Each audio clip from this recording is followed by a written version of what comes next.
Content in this video may trigger you if you're a pansy, a feminist, soy boy, a white knight. So if you require a safe space and you don't know the real definition of tolerance, I suggest that you turn off this video and go find Drag Queen Story Hour somewhere. You might enjoy that better.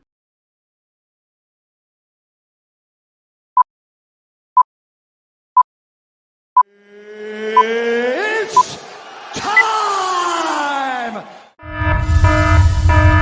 Content in this video may trigger you if you're a pansy, a feminist, soy boy, a white knight. So if you require a safe space and you don't know the real definition of tolerance, I suggest that you turn off this video and go find Drag Queen Story Hour somewhere. You might enjoy that better. All right, guys, joining me is my man Glenn Lawrence. He's the Manosphere's resident Hollywood heartthrob, and he's also the co-host of the Dragon Ship podcast with RB Thor, and he also does all of the producing for Apex Mindset now. Now he makes videos on YouTube, and a lot of his videos are, he calls them correction videos. I got Glenn Lawrence with me here today, too. Glenn, we love Glenn. The only white man I know on Colorful. Welcome, Glenn Lawrence. Mr. Glenn Lawrence. There he is, Mr. Handsome, Mr. Hollywood.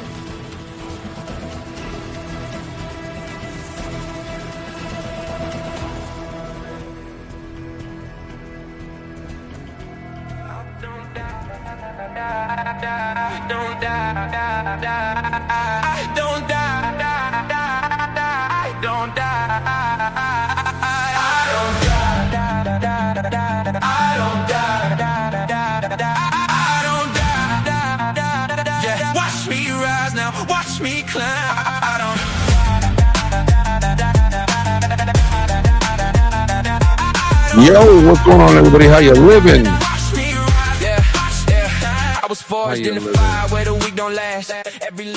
All right. So, there's been a little postponing going on. Sorry for the lag. I'm gonna go get right into it. We're gonna hop right into the space here. How you guys living? You guys doing good? I hope y'all doing well. Here we go. Get right into the space. Yeah, mute it. There were kids that were paraded on national TV that they all got separated, and it was this very, at the time, chaotic interview or interviews. There were different kids at different times, but they're all part of the same family. They're all nieces and nephews. They're all connected to Phil Lyman, and it's all fake. It's all fake.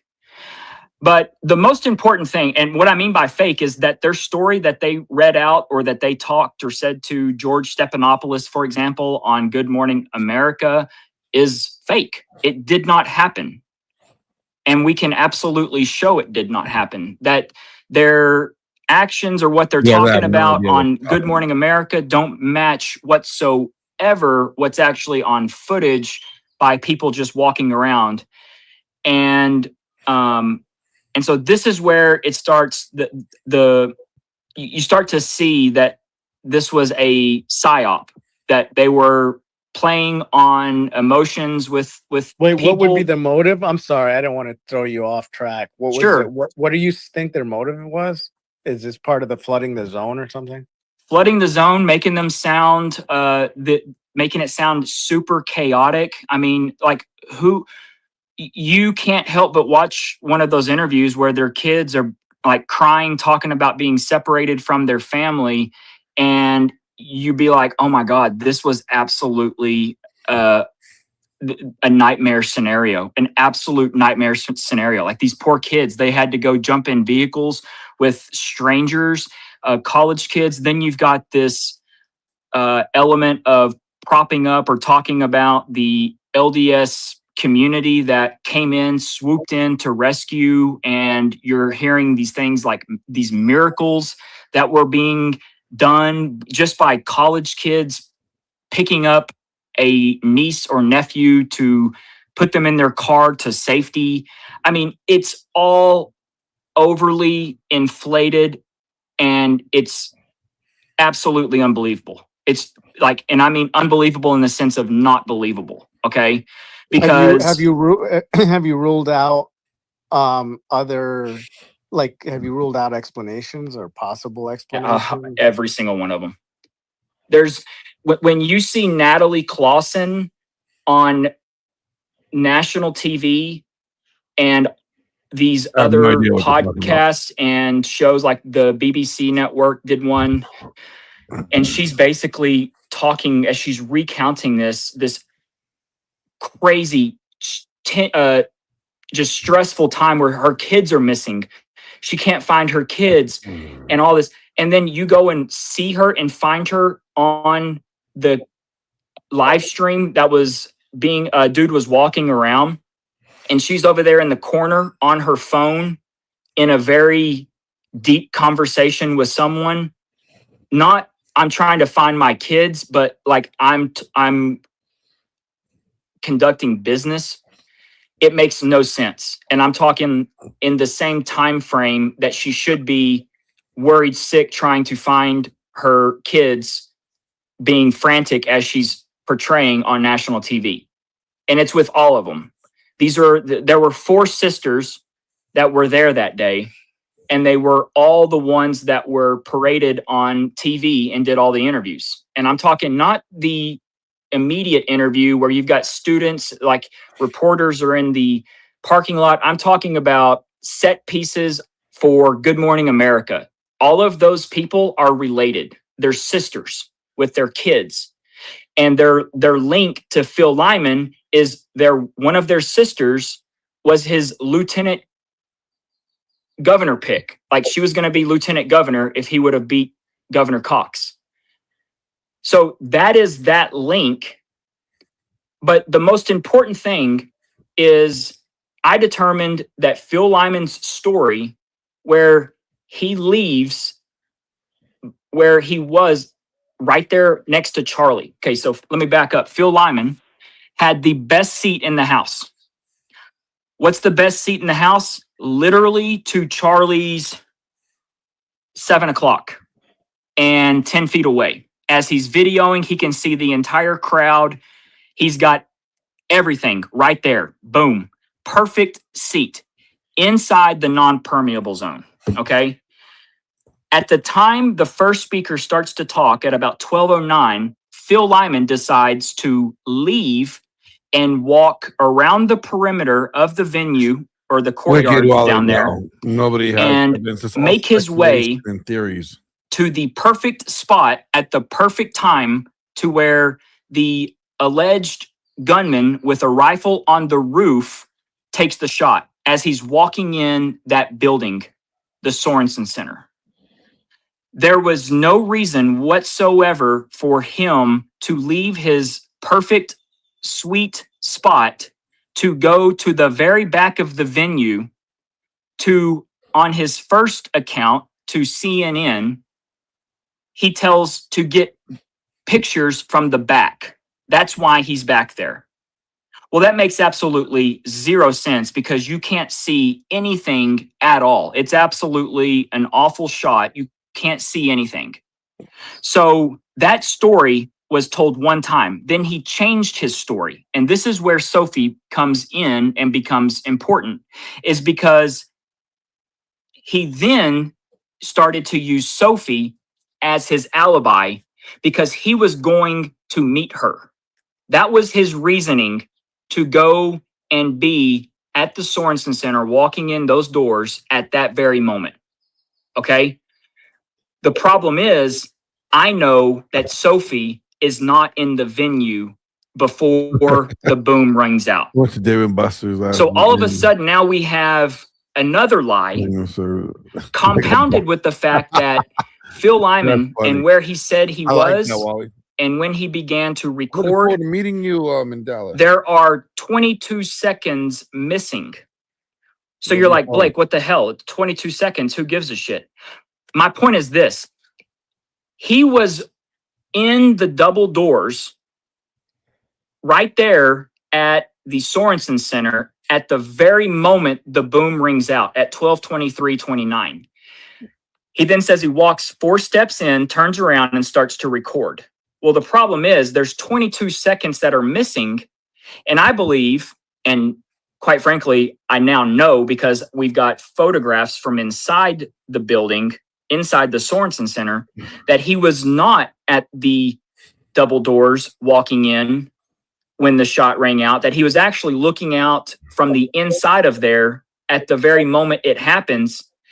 Well, And Jack, then he goes and walks towards the door to start to record.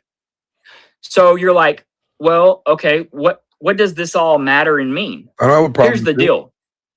Phil Lyman was pushed out to a national world audience me, though. to be the ear witness to a rifle being fired on the Losi roof when a rifle was never fired on the Losi roof.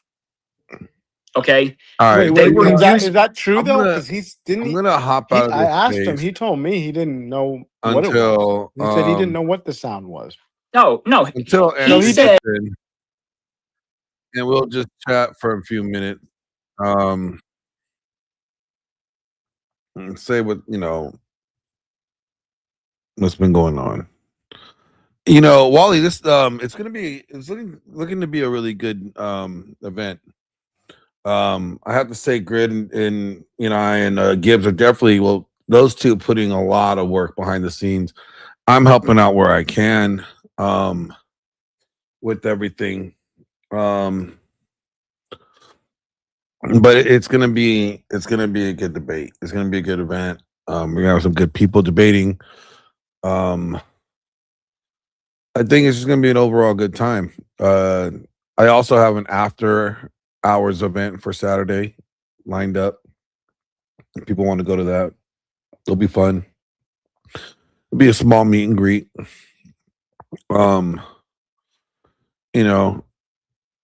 I know there's a lot of things being said, a lot of beef going on over this stuff. And I will tell you guys, I know somebody has me on a thumbnail. That's fine. They can do what they want. I said this to everybody that needed to know. I will see them when I see them. That's simple. I got to say nothing else other than I'll see them when I see them. Don't need to talk about people. It is what it is.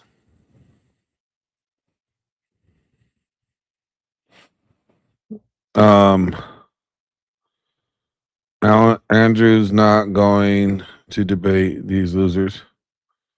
What losers? On Spaces? He just messaged me. He said he will be there. I think they're having a time difference because I believe Andrew's in Central Time. I'm on the East Coast, so 6th. It's almost 7 East Coast time.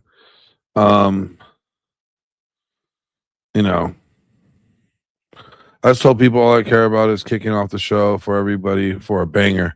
I'm gonna have a good debate, and that's it. Yeah, I messaged Andrew earlier today, and I said, "Look, man, I'm not trying to have beef with anybody. I let that shit go. But if somebody keeps on bringing me up, then I'll just see him when I see him. It's that simple. Like, if we don't need to talk about it, what's there to talk about? I'll just see you when I see you. Just hopefully you could back up the things that you say. Yep, Coco. I'm on the East Coast. I'm out here in Florida enjoying it. Oh, today we got the studio today. Finally got the studio. Finally got our building locked in, ready to go. For all those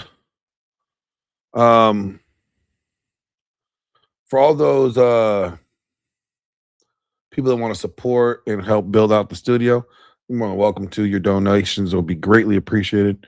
But the studio is going to be good. We have a nice space. I got the keys last night or early this morning. And we're starting to move stuff in there.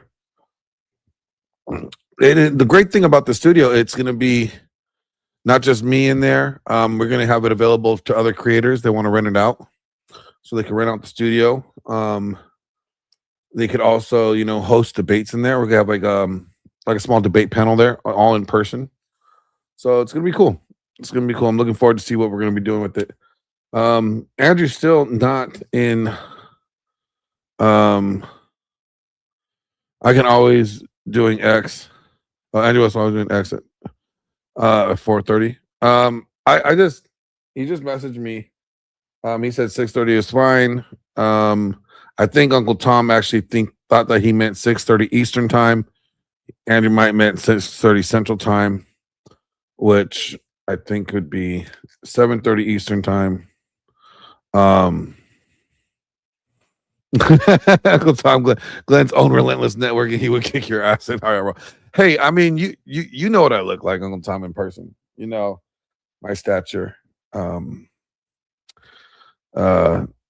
Andrew's live is scheduled for 7:30. Yeah, so Andrew's probably going live in about 30 minutes, and that's probably when he'll hop on. Yeah, no, that's what Uncle Tom. I'll tell everybody that right now. If you guys like want to leave and come back, and if you want to go on to X, leave your X handle in here, put it in the chat, and then since I'm a co-host on the space, I will bring you up, and that way that you could, have your questions answered or your opinions brought up. If you want to do it that way, or you can super chat me. I'll read them out, and I'll read them out to Tom and Andrew during the debate. But yeah, Andrew will be there in about 30 minutes. So, what's going on, Lawrence? How you doing, my friend? Hope you're doing well. What's crazy is like, this is where I stand when it comes like beefs. If I wronged, let's say Lawrence, for example, it would be upon me to make right by Lawrence. And before squashing a beef could be done, and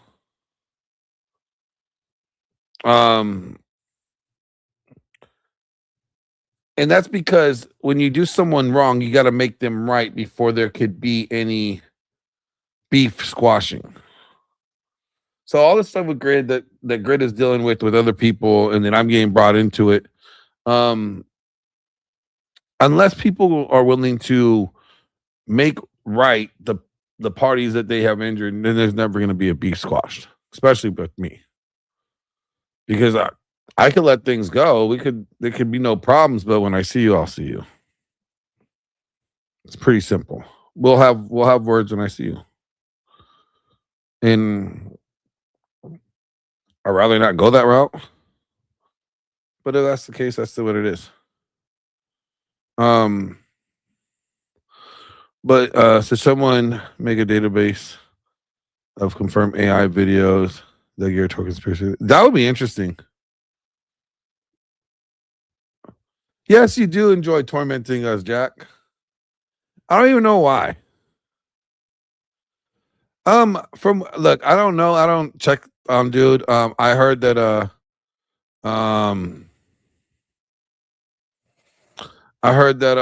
he has me on his thumbnail about something. I could care less.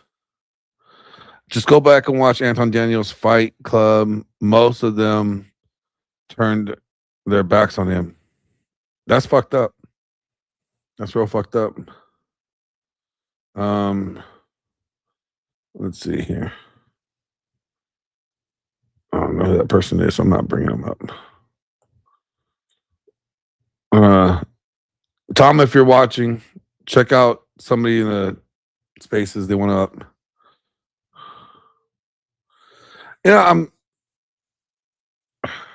I appreciate that, Jack. I am my own worst enemy.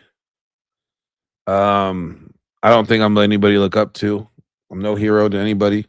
If I'm a role model, I'm a role model not to be better than me. That's how I always look at it, But I always encourage. What? This is the one thing that I don't see enough older guys doing. I don't see enough older guys, I don't see if older guys really encouraging younger men to be better than them. You know, like I don't want you to, like I think Jack, I think you're a little younger than me. I want you to be better than me. You know? Them two called out shit facts. I don't know what you're talking about. I remember Fight Club though. Okay, you're a couple years younger than me. Now, be a role model better than what you are now. Yeah, I mean, well, I think long leg. I think you have to be your own hero. Nobody's gonna come save you. Nobody's gonna come save you. Nobody. Now you may get some people to help you along the way, but they're not gonna save you. They're just not gonna save you. How you doing, old Joe? You know, it's just what it is. You know, and I think Gen X needs to speak up more.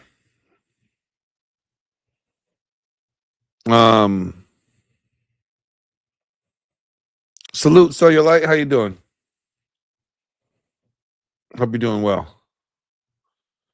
The anti-white shit needs to stop. You know what? Let me say this about that. The anti my race is better than your race needs to stop. Okay? If you're basing your skill set or whatever based off of the shade of your pigmentation, then I think if you're an elitist over pigmentation, then I just think that's retarded. Because you're using one metric to try to judge everybody. I think it's stupid. It's stupid. How about you judge people based off of their actions and their character? You know, I think we need to judge based off of the actions of people and their character rather than their skin tone. That's just me. Are you competent? You know, simps in general, all shades of simps need to stop. Simpage, like we should have a mass exodus of simps. If you are simping, you need to abort, you know, and get out of here. You know, MLK was right. You know, can we just base people off of like what happened to meritocracy? I don't gotta like you, but if you're the best plumber that comes over and fixes my pipes, I don't gotta like you. I don't care if you're black, white, Asian, whatever. If you are the best plumber, I'm gonna want you to come over and work on my plumbing. You know what I mean? Like, I don't care if it's a black plumber or a white plumber. Whoever's the best plumber, I want the best plumber. There's no shade of color there.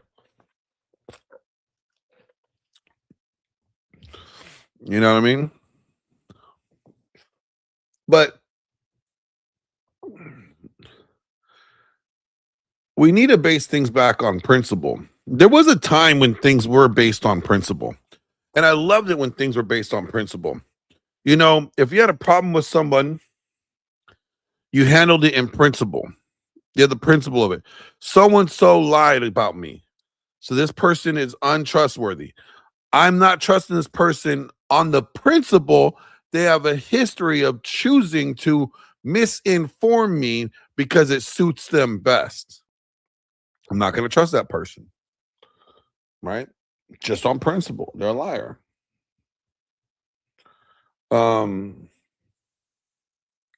Men used to work like that. And it worked really well. Then we've done away with principle. Now everything's on a spectrum. It's on a sliding scale, right? You know, this whole spectrum of like, well, was it, if they stole $1, it's only $1. Like what? I don't care if you steal $1 from me or $500,000 from me. Like, you're a thief. I can't trust you. Point blank simple. I'm definitely not going to trust you around anything of value. Because the principle says you are willing to take something that's not yours to benefit you at the harm of someone else. And I don't like that. So I think if we base things back on principle, things will be way better. You know, way better if we just all go back to principle. Let's see. Yeah, a bunch of messages right now. 1 second here, guys. Let me check these messages. Gosh, dang. Oh.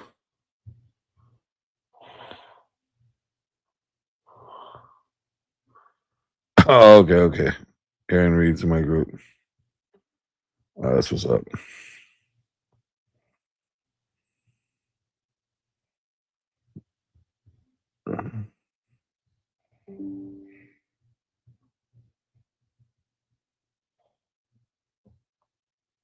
All right, cool.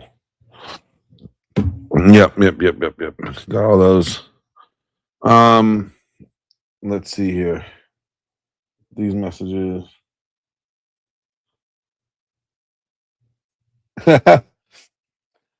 Thank you, Donovan. Thank you, bro. Just got a message from Donovan Sharp. He was reviewing the debate that we had yesterday. You know,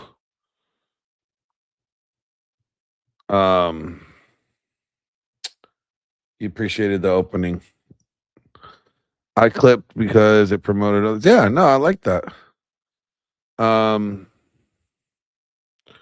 We're snitching to the principal. We're snitching to the principal? I don't know what you mean by that, Wally. We got to stick to the principle, man. We got to get back on principles. You know, like if you say you're gonna do something, all right, take it easy, Jack. You know,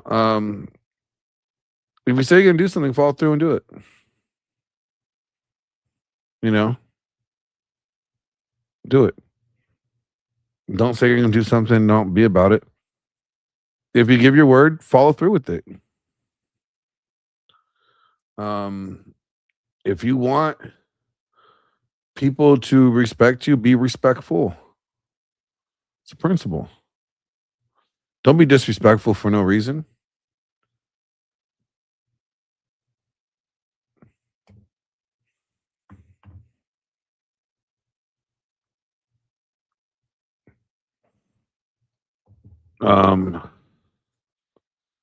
What up, Mandy? How you doing? How you doing?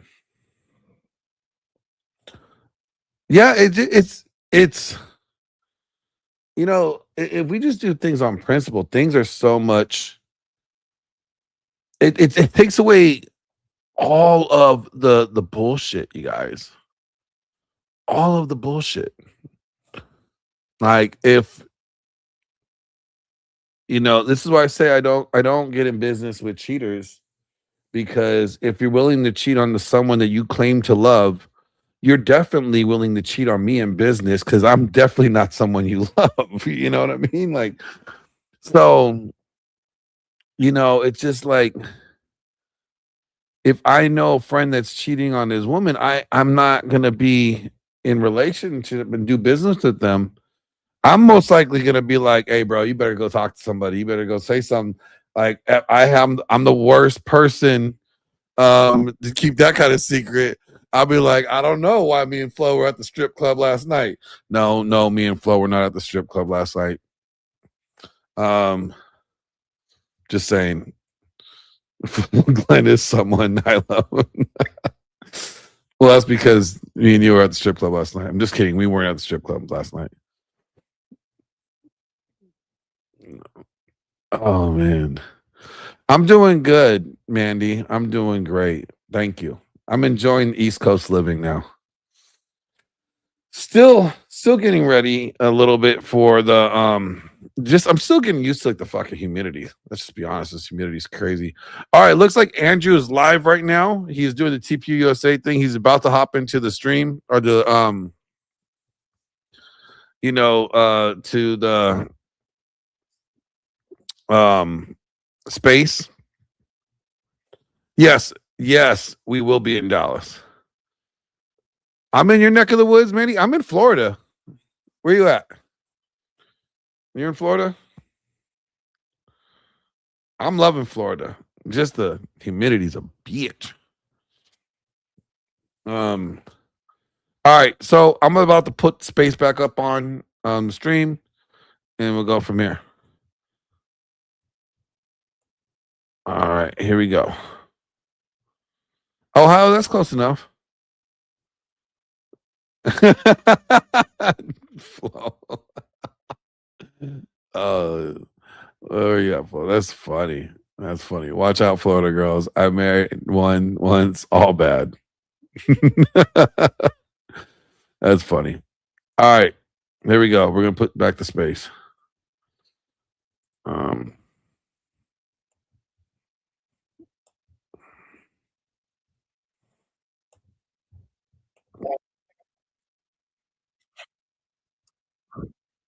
Authority in this moment, I don't think it matters. You're saying, well, don't you think I talked to Candace? Well, I think you're a good investigator, clearly, and you investigated stuff. She found interest in it, and then the relationship soured in one way or another. You didn't like how she was running her platform, whatever. You guys parted ways, and you don't work together in that fashion anymore. I don't think it's a bigger deal than that. And you can have your opinion. All I care about is people investigating and looking into things. You're doing that. That's fine. If you don't like her, I'm definitely love to have you on stage yelling to everybody in here saying, I don't like her. And that's fine with me. That's literally my point. Is that, well, you're saying you don't like her but what you haven't said yet is, I think she shouldn't do any more investigating. All you said was, I wish she didn't investigate, but you're not saying she should shut it down. She's actively throwing off. Hold on. If you were to say she should shut it down, then I would take issue with that. And I don't think it logically doesn't make sense, because then a bunch of people could just say, well, Blake, you should shut your platform down. And then you just have everybody telling people to shut their platform down. That's stupid. Can I ask Blake a question quick? Of course. Blake, when you say that Candace is actively throwing off the investigation, are you saying that just because she's not talking about the necklace at all? Or what else is she doing that makes you think she's like intentionally causing issues with the investigation? I'm just curious. The photographs of inside the SUV, the platforming of the exploding mic and the shards, the manner in which she laid out and began to prosecute that claim or that angle absolutely flies in the face of everything sincere that an investigator would do. She's gatekept, and she's intentionally held off on things at the perfect, or whatever she deems would be the perfect time to release it, has done so. And everything is now coming to a head right now with this new individual, Michael, who was thrust out of nowhere. Wow, you can't get attempting to clean up the mess that she and Barron have created for themselves on the SUV pictures. Everything points to a collusion of disinformation that absolutely is intended to throw off the investigation. Wait. Blank. So you think Barron fucked up too? What the fuck? He's had it, bro. He's had these people have had the photos. So yeah, but so what? Barron already went on live and told you they could, Candace can release shit whenever she wants. She also said, do you see the danger in this? I mean, No, I I really don't. hope No, no, that no, you no, can. no. No. Here's the thing. Because maybe you don't see this side of it, and if you do, I would like to hear what you have to say. Just in like in any investigation, you cannot play all of your cards. So how would you? So she has plausible, even though you don't agree with it, she has plausible deniability that she's not playing all her cards, and there's literally not, and you can't make an argument that Oh, yes, I defeats can. that. How? What changed? What happened over the last month? Let's just go last month. Oh, What Jesus, dude. You're happened? not defeating. You're not. How are you going to defeat the fact that she has plausible deniability Can I finish? during an investigation to withhold some cards to let others show their cards first? What Please, cards were please- shown for them to show first then? What dropped that greenlit her to finally show her cards? That's Well, my point. You just proved Baron, that no, I there's didn't- nothing that's happened in No, order Ba- for them to sit literally on stuff. Baron collaborated with her and said, "Hey, I think you should show this card." And so she They've showed the had card. the photos since September. No, What yes. changed? What happened in June? What happened on June 26th, 2025? What happened in the case that finally pushed them over the edge to release the photos? What happened? Well, one, I mean, if it were me, I really don't know personally. I'm not them. there you But if go. it were, but if Voila. it were me, I would say, let me see if any of these photos are ever going to be released. That's what I would do. And I would wait. I would continue to wait because there is no point. If I'm the one doing the investigation, I'm not necessarily relying on other people to do it for me. So I will let other people do whatever they want, and I'm going to hang on to these cards and see what happens. Right. Okay, And so- it's not to say, so you're saying she just didn't do it your way, or you're saying that she's not No. perfect, but she's not, like, I'm not going to sit here and say Every she's single perfect. person in this space absolutely sees that there was no reason to set on those photographs of inside the SUV for 10 months. And you saying that they don't want to show their I think cards, everybody, the fact I that think you just everybody said that, in this, yeah. Okay. no, well, you just is said there that they anybody didn't want to else? show their cards. Actually, Well, let me no chime in here. cards Let shown. me chime in here, Tom. If I'm looking at this, if this is like a alternate theory, and I'm Tyler Robinson, and you are sitting on evidence that can set me free, I'm gonna be mad at you, like real talk. But at the same time, we don't know whether or not this proves anything. There could be plenty of reasons why broken glass could be in the vehicle. Is there a report of anybody breaking the glass in the vehicle to get into the vehicle? You know, we have Can to you make an argument why for 10 months she sat on it? Her I'm and Baron? not saying it's a good idea that she did sit on it. I'm saying that if I was Tyler Robinson or somebody locked up, where this could be evidence that would exclude my, or work my case, I would want that evidence out there. I think Yeah, it's you've been wrong. in SEG for 10 months if you're Tyler Robinson. How fucked up are you going to be? Like, I mean, literally, you make a great point. That would be my argument why it would think that if they have this evidence, it would be better released sooner rather than later, because then you would not be chasing the wrong person. You actually might be able to find evidence that would lead to another clue that may lead to someone else, right? yeah, well, I'm not, and sorry to interrupt you, Glenn. I'm not here to say Candace is a better investigator than Blake or anybody else. I'm just, Blake, you may be a better investigator. Let's just say hypothetically. The point is she's got a bigger platform, and that Candace at moretips.com, that matters. Shout a out to great Gas deal. Mask. I think what ultimately matters is, Thank you for the does she 5-month want membership. Salute to you. to figure out what happened to Charlie? And you haven't provided me compelling information that says she doesn't. So as long as we can get to the bottom of that, she has her way of doing it. And again, if you had a platform as large as hers, and your investigative work was better, then people would be following you. I mean, people gravitated towards Baron. No, because I've had a bot army attack me. I've been Dude, no excuses, bro. Build your platform. I'm adding to your platform now. So if people in here follow Blake, if you like his investigative work, I mean, the bot army thing, I get it. It's not that it's fake. I'm not saying it's fake or not real, but imagine what Candace has gone Mally, through. who are you calling a simp? Yeah, I can't even Like, imagine publicly saying some of the things she said. Like, she's definitely on hit lists. She's definitely could be debanked at any time. She's definitely had her platform taken from her. She's definitely living life on hard mode. So no one can dispute that. I wouldn't necessarily So living life she on hard worked mode. for everything. Like, her And it's all husband is really this all worth happened because she said Christ $250 is million. king. I mean, she said Right. Christ is king, and then So- her world got turned upside down. It's Don't really it's think she's kinda having it on hard mode. effed up. per se. But sorry, Bronson. I don't know if you had anything else, but Yeah, actually, I did.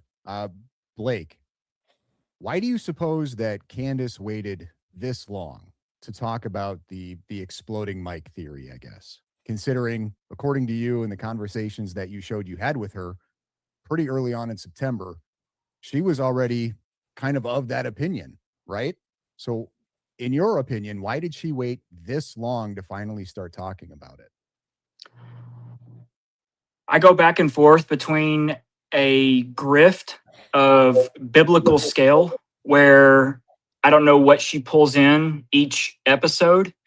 From a business perspective, why would you want to go out and solve the case within the first 4 weeks if you could drag it out to the first 14, 18, 24 months and make a shitload of money in the process of doing so? I already debunked that. Okay, great. Let me finish my point. It's not worth it. She can literally be unalived at any time. She can be unalived by. Are you saying that Candace Owens was more popular with Bridget Macron than she has been or turned doesn't into matter? with Charlie Kirk? Like that. Okay, well, let me slow down and not. You're showing your cards, really, dude. I don't know. I'm purposely showing I know, my cards. Here's my card. Here's my cards. Yeah, she we know. literally can be unalived and debanked. Like, who would choose like more money over being unalived? That doesn't make I any can sense. appreciate, like, hey, the fact is, I can appreciate the fact that you're a consistent shill across the board. So it's not just with Sophie. So thank you for that. Back to your question, Bronson. What? No, I mean, you're consistent. You Thank didn't you for defeat the argument. Okay, that's fine. Call me. You cut names, me but- off. You didn't let me finish. Okay, I mean, well, I was defeat sitting there. the I was argument. midstream, dude, and you cut my stream off. Like, I mean, it hurts when I do that. Okay. Right, just Let so me you guys finish, know, please. Andrew, your stream hurts. I think that's gonorrhea, buddy. Andrew's about to Okay. start. You might want So to get that chick checked out. all right, I'll write that down.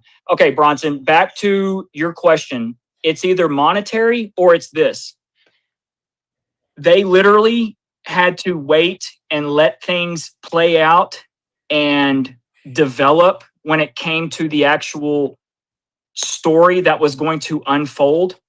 And I believe the exploding mic was in the cards the entire time, but they had to wait for the proper time within this process to release it.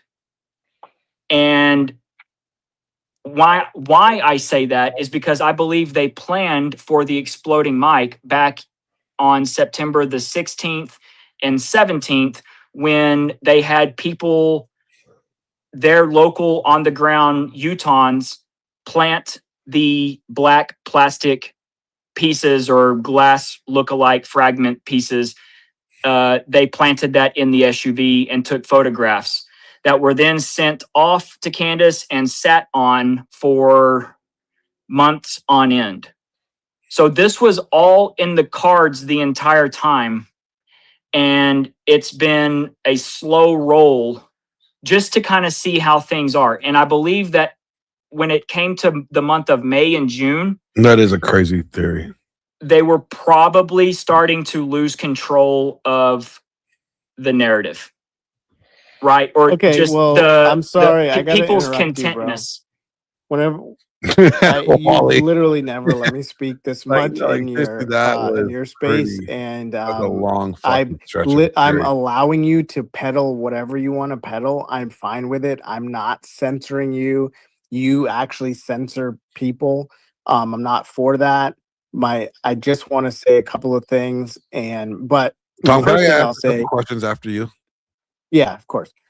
First thing I'll say is everybody heard that you did not defeat what my argument. My argument is that in no world is it better to get more money and subscribers when the risk is being unalived and debanked. That literally makes no sense. So you're kind of rambling on. Actually, Tom, I'll push back on that because depending on the good, Glenn. I want someone to. I will. Because Here's Blake sure isn't. Now the other thing I'll say is that some people, Andrew is, I think, he's about to invade right now.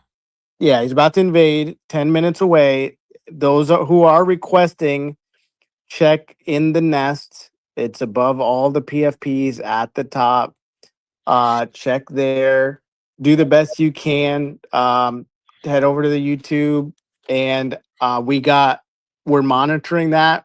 I'm on my channel too right now, live. Yeah, no, but I'm monitoring who's commenting on my YouTube. So you're going to get a mic as a priority, but not necessarily a requirement. But it is that is a priority there. Now, the other thing Glenn, you were going to push back. Go ahead. Yeah. I mean, because you're saying that no way in hell would anybody risk their life for money. Cops risk their life for money every day. Military risk their life for money every day. Drug dealers risk their life for money every day. So people have no problem putting their life at risk if they think that it's going to net them a financial. But they're making money. They're not. You're right about that. People I stand corrected on that. That is a good point. But they're not being debanked. So the drug dealers are. They're signing up for that job. But when you sign up for a job as a podcaster, you're not signing up to risk your life, and you're not signing up. I mean, anybody that goes in the public eye, you're putting yourself on the platform, you're putting yourself out there. You do understand that you're putting yourself at risk, and that, unfortunately, to the extreme, is up to your life. So but here's the thing. You are correct on those who sign up to risk their life. Podcasters are not signing up to risk their life. They're signing up to make money. But they sign up to, you can't interrupt me, Glenn. When they sign up to make money, they're not signing up to then lose the money by being debanked. Okay, go. Well, I'm saying Candace is signing up to do it for money. That's what she's doing podcasting about. And she's breaking great stories. Not to die. Not to die, but she's also doing it to make money. So if it comes at the risk, hey, if I do this, I want to make money. I didn't sign up for the risk part, but I want to do it for the reward part. Well, you have to take both with the good and the bad, right? To take the risk and the reward when you're weighing in the options. Or you just say, I'm not going to do this because I don't think the risk is worth the reward. I get it. You got to see you're not seeing my point. If you sign up as a police officer, you're risking your life. You signed up for that. But when you get home at night after work, when you swipe your credit card, it's going to work. Every job you listed, your credit card's going to work. So nobody's signing up for anything that when they get home, their credit card, the money they earn, their card will not work. Being debanked, like Kanye, for example. Kanye is an example. Nick Fuentes is an example. These people did not sign up for that. They signed up to use their voice, build a platform, and live a good life and whatever. Where has Candace been debanked, or where is this originating from, even to become a main focal point of your argument? I can tell you, it came from 2020 when Kanye was debanked, when Nick Fuentes was debanked. She was in a little window there, a pocket that, but when she got removed from Daily Wire, the debanking and all that stuff calmed down, but it's not out of the question. With What does that have to do with what's going on right now? What do you mean? What? Okay, what does being critical of Israel have to do with being debanked? Is that your question, really, Blake? Is that your question? Has she been debanked in the last 6 years? Bro, it's definitely a possibility. Who cares? You're just it's hysterics. It's crying wolf. Bro, it's not. It's happened. I mean, Tom. So so when you're on your debanked? platform, you're saying you have no. What do you have any concerns whatsoever? Do you protect no. yourself in any way? Yeah. You do? Hell Why? yeah. But am Why I do- like why? am Why? I like Why? huh? Why do you protect yourself? I live in Texas. I can. No. I know you're 4-2A. I get that. That's fine. But why do you protect yourself over the words that you say on your platform if you're critical? Have you ever been critical of our greatest ally? I'm sure I have at some point. Yeah. But like, am I going to make it like this focal point, like what you've made it be, Candace, that like she's afraid for her life and she's afraid of being debanked? I mean, like, no, I don't believe in that one bit. I think it's all hysterics. Well, now here's the thing. I don't think she's scared. I'm not saying she's scared. People are scared for her. I'm not making the claim she's scared. I'm just saying that this is an incredible risk that she's taking. And she's got 5 children to think about, or 4 children and 1 on the way. So I don't know. I think it's pretty. I don't think just the money. First of all, she had money. So my arguments defeats yours anyway. She's always had money. So that doesn't mean that she doesn't want more money. No, it doesn't. But I mean, the story. The coverage has granted her a lot of money, right? So to say that she's not doing this also for money would be that'll be asinine, right? No, I think that saying that you're basically trying to convince the audience that she doesn't care about Charlie. No. I'm saying that she's not also money motivated in this. No, but what would be the point? I know I interrupted you. I'm sorry. What would be the point? She doesn't care about Charlie? No. The two things could be true at the same time. She could care about finding out what happened to Charlie Kirk, but also care about making money off of this as well. Okay. Well, then it's not bad faith. It's not grifting. If she cares about Charlie and she wants to get to the truth, then that's what matters.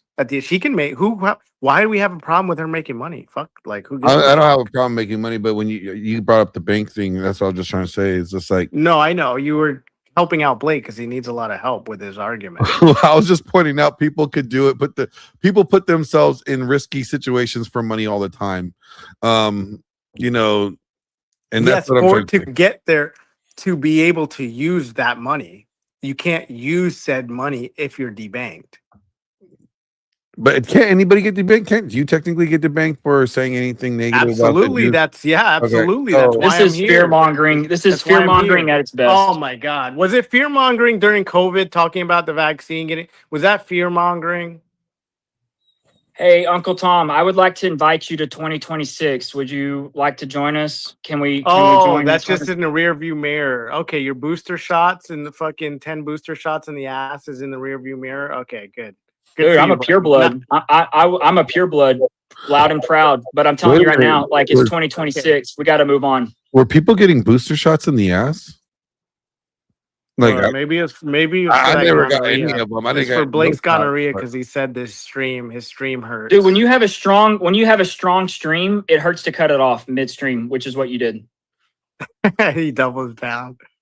I get it, buddy. I like the passion. I understand. When I'm taking a piss and I have a strong stream, I can't pinch it off either. So it's really hard, dude. I mean, thank you. I mean, I'm beginning to think like it's just a constant antagonistic approach. But yeah, thank you for backing me up on that. When you gotta go, you gotta go. Mm-hmm. Fair. Well, Andrew should be here shortly, wait, go guys. ahead. What'd you say? I said Andrew should be here shortly. Do we have people in line that you want like to be called upon, or are we just gonna have? Yeah, they're going over to the YouTube and they're commenting. I'm giving those people the priority, and also, my friend, of course, my friend. You were in here the other night. I will give those a priority also who were here last time, and my friend was here last time. So what's up, my friend? Hey, I just want to remind you, she actually was afraid for her children, which is why she left for a bit. So no one in their right mind would think that a mother wouldn't do that and do exactly as she did to keep her children safe. Let's just face the facts. I think over and above all, I think that's, and she even had stated when she came back. So absolutely what you said, Uncle Tom, and it just extended to her kids. They were threatened, and so coincidentally, that's why she had to take off. I am not a Candace fan, but I'm just stating the facts. And then the other thing was what changed. Well, now Erica is actually striking out at them. So now she is releasing. She wasn't releasing things for a while because the FBI was due to release those things, and they didn't. So that's what changed. So I'm not sure. I think Blake is a little young. He'll get it eventually, but I do believe you're right on that. Thanks. I'll end it. Wait, who was Candace afraid of? The people that were threatening her kids and telling her to What back people were off. threatening her kids? She's released that. You can go and get it yourself. I'm not gonna. That's funny. What did she release? It's not funny. It's actually terrible. I mean, For someone that knows a shitload, you certainly have forgotten an important part when he's asking who actually threatened the kids, and you can't Oh my come God, up with it. dude, I'm getting tired of this. Stop crashing out. Seriously, Andrew's coming in here. The purpose of the space, just so you know, Blake, you do have. Sorry, a mic. I'm just a youngster. It's my immaturity. It is. I'm playing chess. You're playing checkers. Let's face it. Andrew just texted me. I sent him the link. Andrew, wait. Everybody's got to be quiet. I'm trying to listen to my co-host. I just texted Andrew. Andrew asked me to send him the link. I just DM'd him the link. He'll be here shortly. All right. So yeah, I mean, I think that like anybody who doesn't think that Candace gets threats it's a non-starter for me. I wouldn't even. It's just stupid. All right, so I see him. I'm sending him the between somebody receiving threats and somebody receiving credible threats that actually make them afraid. Would you agree with that? When it's your kids, you're just going to say, "Oh, I don't think this threat is credible." Yeah, Who was it from? Was it some random person on X? Well, I don't. What was the threat? Can you tell? No, it was. No, dude. I already said it's a non-starter. If you think Candace doesn't get threats, you're insane. And well, Andrew's here, you guys. So if you're ready, was this for when Andrew, the first time where she needed to take time off from her show, and then she was seen at Dollywood? Guys, the FBI has been involved. Exactly with her threats. my Like, point. this is, I don't know why we're even talking about this. Dumb. The FBI has Yeah, been so involved. she had to go to the FBI. So yeah, if you don't know that story, I don't No. They got a I know threat. that They went Candace to said that she Candace and they refused to. contacted the No, FBI. listen. The FBI told her that there was a threat, a credible threat on her life, and she asked who, and they refused to tell her, and then it started off this whole thing. Yeah, like, You believe this that, is Trillion? silly. Yeah, of course I Can you believe show me it. the evidence of that? That's credible. That's a You can credible look statement. What do you mean it the up, too. evidence? It was all over TV. It's in the F. Oh Yeah, my God. like. Well, I mean, there's a don't lot know of things why- said why you over guys are TV. so Hold on, you guys. Prior to way back when, like how long? Someone ago was showed it? A up. year? Hey, Bronson, I already said, like, I appreciate you. You're having this watch party and you're a small creator, a new creator. Good on you. I'm glad that you've joined us. But like you're kind of spurging a little bit. I already said that's a non-starter. So just a little housekeeping. Hey Andrew, welcome in, buddy. Fashionably late. That's cool. I would do the same thing if I were you, I'll be honest. But yeah, housekeeping is what evidence do you have that the Charlie Kirk event was a conspiracy. So, Blake, start with you, buddy. Oh, we're doing this. What evidence do I have that it's a conspiracy? Yeah. Read the charging document and the indictment, and every single bit of that is the smoking gun proof that this is a conspiracy. Because it all does not make sense. It all can be easily proven to be false, and it will be. I mean, I don't know how else to. So that's explain it. your question to Andrew. Your question to Andrew is, you believe it's a No, conspiracy? Andrew heard him, Glenn. I was just trying to hold on. clarify. I'm just trying to clarify. Hey, how you doing, by the way, man? Thanks for taking the time to chat with me today.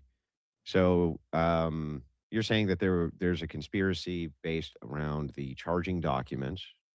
Starting with the charging documents, what in there compels you to believe that there's a conspiracy here?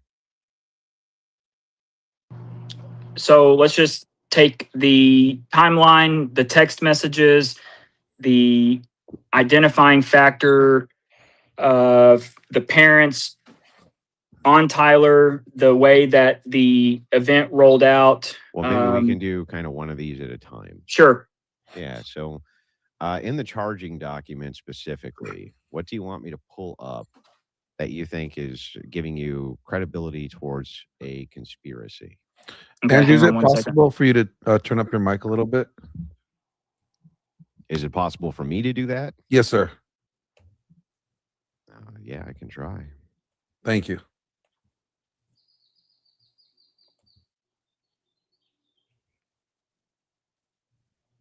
One second here. You sound much better already. All right, good.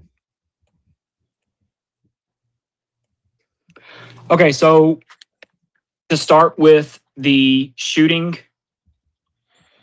page 4. I know this is going to sound really stupid, but because I'm on YouTube right now, can you actually avoid saying, I know how stupid that sounds, but like the unaliving maybe? Yeah, I didn't realize that. Yeah, I understand. I'm not beating you up about it. I'm just telling you, like, I'm at the mercy of the stupid TOS. So. Yeah, for sure. Okay, so on page 4. Is this in the indictment itself, by the way? Believe so. I think I'm on the charging document. No, I'm on the indictment. Sorry, hang on. Let me go to the. Hang on just a second. So this would be the suspect position is adjacent to an open, publicly accessible walkway to access the suspected location. Is that what we're on?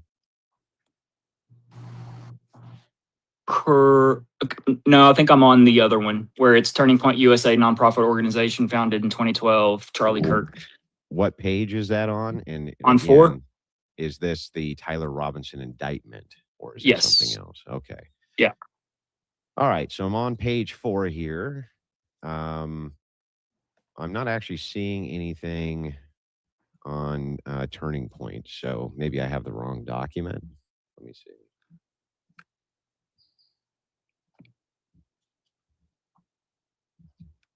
Yeah, I didn't actually find anything in a search that says TPUSA either. Or Turning Point? Yeah, that'd be great. Yeah, just a second. Then we can get on the same page here. All right, I'll send it to you, Andrew, as soon as I get it. Sure, no problem.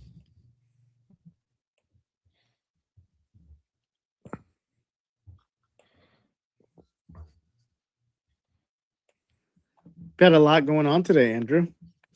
I always do every day, bro. Every day. It sure would be nice to get like a day off, but I haven't had one of those in a long time. Even when I'm not streaming, I'm working. Yeah. You own a business. That's how it is, man. Yeah, I'm not complaining.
No, not yet. Blake, I'm waiting on Blake to send it to me.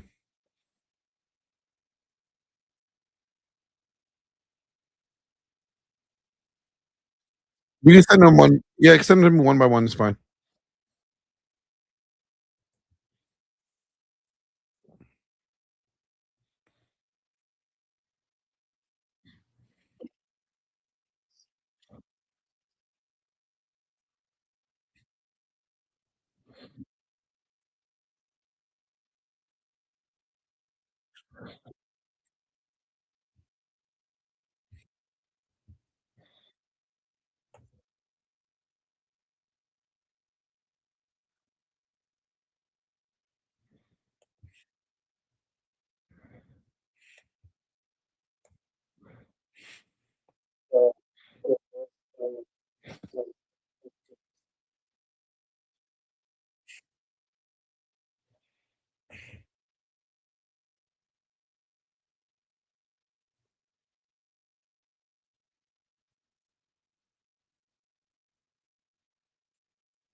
I'm still waiting. Still waiting on them.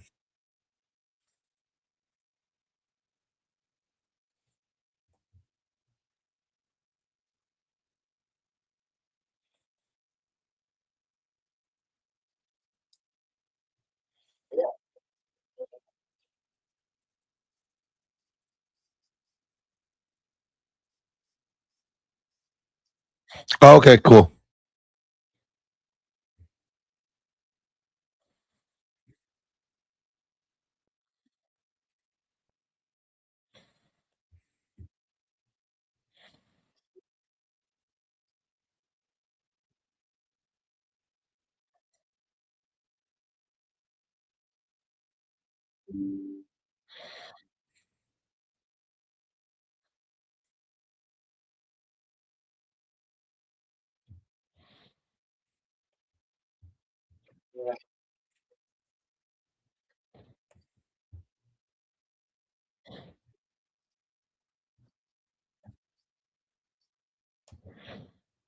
Or for me, starts with the suspected position is adjacent to an open, publicly accessible walkway. Is that the page you're looking at?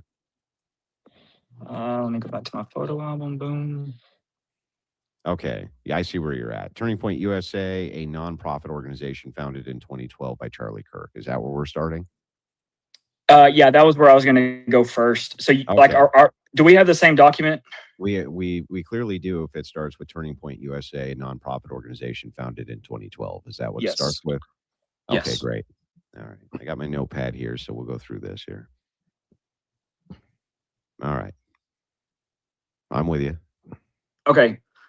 So basically, what we see on camera is not a rifle round being shot to an individual's neck. Okay, but what about the document here? Are you saying is giving you evidence of a conspiracy to murder Charlie Kirk? What about the document? Okay, because it's all what didn't happen. Okay, but which you gotta give me something here, man. Like what specifically are we talking about? Yeah, I'm here that you're saying confused. Didn't happen. Okay, hang on one second. I I am got it. confused. I'm gonna move to my office. Give me 1 second. No I'm in the problem. garage. We're going to the office. Hang on just a second. Okay. Uncle Tom, go to a different one and I'll jump right back in. Hey, Glenn, good to see you. So, what evidence do you have that Charlie Kirk, there was a conspiracy to kill Charlie Kirk? Oh shit, I can't say the K word, can I? Unalive Charlie Kirk. Yeah, unalive. Isn't that stupid? I It's- hate it as much as you do. No, it's I hate cool. it- It's cool. I hate it as much as you do, but it is what it is. We have to logically frame this, so that's what I'm really up here for. So we know this binary, something happened, so it's on or off. Was there a conspiracy? Wasn't there a conspiracy? Was it Tyler Robertson? That's a yes or no question, right? But when like assessing a chance versus probability, we have to look into what we know and who we can trust. So there's an absolute answer, and my position is I don't know that we're ever going to get to that answer. So I want to ask Andrew a couple questions that might kind of coincide. And first of all, I do want to say that any like disparaging of Erica Kirk, I think is kind of jumping the shark that we should be extremely reserved on, because if someone's grieving, you should show them the utmost respect. I just want to ask Andrew a couple of questions. So the moon landing, that seems reasonable to me. Yeah. That until the facts are in order, the idea that we're going to try to pin Makes the sense. murder of a husband on the wife, we better be damn sure. 1,000%. So I've Okay, always so steered that away from seems that. seems reasonable and rational to me. All right, go ahead. What are your questions here, man? My question is the moon landing. So I'll we get know to we the- either landed on I'll the get moon or we Blake's didn't, info for you. and then we're going to assess All right. probability. Would you Hold assess on. a probability of 100% that we landed on the moon? Which time? With Neil Armstrong and when they called Nixon. For the first time? Yeah. No. Here you go, There- Glenn. I I'm dropping think it in the you chat. you can make some compelling evidences that you didn't land on the moon the first time. Yeah. But you got to remember that's binary, so that's either yes or no. But we're still assessing probability. So I It think that's is- what we're playing it here. is- Yeah. Yeah, it is true that. So I'm not disagreeing with what you're saying here. If the idea is all propositions are going to be true or false, the proposition did we land on the moon or not is going to be we either did or we did not, right? Then you're going off of what you think are probabilities for if we did or did not. And the third probability Is that what you're yeah, saying? exactly. And the third probability is, are we going to know the answers? Sometimes I'm going to resign to like throughout life. Most people don't understand two things can be true, or let alone multiple things can be true. And in this sense, I can kind of resign to the fact that I'll never know the correct answer. So I'll never know that binary 100% correct answer. Well, hang on. Now you're at the mercy of your own logic, though. So if it's the case, it's a binary and it's either true or false, and you're just basing it on the probabilities of the knowledge of true or false, then you can't actually say that you're not going to know the answer. That would be a false statement, right? No. There's a third. So there's a third logical position you can make, and that position is I'm just never going to know whether or not what the truth is. Yeah, right. But based on the first position, moving over to your third position, if everything's based on probability, and you're just looking at probability being small or big, 5% probability that you're never going to know versus 95% that you will, then by your own logic, that would mean that the proposition is still binary and that you still could know. Exactly. But my question kind of I'm pondering is, are we ever going to get an absolute answer? Because I see people taking like either a position like it's either a one thing or the other, when a lot of times two things can be true. So I'm trying to assess whether or not you think in absolute terms. Do you just think in 51%, I'm looking at this and by the preponderance of evidence, I think that Tyler Robertson, or do you think in absolute terms that Tyler Robertson is the guilty? Well, I mean, I'm willing to change my mind. So I guess that would mean that there's some percentage of doubt. Like you could definitely, I get things wrong just like you get things wrong, right?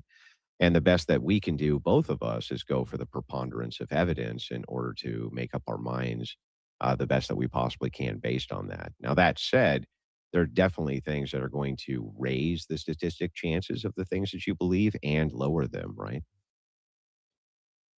Yeah, but there's still that binary, and there's enough things here, and I think that the real what the real tragedy in this I is just that, think that you can say that about anything is the problem, right? Like, what couldn't you say that about? no, because Is contextually, I there, think well, here, I'll give you an example. yeah.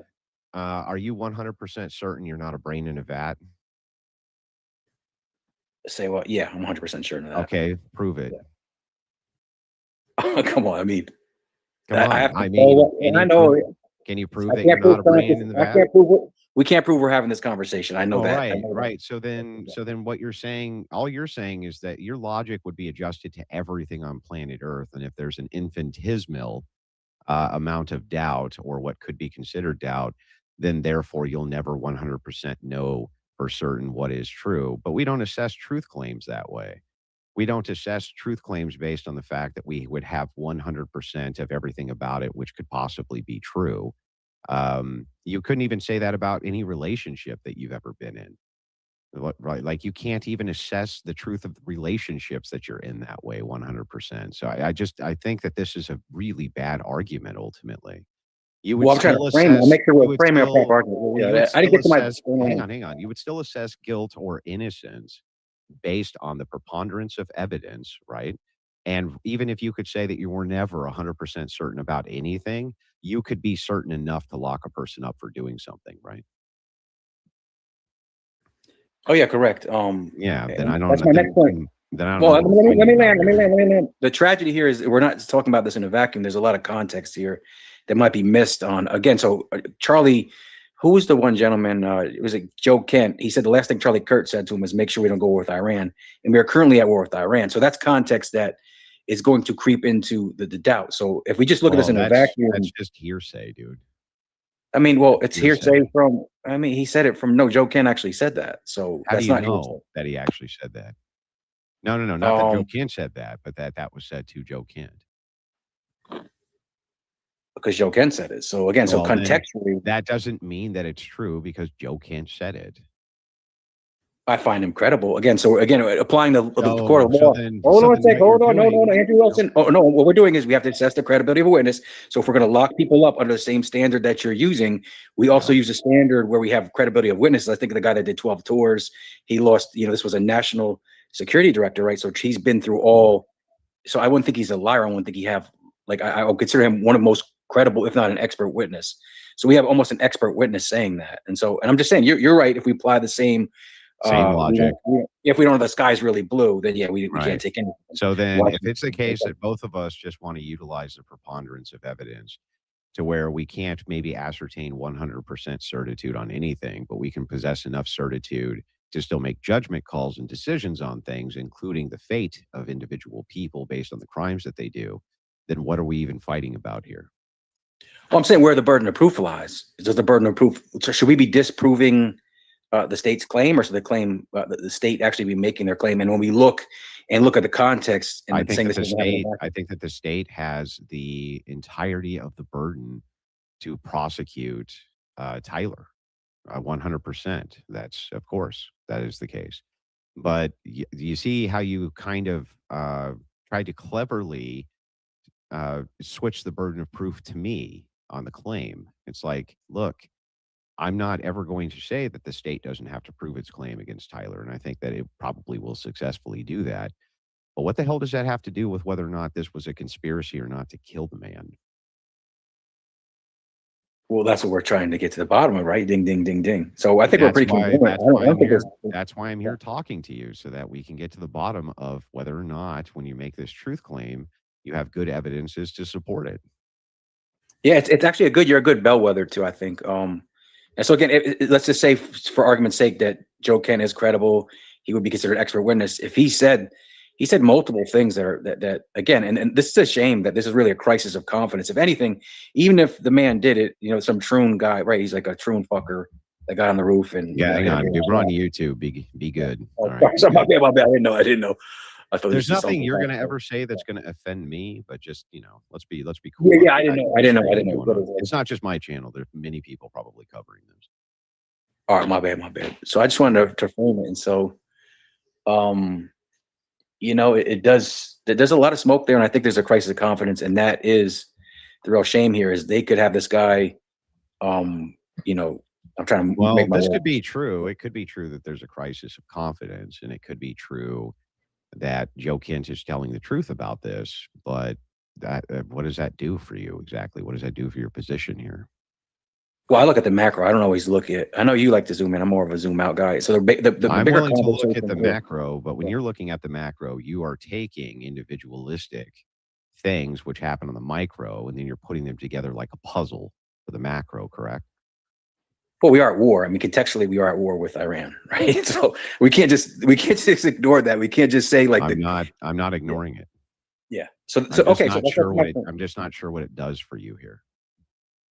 I'm just framing the argument. I'm just here while these gentlemen get the evidence. We're trying, like, again, you're a great bellwether for what evidence will make you kind of say, wow, there's a lot of smoke here. And at least you at least acknowledge that there is a crisis of confidence and this is not happening in a vacuum.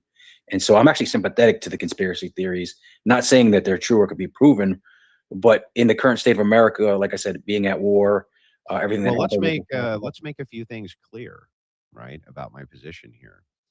The government has hundreds of thousands of laws on the books about conspiracies. They see conspiracies everywhere. Conspiracy to commit murder, conspiracy to commit fraud, conspiracy to commit wiretapping, conspiracy. They see conspiracies all over the place and prosecute for those conspiracies all over the place. I'm not here to tell you that conspiracies are wrong or that all conspiracies are wrong or even that most are wrong, right? What I'm here to do specifically is challenge this one because I have been digging through this and I actually can't even figure out still to this day what the actual claims even are for why there's a conspiracy that TPUSA and Erica Kirk collaborated with foreign interests to murder Charlie Kirk. That's a huge claim. And while I understand that maybe you wouldn't be able to put all of the pieces together for that, there should be something that we're going off of here that's logical, rational, and makes sense, right? Yeah, that's not my position. That's the most extreme conspiracy theory out there. Mine, to be Well, if clarification, Tyler my Robinson didn't kill Charlie Kirk, then that would mean that somebody else did, right? yeah, it doesn't mean it's Erica. Doesn't mean it's Erica Kirk. Right. Though, Doesn't mean it's Erica Kirk. I totally agree with this, right? But it means somebody else did, and that there would be some cover up of some sort going on somewhere, right?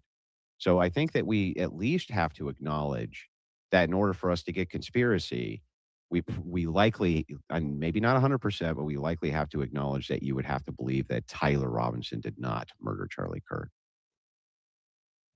Yeah, and again, And I don't think anybody could prove that beyond reasonable doubt right now. It's That binary for me, and with I the evidence assessing probability, I just know being there's a lot of smoke here, what and I they think have that there's a crisis of confidence. against and Tyler that's Robinson. Tyler a Robinson bigger tragedy, is in my looking opinion. good for this crime. But I'm resigned to the fact I'll never know. But we And I don't know wouldn't all have the full faith, evidence even yet. if they did convict Tyler Robinson. Until I we get all wouldn't the have evidence, full we will faith in never that know. conviction due to all Until we the hear what the court has, extenuating we'll never know. circumstances, which is really unfortunate. So that's Do really you my have position. faith in the Carmelo Anthony conviction? That's a little different. Do you have faith in it? Absolutely. And is that because after all of the evidence by the state was presented, you felt like the state made the better case? Yeah, it's a system we live in. Then if that's the case, shouldn't you do the same thing here, bro? No, there's contextual with the influence of our government. Listen, it's not my first rodeo. I've been around. I'm probably privy to things that most people aren't privy to, and I know how judges operate and how state prosecutors operate. What things are you privy to that other people aren't privy to? Didn't Carmelo admit to stabbing him? Yeah, sure. Well, Tyler Robinson didn't admit to shooting Charlie. But that's not really what the question was. The question wasn't whether or not these are parallel in every way, but whether or not what convinced him was that the state made a compelling case against Carmelo Anthony. And he said, yes, that's what convinced him. But then here, when I asked, well, why wouldn't you wait until the state presents its full case then before you decide to not believe the state? He gave some other distinct reason. No, I'm just saying. No, I'm Did saying the I wouldn't state have use the full. confession as evidence? Yeah, what would that have to do with Because anything? confessions are very damning. People have Yeah, confessed to things they but didn't even but what do, would that got have put to away. do? What would that have to do with the position, though? Well, let's let this guy go, and then I can jump in after the next person. But Yeah, I just want. just what would it have to do with his position? That's why I don't understand. Like, what would it have to do with the Well, position? contextually, you're missing the point. Is I don't think there's a foreign, like Joe Kent said, he was not allowed to investigate foreign intelligence. I don't think there's any foreign intelligence allegation in the Carmel Anthony case. Now, what I'm rejecting is that there's some type of white supremacy, because if you, I've been on spaces where Black people think that this is a conspiracy because of white supremacy, which I think is non-existent. So when I measure those things, I say, well, white supremacy is just a boogeyman that doesn't really exist in the theory that they apply. I think white supremacy is a fact of nature, but that's a whole different argument. But the way that they apply their quote unquote boogeyman of white supremacy doesn't exist. Now, I do think that Israel does have undue influence over positions of power in the United States. So that's where that kind of changes. We don't have But I any don't think that's disagreement gonna- there. Yeah. There's Okay. no So that's disagreement my there. position. And There's I'm no not here to. Yeah, disagreement I'm not here there. to. Yeah, I don't think we disagree on much, but I do think there's a lot of things here that would give me pause and concern. And like I said, if they put this man away, I wouldn't have full faith in the process because I heard something crazy and I let these guys go. But about shouldn't you view the totality of the evidence presented by the state before you make the decision that a pre-decision that you're not going to have faith in? I mean, they let OJ off. I didn't have faith when they let OJ off. Yeah, but hang on. That by using your logic, the Carmelo Anthony thing, so what, right? So these are completely distinct circumstances. You wouldn't say that Carmelo Anthony was railroaded because OJ was let off. Like it's just a silly position, right? No. I'm saying the reason why OJ was let off is because there was pressure on the courtroom. Same thing with Chauvin. There's pressure on the courtroom and the juries to quote unquote do what needed to be done. In this case, there's going to be even more pressure. If there is a grand conspiracy, I don't think the fact him being convicted would set aside. I'm just saying, like, shouldn't you set aside your bias and wait for the totality of the evidence to be presented? That's the smartest thing to do. Make up your mind. You're immediately going Smartest to thing to do. That's no, I've looked at the state's evidence, and one thing is again, that's hold not on. possible, sir. No, I've looked at the indictment. One thing on the indictment says, but you have hold not on, looked. sir. Yes, sir. Excuse me. They haven't. recreated. It's his not possible confession. that you've looked at the state's evidence. It's not even possible. Listen. No, nobody has. Listen, sir, they have an indictment. They exhibited, and what they said was that they recreated the text message. You know, this text message to his, I don't want to describe her because YouTube, but to his friend, whatever. Yeah, his furry friend with benefits. His furry friend. Yeah. Would you know that was recreated, right? That was like essentially what they said was that they looked at it like that. There's like a digital footprint that was akin to if I write something on a note. It is a trust me, That's bro. from the note, though, not from the Discord. Yeah. Trust me, bro. That's right. That's Well, it was worded from the note. Yeah. Okay. Yeah. So that's even worse. So yeah, this so idea that's- that they so just these are recreated a two. note. Well, hang on. These are two distinct pieces of evidence, but you don't know yet. That what I'm saying to you is like you don't know what the totality of the state's case is. For instance, maybe I'm completely wrong, and when the state releases its evidence in totality, and I start going through it, I go, wait a second, there is a lot wrong here, right? And then I would change my mind accordingly. And Andrew, can I ask something real quick? Wouldn't So you? what- Hang on, let's finish our convo. We're almost done. And then Yeah, I think I don't want to be. I don't blame the point, but I looked at some stuff and wouldn't you do the same thing? Shouldn't you do the same thing? Yeah, but I've already got the spidey senses kind of tingling. I'm resigned to the fact that I don't know if there's a conspiracy, but I know there's a crisis of confidence that I will never know there's not a conspiracy. And so to take the position that the government is this is the same as the Carmel Anthony case, I think that's ridiculous with the context, with what Joe Kent's saying, with the idea that a note was recreated and some of the things coming out now about he never really confessed and his parents were worried for him. So, I mean, yeah, we could wait and see, but I don't think, I think this one, I kind of set it out actually. Okay. All right, man. Yeah, Come on, appreciate guys. that. OJ's a grieving widow, guys. What are we going to bring him into it for?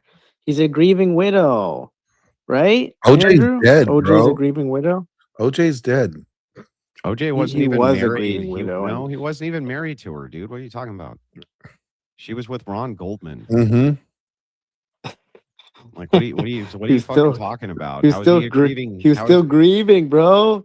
And You you know, should've given your OJ was seen condolences. last with 3 blondes around him that didn't even matter that he was in trial before. So I think he's fine.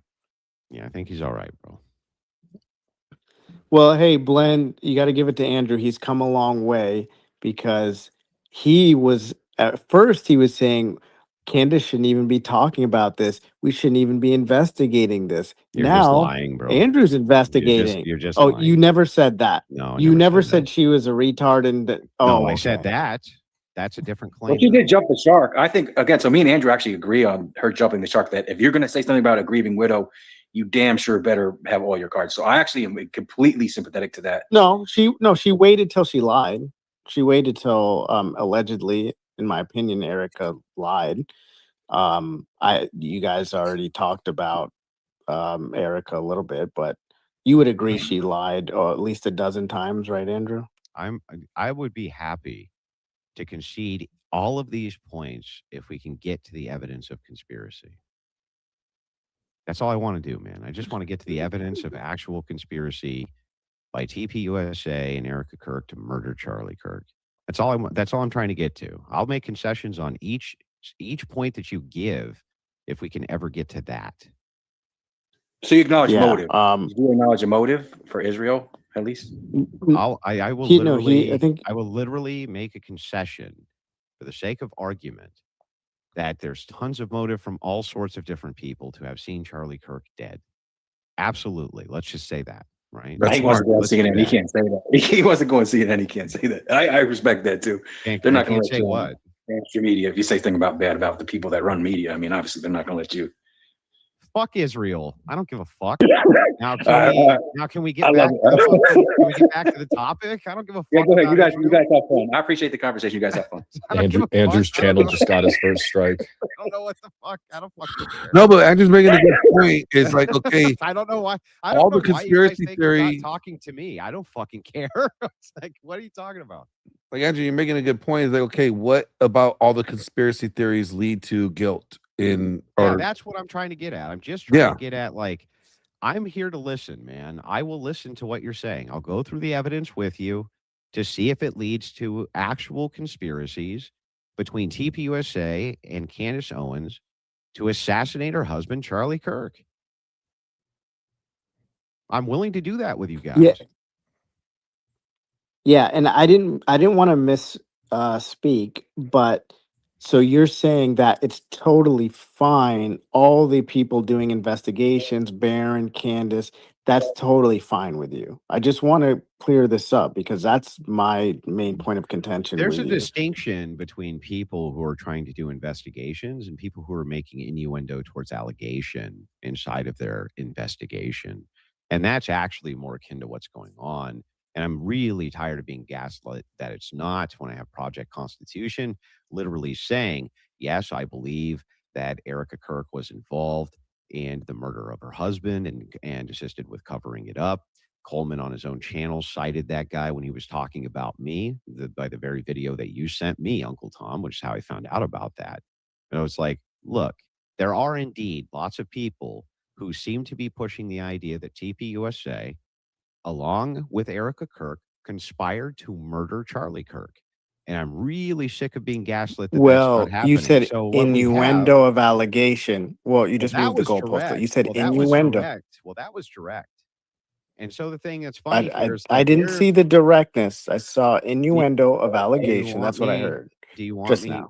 And then I gave you a direct quote from this guy who said, "I believe." So his only first only words- Project Constitution is the only problem you have. It's only No, him then. I'm also talking about people who are influenced through innuendo and that is what's going Sure. on. The innuendo is pushing Sure. out a narrative that that's what happened. There's hundreds of people who are constantly telling me that that's what happened. Where the fuck are they getting that from? They must be getting it from Do you somewhere. They seem think to cite, hang on, they seem to cite Candace often, and they seem to cite Coleman often. They seem to cite these various people often. And so if that's the case, and by the way, none of these people are willing to go on the record with their positions. If I can question them on their positions, that would be great. To just find out, like, do you actually believe any of that? But I don't think they want to actually tell people what they believe. So anyway, that aside, though, all of this is a fucking Project? derailment. Can we go through the evidence to see if there's a How is this a conspiracy? derailment? Okay. You started this by Yeah. saying What? That you Blake, wanted to Blake, go through ahead. Blake, evidence. did you get the document from Blake? Are you guys on the same page there now? Yeah, we're on the same page. Page 4 starts with Turning Point USA, nonprofit organization founded in 2012. I'm looking right at it.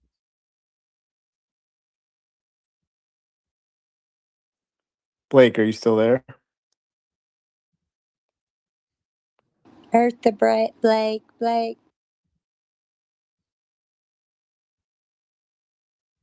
Okay. So I don't know what he's doing. Well, yeah, I don't. If you think again, I asked you a question. You went to innuendo of allegation. So, but then you said that's a sidebar and that Okay, you don't here, want to talk about. let's see if it's a sidebar or not. Do you think that there was a conspiracy, sir, to murder Charlie Kirk or not? Well, I was trying to clarify Yeah, I'm going to if clarify it right it's now. okay for us to have the discussion Do you believe about. that there was a conspiracy to murder Charlie Kirk or not?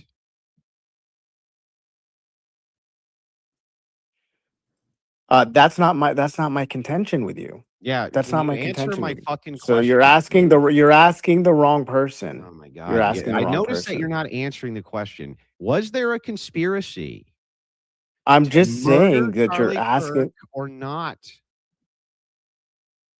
I think that this case is suspicious, and I empower anybody and everyone to crowdsource investigation and take a look into it. And I Do feel you like you have a believe problem. that there was a conspiracy to murder Charlie Kirk or not? There's not really a debate unless you answer yes to that question. So I would say yes, but I'm not going to step over you, Tom. No, it's okay. Let me play this real quick. Because Baron basically said that this is a fool's errand. So you don't agree? You asking this question, you don't think it's a fool's errand? Apparently, you disagree.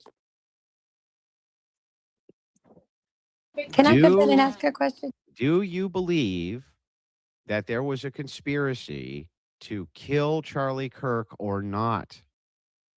I thought you couldn't even say that on your stream, but nonetheless, I Yeah, you I know break this fucking I the stream TOS sometimes too, man. It's hard to remember that I shit. get it, Anything I don't and come I get down it, and hard I'm on. not purposely I'm not purposely trying to piss you off or drive you to do that. I'm just saying that's never been my contention with you. Period. So I don't know why you're asking me at all. But Can you just I'm I'll having argue this that space one with because you, Andrew. Can you answer Yeah. the question?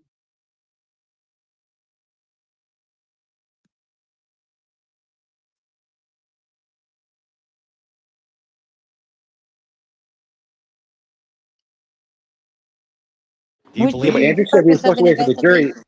Do Why you we have to wait for the evidence of the state and not wait for the evidence of the conspiracy? Like the jury's still out on both, right? So we have to be consistent. Is there But be probability that clear. there should be a likelihood of a conspiracy? But be clear what you mean I by say yes. conspiracy, meaning that this was like premeditated. There was foreknowledge. That's what you're saying, right, Andrew? both? And it was more than Both, one and that person. it was between Erica Kirk or members of TPUSA. That's slightly different. Can I ask us a quick question? Well, no, I mean that was the position I started with, dude. Did Erica Kirk or TPUSA engage in this conspiracy to murder Charlie Kirk? I don't know. Like, I know you guys believe that they did, so I don't know why everybody's suddenly super evasive about this.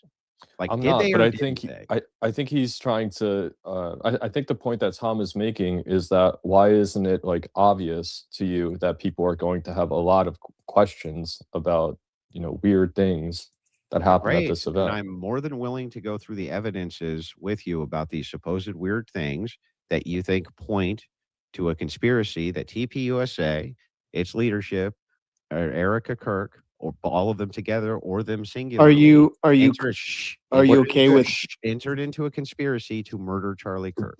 But Andrew, can I just clarify though? So you're saying you said is there a conspiracy? Then you narrow down the group to being TPUSA, No, the that was the people around initial Charlie. position.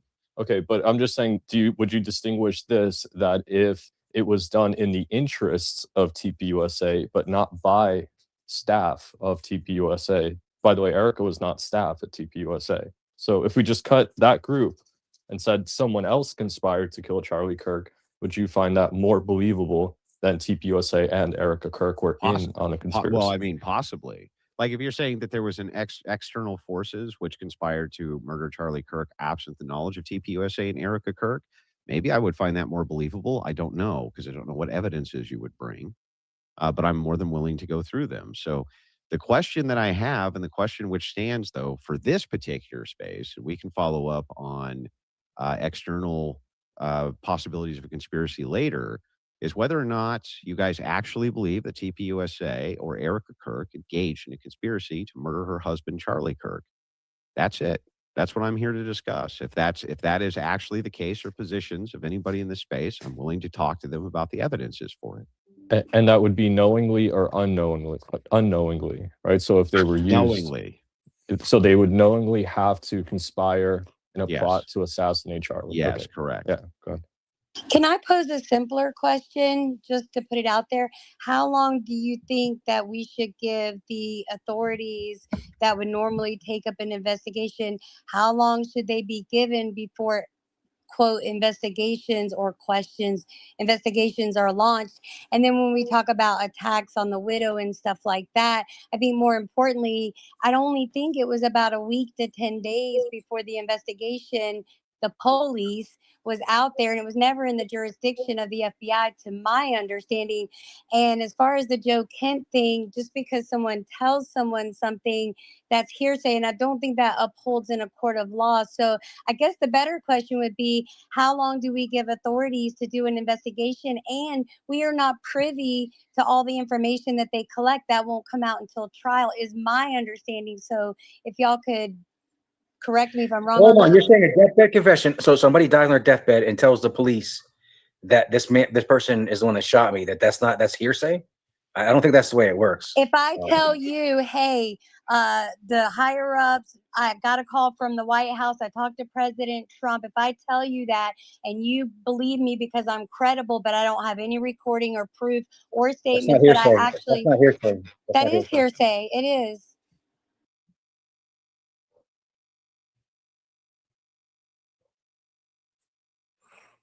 Those were my only questions. Sorry. Okay, so back to the conspiracy. Is there anybody believe that there's an evidence of some conspiracies that make you believe that TPUSA, Erica Kirk, or a third party working on behalf of them conspired to kill Charlie Kirk? That's the purpose of this space. Yeah, Now, and that's if what it's I'm trying to the get people to get now, to that. now, hang on. If it's the case that you want to discuss other things which are tangential to that, I am willing to get back together with Uncle Tom. He'll tell you I've been very, very good to him. Okay. And I appreciate him too. And I will come back for a future space on those other topics. But this one specifically is for this particular subset of questions to see if we can, if you believe that that is the case, that we can go through the evidence that would be pointing to it. That's it. Yeah, I think Riss, she's been asking. So No, I just wanted if you to want to go ask ahead. Blend. You said that you don't trust the courts and the prosecution, but then at the same time you said you trust Joe Kent because he works for the government and has been vetted. So can you help us understand like that type of thinking? Well, I just said this. Seriously, there's flaws in the court. Most people don't understand. People understand there's flaws with the president, with the legislative, but you guys do not understand. I think we kind of seen that with the Supreme Court, how flawed the judicial system is, how flawed the jury is. And so I was actually speaking about the crisis of confidence. And Joe Kent, there's other things that support. So it's not just Joe Kent's position. It's the fact that we're at war with Israel. It's the fact that, we're at war with Iran, essentially. You know, I don't need the details. I was just saying, like, you can see how that doesn't like stay consistent. That you're saying No, you it's trust. extremely consistent. It's extremely consistent because things aren't nuts. I'm not making this claim in a vacuum. So you think right? everyone in the government is truthful if they've been vetted? That's not what I said. You're trying to straw man me. I mean, it's No, not you going did. You said since he's been vetted, you believe him. So that's why I was just No, I said asking. he would qualify as an expert witness. That's what I said. I think Because specifically. you find him credible. That's what you said. No, because Yeah, I if you think the like Joe court Kens, would I find understand. him I'm just trying to credible. understand like your positioning. That was it. I don't think you can understand my position. All right, you guys. I'm gonna hop down and then go to another debate.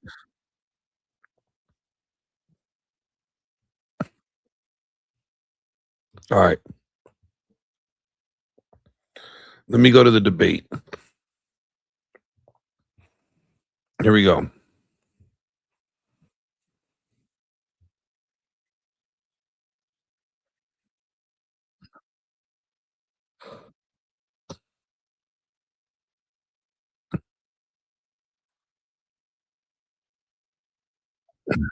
See it?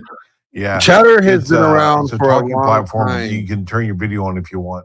The Chatter, CEO wanted me to go and help blow it up, make it better. JJ, Chatter has been around for like 2 years. I know, but that's what I'm saying. When it came out, this is what they wanted. The CEO, I'm still in the group chat. They want me to come in. Brandon is friends with them, and he told him what I've done with my companies, and he asked me to come and help blow it up, see what needs to be fixed. I'm like, no, thank you. I'm too busy with my job. But I'll check it out. Check it out. All right, this is debate me, bro. Debate me, bro. It is debate me, bro, but I don't know if we're going to have any opponents because Clark, who was the willing, very The good master debater. master debater, Yeah. he can't come tonight. He's got a job, so I don't know if we'll get anybody else in. I did spread the word around a little. There's one annoying little chick. She's kind of like, your typical feminist retard that likes to go into spaces that are just people hanging out and start debates with anyone who is slightly right wing. But Uh-huh. I went into a space with her earlier today, and I said, "Hey, check out this. There's a debate later on tonight." I know she went to the profile, but I mean, will she show up? I don't know about that. A lot of those, like the lefties, they'll like to go and try to pick a debate with people who just don't really do that because they have some kind of view, but they don't want to actually debate people who are informed because then it's more than likely they'll get dunked on. All right, you know what? Here is a debate topic for you. Okay. Now I hear that Texas is allowing the Bible back in the schools. Oh wow, didn't know that. Let me pull it up and make sure. It is. It's because Oklahoma did it, and it's because it's not religion; it's history. That's my question. So teaching the Bible is history. Okay. Yeah, so they're saying it's not religion; it's history. Yeah. If they're using That's it how the for Supreme Court got historical around it. base, if they're using it for historical context, yeah, is it okay to use in school? Now, I personally think it's fine. Personally, that would be a great thing for to debate with people. I'm sure that people on both sides of the fence will have different opinions on that. Eastside diversity. Oh, I remember. Yeah, you. Isa. Why don't I follow you? I remember you from a long time ago. You're rude. You're an asshole. I remember her from somebody's spaces. Yeah, you're a dickhead. Hold on. Oh my God. You're such a dick for not following Issa. Like I don't know, man. I don't know what happened. I don't know. Is that your misogyny coming out? Is that your misogyny? It might be. It might be my misogyny. What's up, Issa? No, I'm just laughing my butt off over here. It's all good if you don't follow me, but you did follow me when I was in my Raw account. So Mia is here. What? Oh gosh, not that Brit. I'm kidding. I'm kidding. Oh, What the fuck's up, bitches? And then I didn't think you said you wanted a feminist, right? No, I'm kidding. I was thinking I might try to hold a space Friday just so Mia could come hang out. But hey, what are you doing? What are you doing? Thirsty Thursday. Let's have fun. Is it Thirsty I'm up Thursday? far too late. I'm not going to be here for very long, but I saw obviously Unsalty and JJ here. How could I not pop in and say hello? No. Absolutely. See, I've got the warm and fuzzies right now. My girl No. Mia is in my My space boys, again. my boys. Oh. I don't know. Boys play with toys, and this ain't no Tonka.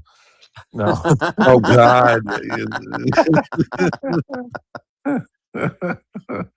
I like the new profile pic, Mia. By the way, I mean you know that because I commented on Thank it. But you. yeah, it I wanted looks to make great. myself feel better yesterday, right? I had a Mm-hmm. nice shower and I put a little bit of mascara on, a bit of concealer, and I had some good lighting with my computer screen. I was like, do you know what?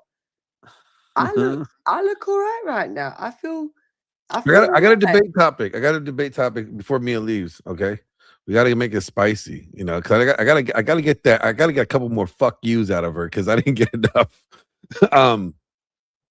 So should single moms get state support?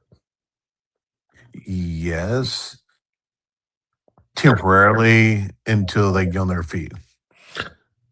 I hold Are the you, are position. you are you asking me directly or? No. I'm just because you're a woman, so I wanted to bring it up a woman issue in here. So Unsalty has to debate this topic. Unsalty, you have to be on the position of no, they shouldn't get support for the patriarchy. There you go. Okay. JJ said yes, they should. Now Temporarily, fight. not forever. Don't Fight. have 20 kids and expect me to See, raise them. right, Yeah. see, this is a techie one, so I'm gonna give it real fucking here, okay? Oh, here we go. This is a techie one, okay? Because you will get, obviously, with any systems that are put in place to help the vulnerable, you will get sponges that are going to take advantage of that system, right? And you will get the fuckers that will have 20 babies with 20 different dads just so they can get the money and the welfare. But then you will get people like me who actually was very sick in a pregnancy, right? I was very fortunate that my child's father supported me during that while I was out of work, right? He then supported me during the first part. Once we'd split up, and because I was the one who had asked him to leave the house, I was out of work, but it was also not a good idea to keep him there. And I was left in a position where I was like, okay, my daughter is not old enough to go into school. I don't know what to do in the meantime while I get a job to afford that childcare. What do I do in this mid step? Because I can get a job very easily, you know, Yeah. like I'm more than qualified and I will, which I did. But in them few months between, you know, I have to put food on the table, and I don't have that job set yet, you know, that was a massive help because I never wanted to be someone who asked the government for help, but I got the help I needed for a few months. Well, I guess let me phrase the prompt better then. Even for a couple of years till you go on your feet. You know, yeah, I mean, should the not forever. churches do more when it comes to Supporting their local community. yes, because they get For the tax sure. write-off, right? For sure. And so it seems like the churches get a write-off and the state gets to play It daddy. shouldn't even be the state. Like Yeah, the exactly. old phrase is, right, it takes a village to raise a child, right? I don't actually believe while a child is young, it costs that much to raise them. I'm raising one. My daughter will be 5 in August, right? And up until, you know, recently when she wants to go into, you know, she wants to do ballet and gymnastics, and she's now going into her first year where they have school trips. Other than food and clothes, Yeah. like, what do you possibly need more? Like, as long as you've got, you know, a roof over your head. And you have to make food for you. So how hard is it for a little one to have a little bit more? Exactly. So I Yeah. was already Yep. making good for me as it was. And the only time I wasn't able to was obviously while I was sick. And then while she was too young to be in school, I was like, right, I just need that little bit to help get the childcare arranged. So Yeah. that's great. But years, you get to a point, you'll get to a point where they probably won't want to work anymore because they probably have it much easier. You know, don't you know, it's hard for me, and most of my earnings go out on childcare. Like it's honestly, I could probably get not honestly not half as much, but I could live at home and chill out and not have to worry. You know what I mean? You know how the UK is.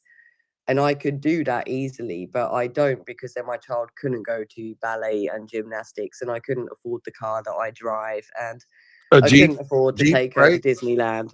It's a Jeep. It's a Jeep. Yeah, it's not a massive thing, but like you can it on benefits. You're not affording a car. Is Like it lifted? you know No, not it's a Cherokee, not that kind of Jeep. Oh, Yeah, it's just a little Yeah. Cherokee. Like, Yeah. but you won't be able to drive. You won't be able to afford to drive a car. Like, you won't be able to do that things on benefits here. Like, yes, you can live. The more kids you have, though, yes, you will. If I go and have like 6 right now and stay out of work and I get all of them in school, I would be laughing. But Well, give fortunately, me I'm not a 3. bum. But I Give can me see why. give me 3 boys. Yeah, but this is why bummy people are uninspired to go out and make money, because the government will. So I think there should be a cap. I think there should be a cap beyond, your means. If I you think if we you should. I just think we should also cap people from having kids. But you know yes, what? You've had 2. You've been on welfare for like that, 8 years now, that's what and I'm saying. you I we I should. genuinely think you're taking the piss. Like, if you can't afford a child, they provide condoms for free. So let's ID. let's be realistic about this. Now you're taking the piss. What if you're in a spot of bother, the government should help the vulnerable for the sake of the country and keeping everything moving. That doesn't mean it should create a system for people to be able to sponge time and time off again. And I do think the UK has actually started decreasing money per child, You but know, it's that's not funny. not quite good enough. You know what I thought was funny in the UK? Like, so, you guys had this thing when if somebody was accused, or if you were a victim or alleged to be a victim of a sexual crime, you would get like a stipend, right? If a woman accused a man of rape, she would get like a stipend, like for I still if can't believe I live in a society where people have to say the word grape, but please I'm on continue. YouTube right now, so I Wait, can't. what's a Oh, okay, grape? no, What you is have that? What's a to. grape? Sorry. I'm on Please. YouTube, so I have Oh, to say God, grape. as if you should have pre-warned me before I I started don't talking. care. That I was mean, to visceral. me, it's stupid, but I mean, I What played the by fuck is a TOS. grape? I'm so confused. Don't Grape ask. It's is on a YouTube. fruit We're not that you allowed to haven't talk about had up that your ass anyway. yet, It is a JJ. Please fruit. continue, Glenn. Yeah. What? So like they were paying women that were allegedly victims of grape the Oh, okay. allegations until UK stopped doing that, until guys caught on, was like, oh, they started accusing other men of grape, and so they had to start paying the guys the same stipends that they're paying the women for. And these guys are pocketing money and just making allegations against their buddies, like, oh, JJ graped me. So, and then next thing you know, they're getting a stipend check. And then in 2018, they're like, yo, you got to stop this because we can't afford this. You haven't lived until you've been grapefruited. I'll have to say that though. Yeah, It's a little different, a little bit different. Yeah. I don't want to be grapefruited. I don't know what's happening here, but I'm instantly regretting coming here, and I see a lovely lady with her hand up, and I feel very sorry for her right now. Oh, man. Go ahead, Issa. Hey, boys. So like, just like Mia that is hard to be a single mom. I was a single mom. I think that childcare should be free. I honestly think, with all the money that goes into politics, all the money that goes into laundering and all that other stuff,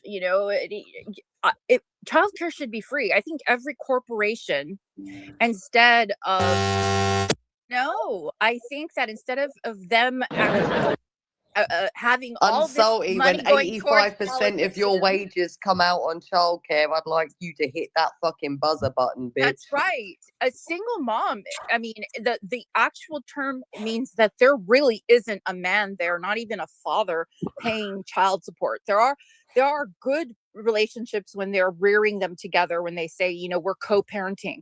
This is not the situation. This was a situation where she was left dry, high and dry. I think instead of corporations paying lobbyists to go do their bidding, that they should pay for childcare. There's nothing better. NBC the game. I ain't speaking on people that I'd rather just country. see in person. I'm doing that. And I'll be in Okay, Dallas, so he could I've see me when heard he we've sees me. heard some to be fair, anecdotal stories, right? So let me just go off the prompt that Glenn gave me. Should the single mothers receive benefits from the state? Okay, so if I'm going to take the no position on this, I'm going to start off with Number one, it's not the state's responsibility or within, I will end you. Mia, you need to. This is a debate, Mia. You need to let me talk. It's all right. It's all right. I'm sorry. Don't worry. Me and my daughter will just starve to death in the freezing cold while I can get back into work. Okay, Don't okay. worry about it. It's all Listen, right. listen, my dear. Now we're talking about in general, and we're talking about like policy. Okay, so policy wise, no, the state should not be a nanny for single mothers or anyone else. Single mothers, their children should be cared for by the fathers, and then we have a system that tries to enforce that, right? Sometimes it works and sometimes it doesn't. But definitely the fathers should take care of their children, number one. And then when you get into like the topic of free childcare was brought up. Well, the problem with that is like socialism does not work in, for lack of a better word, a melting pot. You know why socialism actually kind of works in the Scandinavian countries? What is it? Is it Denmark I'm thinking of, or Sweden, where it's kind of socialist, right? It works because they have a homogenous population and everyone contributes and pays taxes. We don't No, have that in America. doesn't work, but Well, I mean, yeah. yeah, and Mr. Tommy, yeah, it's not working now. It's not working now, and there's an obvious reason why. If we had socialism in America, well, we'd just fall apart because the people who'd have to lift the burden up would give up, man. There wouldn't be anything to work for anymore. And I'm moving. that's the way that socialism and communism works anyway. They squeeze all the fucking life out of the middle class who have to pay for and do the labor for all the people who fucking are leeching on the bottom and the top, right? Both sides are leeching out of the middle until they're sucked dry. So yeah, in a perfect world, I mean, first of all, in a perfect world, women wouldn't be single mothers, number one. But of course, Fucking men. right. Of course, shit happens. Shit happens. People, pick the wrong partner or whatever. But I think that the enforcement arm, which I mean, for me, I mean, it should have Well, think stayed back with to the the days church. before, Unsalty, where you legally couldn't be divorced. You had to Yes, make that shit work. you did. You had to Yeah. make it work, and you had to fucking take care of your responsibilities. Because if not, the church would fucking, straighten you out. What And happened? there was also the fear of excommunication, like that literally people would think I'm going to go to hell if I don't fucking do my duty. So, So what if mhm. what if we do this? Right? Here's a theory. I'm gonna throw it out there. This one's for the patriarch, just for you, Unsalty. If single mothers have a hard time raising their kids, and if there is no credible reason that the father is unfit to raise a child, should the person that is more financially responsible be the one to raise a child? Yes, yes. Oh, Sorry. Yeah, Get him, oh, Mia. right. Get him, Okay, Mia. okay. No, no. Get him, Okay, we're Mia. gonna have a whole debate right now. No, no, no. Settle the Get him, fuck Mia. down for Get a him, second. Mia. listen. You heard what he said? I'm gonna You go heard what he said? scientifically here for a I second. say yes as well. I'm gonna go Are scientifically you here for for a real? second. Is I'm gonna go. it? Yes, Is hold on. it? I'm gonna Is go it? scientifically here for a minute, He's Mia. about to drop the biology Hold bomb on. on you. Scientifically, You're children of telling me, right? I Mia, love fucking listen, Mia. trolling on I you. know. I'll Listen, let you finish. Sorry, I I'll let you love you. finish. I love you. Absolutely, you're a great person. You're a wonderful woman, and I'm sure you're an awesome mom, right? But scientifically, um, children of single fathers fare Here we better go. than children of single mothers. Okay, that's number one. And men are more capable of providing in general, right? That's just like a kind of a statistical reason to say, yeah. Um, and that doesn't mean that fathers are automatically better parents than mothers. I mean, the kids need both. I mean, that's the bottom line. They need both their parents, and they need them to be together. They need them to be married and functioning a functional family unit. And the way you get that, the way we get back to that, is through God. But yeah, like statistically, scientifically, yeah, the one who's better able to provide financially should be the what is it called, the the prime custodian Provider. or whatever. Yeah, primary. I think, The primary I think, custodian. Primary I do custodial. agree. Financial is a massive thing. Obviously, we're bringing up a child, but that is not the be all and end all when it comes to a child's health and well being and their and the raising of a child. I believe that my child's father may, on paper, technically have money in that account, but he doesn't have a home for himself. He lives at his mother's house. He doesn't have a stable job. I'm not going to go into the ins and outs, but there That's are caveats. You gotta have multiple a reasons. house. Yeah, most people do. No, but there's multiple reasons that even though he may seem financially stable on paper, that he should not be I think everything should be judged individually. Like you cannot, for the sake of the child's well-being, to put it in such a broad bracket of just based on finances, that's so detrimental. I find that so detrimental, especially when it comes to the fact that when a mother typically is out of work when a child's younger, she's going to be the less financially stable one. And we all know that a child needs their mother. They need their Sure, mother. of course And they do. you're no, but that saying that is putting us that's putting us, you're setting us up to fail from the get-go, because we've already But been do out they of really? work. We've already out Do of work. they? We've just given birth. We're raising a child. Of course, we're not financially stable. You're basically signing every fucking kid that's not in that's now in. You're signing them all over. I can't agree with that. But I think Mia, you make it. I took custody of mine, sole custody, Yeah, but that's because a different situation. That's a when woman that no, didn't she fucking couldn't. care. She'd rather the money than the kids. I That's know, not but the she. same But situation. if I wouldn't have given her the money, she couldn't get a job. She had no skills, and so they would have been, I have latchkey kids. skills, and the thing is, Right. judging by them standards, my kid would be with a man who shouldn't have my daughter full time, while I had to fight and get myself back to that opportunity, whereas I have got back to that.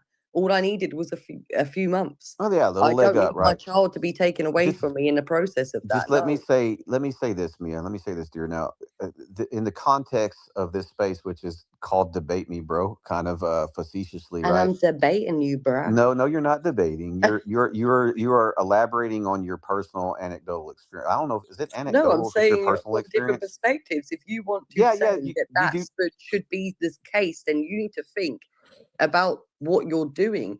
The About matter of fact is, think about the actual percentage of women and their financial situation after giving birth. Isn't it case by That's case? a I good. mean, it It should is be case by broad case, No, strokes. but that is a good generally, point. I think what woman is fucking is like what are the odds of a woman being financially massively more stable than the man and having enough in the bank to fucking way more than him to secure things if shit hits the fan when she gives birth?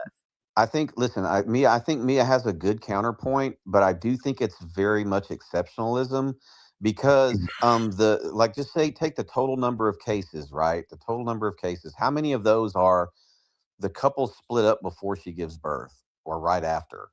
Right? I mean, It's that's got to be always the early months after. It's always within the first 6 months after birth. And they are the first 6 months where the woman is off work. Thank you. Yeah, I understand that, but I'm saying as a total of the percentage of divorces where there are children involved, how many of them involve, newborns, right? I mean, yeah, that's a very salient point as far as saying, well, the more financially secure one should be the primary custodian, right? That's a salient point. Well, a mother with a newborn, obviously, she's not financially secure, right? But Because it's she has only to take care of a baby. 60-40. I mean, But it's almost 50-50. It's not a big deal. It's just whoever sleeps in the house longer and takes them to school. And so that's the 60%. That needs to be the person that can afford to buy their groceries and pay for their and laws school laws gear. vary as well, and then we're talking about like having full custody where the other parent is basically relegated to supervision and stuff like that. I mean, Oh, these like are all Sorry, I very just mom. like came in here to give you some woman beef before I went to I sleep love it, because Mia. Hey, you're listen. gonna, you know what Get I mean? back in I the got a little bit of kitchen. Get back controversy. in the kitchen, Mia. Go. Babe, it's late. The stove is off. Come on, give me a break. Oh, Mia, I gotta get. I Fine, listen. fine. I'm gonna be off for finally. Salty has 2 days off. Woohoo! I'm gonna be off, so like I'll be around on Saturday. I don't know what I tell you what I'm gonna be doing. I'm gonna be grilling burgers and hot dogs. Is what I'm gonna be doing, but I may have time to pop in so we can hang out. And if not, I'll give you a ring, love. Okay. So you get some sleep. I'm very concerned. Just like when Miss G comes in here, I love to have her in here, and I hate to have her in here because I know she's literally not sleeping when Yeah, she should be. I will be passing out very shortly, I can assure you. But I saw you were here and I was like, well, I'm awake. I've got to come in. It said debate me, bro. I love a debate. And then I saw Glenn was here and I was like, God, I got to get in and debate Glenn. I love Gotta it. get I in love it. here, but I haven't You got don't enough want that sleep tonight. smoke. You don't want that smoke. I do, It's but I too need to late be for you. You need to prepared. go to sleep. You need to go to I sleep. need, You know? right, I need time for that. It's gonna have to be a weekend thing for that smoke. Okay, So we will set it up. I'm gonna love Yeah, you and leave and you get here all. quicker so you can be in the co-host next time. Okay. No, And it's I'm been gonna a piss some pleasure people as off. always. Woman in the Ladies, co-host get spot. up here and debate the bros. What are you doing? All right, love. Have a good night. Get some sleep. Okay. So check this out. I have several hands up. I have some people. I don't know about that. I have several hands up. We're gonna get at hands. Definitely. We're gonna get at Issa. We're gonna get at Money, who I don't know. So we'll see what they have to say. But first, I'd like to say hello to Mr. Nico Suave. What's going on, buddy? Are you with me, Nico? Nico might have fell asleep in my space. What? He's probably like listening to something else. He's making songs on Suno right now. That's what he's doing. All right. Well, let me go to a new speaker. Let me go to Money real quick. Hello, Money. Do you have something to say on the topic? Yeah, I was just thinking about like who should pay for these single mothers and their kids. I know a Chinese woman that is here. She's 50 years old in the United States. She's on a conditional green card. She got like a 12-year-old son living in a 2-bedroom apartment for like $2,300 a month. And I don't know, like I feel bad for her because she's going through a lot. However, like I don't know how she's making it because she's working a retail, like 2 retail jobs, and it just seems like the inevitable is going to happen. Who should pay for that? I don't know. Glenn, you want to take that or JJ? Hold on, Because I I'm, want to. If Can you let me the question again one more time? She's 50 years old. She's here like on a conditional green card for another like 3 years. Mm-hmm. I don't know what kind of assistance she's getting. But it doesn't look good because she's working retail in like a $2,300 a month apartment with her 2-bedroom apartment with her like 12-year-old son. So once that money runs out, like, or like as far as like getting her assistance, like, what are your thoughts on who should pay for that? Well, personally, I would say this is where the churches need to come in and be that community outreach. I mean, that's what the churches were before. They were the churches is where the homeless people went and got food. The churches where people got aid from. But personally, I think it should be her family. She doesn't have any family. It's her and her Well, son. that's the problem. So when if you go through the process properly to get a green card, you have to have a sponsor. Yeah. That sponsor has to be able to show that they could financially support you. Well, So this is you're an not a asylum. burden. This is an asylum thing, so it's Then not. so it's bullshit. There's no such thing as asylum. Who the fuck is running from being persecuted or killed? It's just bullshit. Well, So that's why she's here. She doesn't have a sponsor. She didn't. okay, then tell her to go back home. Tell her to go back to the country. I'm tired of this shit. Right. That's why I'm everybody. bringing it up. Like, Yeah. That's what I'm saying. Everybody's using the same excuse. Oh, asylum. Because people are hanging you. But here's my thing: is like if you come over here, like you have choices to make. You have to make the decisions. You weigh out the options. If you don't succeed and you fall on your face, and you do not have a backup plan, that was the decision you made. And it sucks. And that means that person is putting her and her child in a really awkward position. And that's fucked up for her to do so. But at the same time, that's the choices she made. And here's the thing. If we removed the woman and we put the guy in there, we would be like, why the fuck don't you have a job, bro? Why can't you get your shit together and take care of your kid, bro? If we're trying to be equal here. All things equal, we shouldn't show one gender more sympathy because they have a child if we're not going to show the other gender the same sympathy if they have a child. Yeah, Tell let her me I'll just pay for a first class ticket to back to her country. let me just add on to that a little bit, money. And that's kind of the problem. Like when where the point we started out is was with should the state support single moms, or give benefits to single moms, right? There's single moms and then there's single moms, right? The generosity of the West has been taken advantage of. And what we don't want to be doing is having some kind of method where people can come here and raise a passel of children, that are not part of our culture, and be paid to do that. That we're raising, children from other countries and other cultures, and we're paying for it. And even in our own culture, there is a subculture of people who literally are on welfare from probably before they're even an adult, and they stay on that, and then they have kids and they get welfare for their kids, and it's just a self-perpetuating system, you know. So I mean, I think we need to clean a lot of that up. But again, we were talking with Mia earlier. I don't think I would ever have an objection to someone like Mia getting assistance in a time of need, right? That's what it is. It's assistance in a time of need. Like JJ said, temporary, because of course, any responsible adult is not going to remain in that type of situation long term, where it's like, okay, the state's daddy now, the state's my fucking baby daddy. He's my husband now. And they're going to take care of me, right? Of course not, man. No self-respecting adult woman or man wants to be in that position. So that's kind of the nuance of it. How about the liberals that would say, that's a person, it shouldn't matter that they came from another country. I'm hoping that someone's going to jump up here on fire about this. She's 50 years old. She's 50 years old.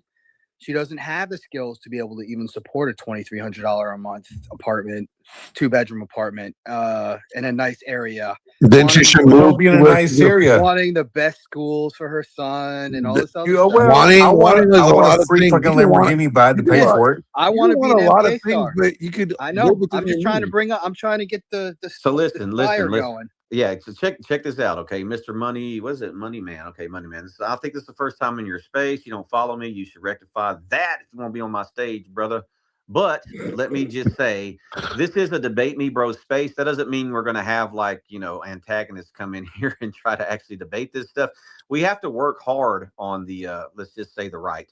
We have to work hard to get people who are willing to come and and test ideas against the opposite worldview. We have to work really hard to get people like that to come in. They don't like to do that. They like to go and talk to people who don't have any skill at defending their worldview, basically. So I have tried, and we did have last night, we had someone who is like left leaning, like left of center. And he's a good guy, and he definitely, he gave it his shot to debate. He likes to go half on dates, ladies. He likes to go half on dates. And I'm not even going to say that he's what would you say? I'm not going to say he got bodied. I mean, he spoke, with to the best of his knowledge, and he made a good show. But again, it's the worldview obviously is not very solid, and that's what you get to the root at with debate. Is you get to the bottom of the worldview, you pick it apart, and you see whose worldview is stronger. I don't know why Nia is defending Clark so strongly down there. But it's fine. It's fine. I will have to stand up for Clark. So he doesn't do 50-50 on the date. He pays 100%. Oh, maybe that's what she was thumbing down. But he thinks that when you're living with a woman, she should pay half the bills. That's where it's 50-50, not dating though. Yeah. As a note to men, I don't care how progressive a woman is. And again, we're mostly preaching to the choir here. I don't even have any Jews down in the Jew tunnel. So, I mean, we're preaching to the choir here right now, right? So, but of course, even a progressive woman does not want a man who makes her pay half the bills. She doesn't want progressive. What about equality? What about equality on Salty? Are you not for equality? Are you progressive not for women. equal rights with women? Okay, stop chimping out, Glenn. Hold I'm on. gonna chip out. I'm gonna be a progressive. Progressive women want men to uphold their traditional masculine roles when it comes to the relationship, but uphold progressive values when it comes to her duties and responsibilities. That, I think, is the overarching theme on the left. Now, you do have some who are just like, I mean, they're really into it. They went full retard, and they believe that stuff. That's got to be a tiny percentage. Most normies, whether their politics are left or right, most normies, they still want men to uphold their traditional roles and responsibilities. And it feels gay. I mean, ladies, can you imagine your guys like, honey, I need that half of the rent this month. I can't fucking make it on my own. Yeah, but you know what? You know what is cool when you go out on a date with a woman, she offers to pay. That's I don't cool. like that. No, That's I like it. offensive. I tell her That's no. No, listen, offensive. before you I'm jump down my throat, offended.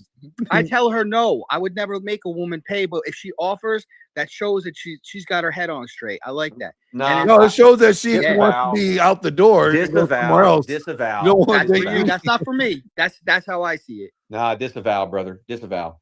You know Now, what? a She woman could shouldn't be leave, and I'm offering to not going to pay pull out for her anything chair. on a first date. A woman really shouldn't be offering to pay anything ever.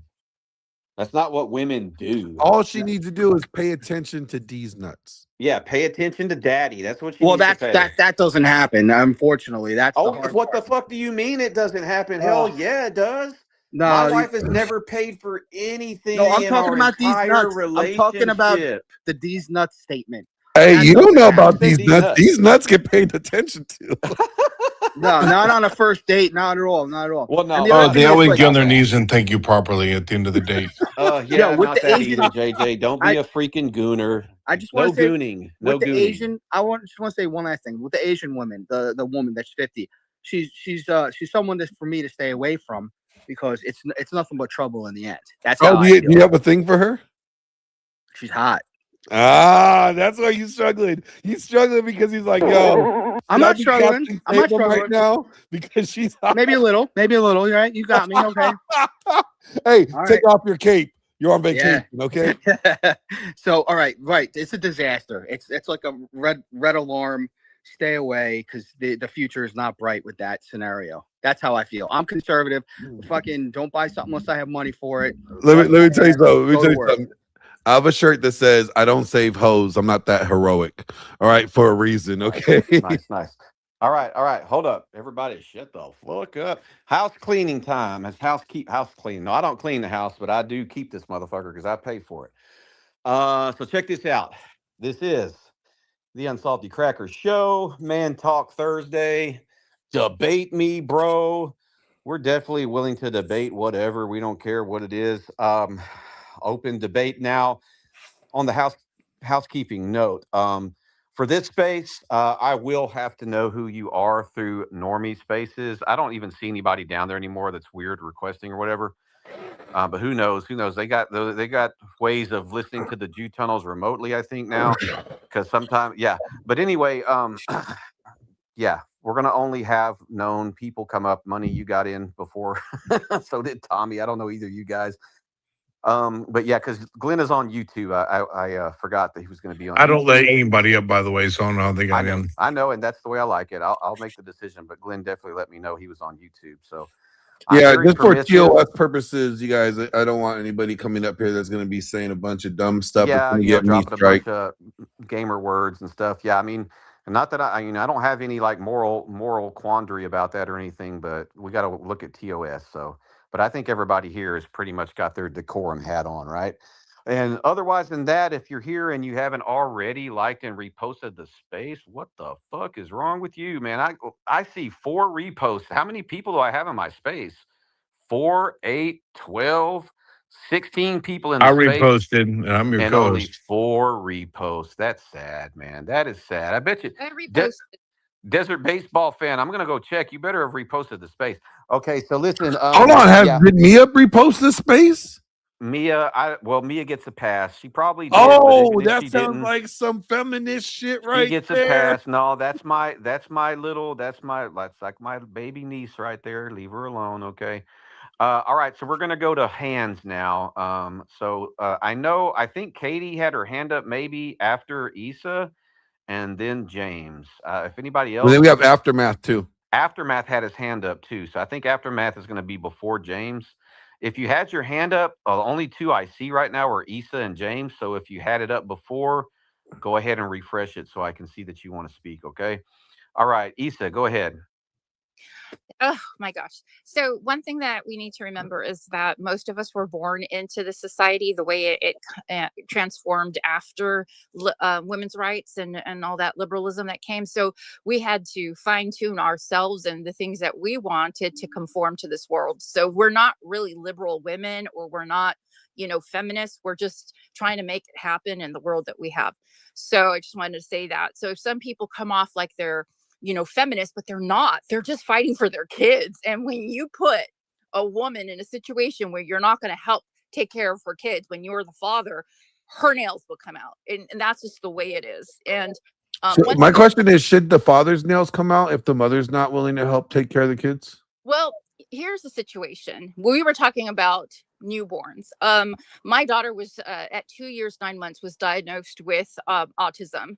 And my husband and I decided that I would come home to take care of my daughter. And I think that was a very sound decision. And then shortly after that, I became pregnant with my son. And during that time, he decided that he wanted an open marriage, and he didn't want to be the family man anymore. So he just abandoned us. He literally just left and didn't show up anymore. And I was put on bed rest, okay, for the sake of my child. So here I have this, unborn child who is now special forces, by the way. So he's took that energy into something else because of of those abandonment feelings.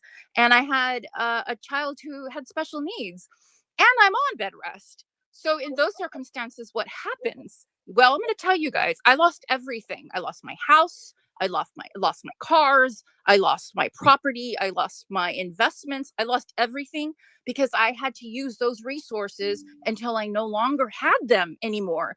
I did apply for aid. I ended up in a women's shelter home. I had my own little condo with me and the kids, and it was really horrible. But this was the situation. He was making $13,000 a month. Before I quit my work, I was the breadwinner. I've always been the breadwinner. And he situated himself so that I would have to say, sure, honey, let's do the open marriage thing. And oh, hell no, was I going to do that?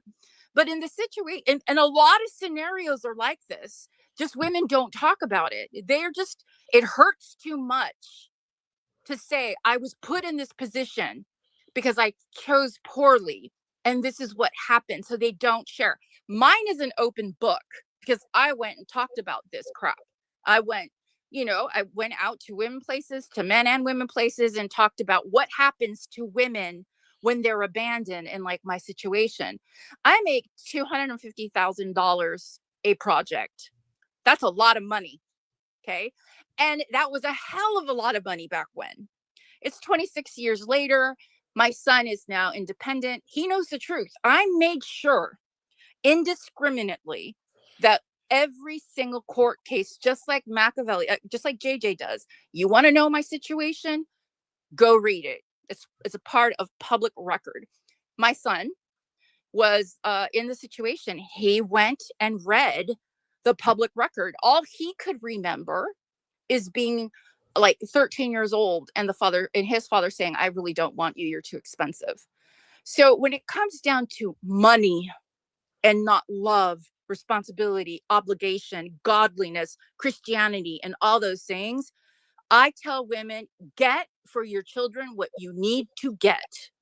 And the reason why, because nobody else is going to do it for you. And a man should not abandon his children without consequences. That is just the way it is. It's going to take a hell of a long time for a woman, a single mother, to get off her feet. And she should not have to pay for that because one parent has more money than the other. Well, let me ask you this. Let me present this case because not all cases are your scenario. Let's just say for sake of argument, A third are deadbeat dads that don't want to do anything with their kids, that abandon their responsibilities. Our third are dads that want to have access to their kids, right? And maybe there's they have a decent parenting plan. And then there's a third of fathers who are being robbed of their opportunity of seeing their child, and that's because mom is playing political games with the court, right? So with that being said, when you cut it up in thirds, right? There are a party of men that want access to their kids. I mean, there's people that write about it. This one person said, the woman sees more support than I see my child, meaning she's seeing more money and getting more money out of him than he actually gets to see his own kids. So I think what about the bad decision that he made? Like, because in society we tell him, well, bro, you should have picked better, right? Exactly. Absolutely. But here's the situation, Glenn. A mother knows when she's at a certain point of maturity and how she's going to provide for her children. If the spouse that she has isn't there and is at the same level, guess what? You're not going to see your kid. That's just the way it is. And it's very disconcerting because the children do need a father, but they need a mature, stand-up father. But they also need a mature stand-up mother too. So it's not. It's like, absolutely. No, in all things comparison. Like let's just be honest. Kids get played as a pawn. Yes. In all these situations, mom says dad ain't giving me mom enough money. When dad gives me mom enough money, then dad will see me again. Right? There's cases like that. There's cases where dads are completely deadbeats and they're driving around in their new girlfriend's car. And they pick up their kids and they're like, oh, I'm broke, right? Ain't got no money. Yeah, right? I've seen that. You got that. And then you got dads who do pay, but the mom is playing games like, oh, you get them next week or then next week. Or then, you know what? This is my weekend. Or I have them this holiday. And then they want to go for Christmas too. It's like, so. You know what, Glenn, I see your point because my brother went through exactly what you're talking about and probably similar to your situation. And it's very, very sad. I've seen both sides. But one thing I will say, let's look at this common sense. A single woman still wants also a form of freedom, still wants to go on vacation, if not to Cabo San Lucas, still wants to be able to have her girls, still wants to be able to grow as a woman. So if she's not letting you see your kids, it has nothing to do with the fact that it's about money or it's the fact that it's the person, man or woman, because JJ is also in that situation. I think it's just a human factor. I think seriously that level-headedness has to go in to the court system because all they do, and if you read the court, any kind of court docs, the judge doesn't pay attention to anything unless there's a drama attached to it. And that's a very unfortunate thing. Whichever attorney can create more drama, whether it be the man or the woman, and many times I've met and advocated for men who are taking care, and this is God honest truth, of their disabled children, because my daughter was in the system. And so I would meet all these single dads and I would help them. When it comes down to it, it's not about the people, it's about the children. And if the child should not be with a fair weather mother or a fair weather man, then it should be equal and down the line. And when I said about the child care system, I wasn't talking about the state paying. I'm talking about corporations who literally put more money in lobbyists than they do. I hate lobbyists. I think all lobbyists need to burn. I think so too. I agree completely. We're actually doing free childcare because that's how we're going to get, mothers to come work. Exactly. And when they couldn't, because why work if you're putting all the money into childcare? So how much is it going to cost me? It's not much. It's really not. And so I'm hoping that more and more corporations see it and they do educated childcare on, and we're going to have a cafeteria to feed the employees. We're going to pay 100% of health care. If you take care of your employees and their kids, they will never freaking leave you and they'll take a bullet for you. I want to bring up the comment that's up in the Jumbotron or whatever it is. It doesn't support that there aren't any repercussions for deadbeats. Yeah, that's why I put it up there. Once y'all were done with your discussion, I wanted to bring this up. This is a comment from Ledham. Is somebody talking? Yes, actually, that's both. I want you to know that there are deadbeat moms, lots of them Okay, as well. okay. Thanks, Issa. And then I'm going to get some other hands, but I did put that in the jumbotron. It's a comment from Ledham. It said basically this comment's referring back to when I said something about the system us having a system where um, people were required to support their children, men were required to support their children. Right? She says there's aren't any repercussions for deadbeats. I mean, That's that's not false. true because That's false. we still will incarcerate people for not paying their Yes, child that support. is the not paying child support is the unique way that you can still go to prison for debt. The Yes. one and only way that you can go to debtor's prison. Oh, wait, I take that back. It's not the one. It's the only way outside of not paying your taxes, basically. But we Yeah. used to have debtor's prison where people would get thrown into prison for not paying a debt. So if you have child support arrears or your egregiously unpaid taxes, those are the reasons why you can go to prison over debt. But it's Um, also funny because I could flip this and be like, well, it also there is no repercussions for women who file or who falsely commit paternity fraud. Nope. There's also no repercussions for killing their kids. So, I mean, that's one thing. I mean, I've heard this argument made before, and while I don't agree with it on principle, it actually is the most fair thing. Is that if a state allows women to have abortions, then men should be allowed to opt out of paternity altogether as well. That would be the only equitable thing to do. But of course, I'd prefer that abortions were completely outlawed and carried stiff penalties, like really stiff penalties, and also men were required to take care of their duties and responsibilities. All right, so I'm going to get to some other hands now. If I remember correctly, because the hands have mostly disappeared for me, I still see some. I'm going to go to Katie. I'm going to go to Aftermath, and then I'm going to check in with Nico before I go to James and back to Issa. Go ahead, Katie. It's been a enlightening space for sure. I think that there's a lot of really great points made on both sides of everything, but the fact of the matter is I think that if society would bind together and help the ladies who need help, or the men, it doesn't matter, female or male specific, because there are a lot of single dads out there that don't get assistance and don't get help that they need either. But I don't really think, if you're thinking the government needs to do these types of things, I'm saying this from the perspective of having received government help for my children when I was giving birth.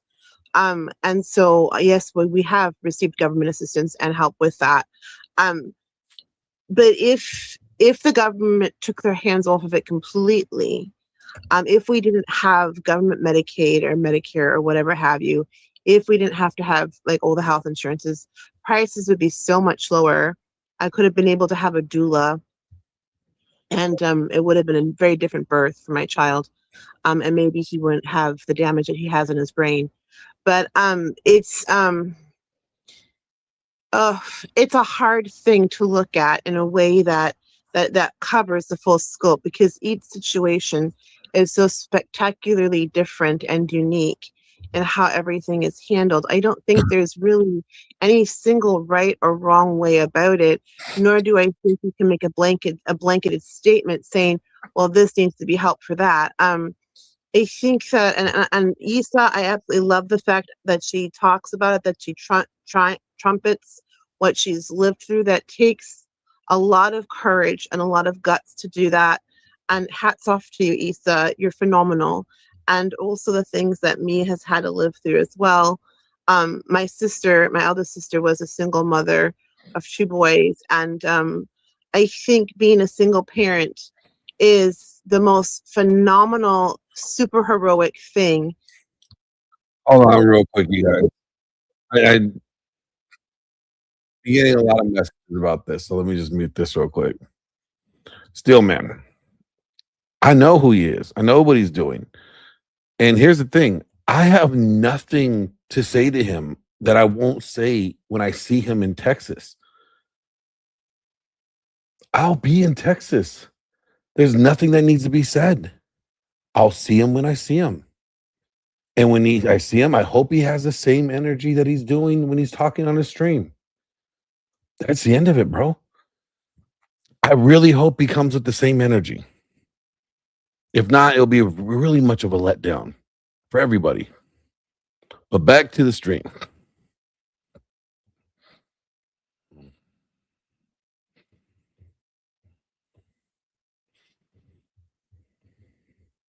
Have things that would pop up more. You'd have more pop-up food banks. You'd have more pop-up things where they have women's shelters and they have donations and they have driving charity focuses. Cleaner, And, you have and it's, no it's, idea. it's greatly reduced nowadays, and it's been getting more reduced because people don't see the need, because like, oh well, we have public aid for that. Oh, you just go fill out the public aid, blah blah blah. And everything gets thrown onto the government's shoulders, and I think that's really sad, because when it's privatized, you get so much more out of it, and there's so much less fraud than when it goes through the government systems. And I'm going to leave it at there. But thank you for the wonderful space, and thank it's been really lovely listening to everyone. Katie, I'm going to give you my rebuttal and my response to welfare. This is what I would do. All right. This is me being the most charitable I could be. All right. You're on welfare. I'm going to give you 4 years to get state aid. During that 4 years, your ass is in a trade school. You better take your ass to a trade school, right? And finish that trade. If you have 4 years to complete that trade and be able to get a job, and that's going to be able to financially support you and your children. Now, you have 4 years. They did that in Wisconsin, and it's a wonderful program. It is a wonderful program. I wish it would go I wish it go across the United States, because if they did that, they would reduce the people being able to get back on welfare, right? You wouldn't be able to get back on welfare unless you were going to be getting retrained for a job, because let's say you got an injury, you lost a limb or something, then you have to learn how to do another different job or different skill. That would be different. That would minimize the incentive of being on welfare. Glenn, you are a spaces whore. You're in Uncle Tom's space too. I see you. I see you. Welcome, Grayson. Okay, Grayson. Do you know Grayson? Grayson's been in the space before. He's just got an account change up there. How dare you? Grayson, just before we get started, I've already had you, so I know you kind of understand. But we are streaming to YouTube, so mind the TOS. Okay, so now, really quickly, I got a super chat up here, and I just thought I'd read that for everybody to point and laugh at this guy. Imperious says, "You're a simp, bro. Debate me, but please be nice. LOL, bro. I'll ruin you like I ruined Wilson, you giant pussy." Give a round of applause for this retard chimping out in the comments. I got a reply down there. If you just tap on that, you'll see my juicy reply. And again, welcome everybody who's just coming into the space. Please give us a like. Please give us a repost. Get this out. Get us some more. Well, I say more, but we haven't yet had one actual serious antagonist yet. I always send out the invites, man. I go looking for these people. I I bait them. I call them out. I say, any feminist retarded enough to debate me, come on in here, and then they don't come. So that's all right. We're just gonna talk and get our row out the way we've been doing. So I'm gonna go to Aftermath really quickly, and then I do want to get Nico to chime in. Hold on, let me mute this again. Let me answer you, Steelman. There's nothing to bury. It's simple as this. He did wrong. He doesn't want to admit that he done wrong. And then therefore, there's nothing to bury, because if he wanted to rectify anything, he would admit the fact that he did wrong and where he was wrong. There's nothing to bury until that is done. Until that is done, there's nothing to bury. Like, I have had beef with people before. A friend of mine named Huds. Me and him were beefing at one point. And when Huds came out publicly and said, you know what, I was wrong. I misrepresented what Glenn was saying or whatever he said, we were cool again. It's that simple. I'm really simple to work with. But if you're going to lie and double down on your lie and try to reframe things to be what they were not, well, then I got nothing to say to you, bro. Other than I'll see you when I see you. And if you want us to go down that road, then that's fine. Keep running your mouth. I will find you. And when I see you, we'll talk about it there in person. Well, we don't even talk about anything online. That's stupid. Nothing gets done from talking online, especially when it gets to these matters. So when it gets to this point, it's like, look, I will see you in Dallas. And I hope you have the same energy. That's all I got to say. And thank you, Raiden Patriot. Appreciate that.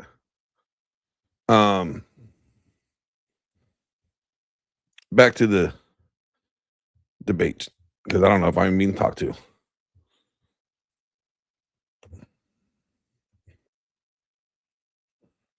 Yeah, it's probably like where it's at, but good to be back on Spaces or trying to get back on Spaces. All right, guys, I'm gonna take Absolutely, a piss James. real quick. You I just mean, keep I'll just listening tell in. you this, man.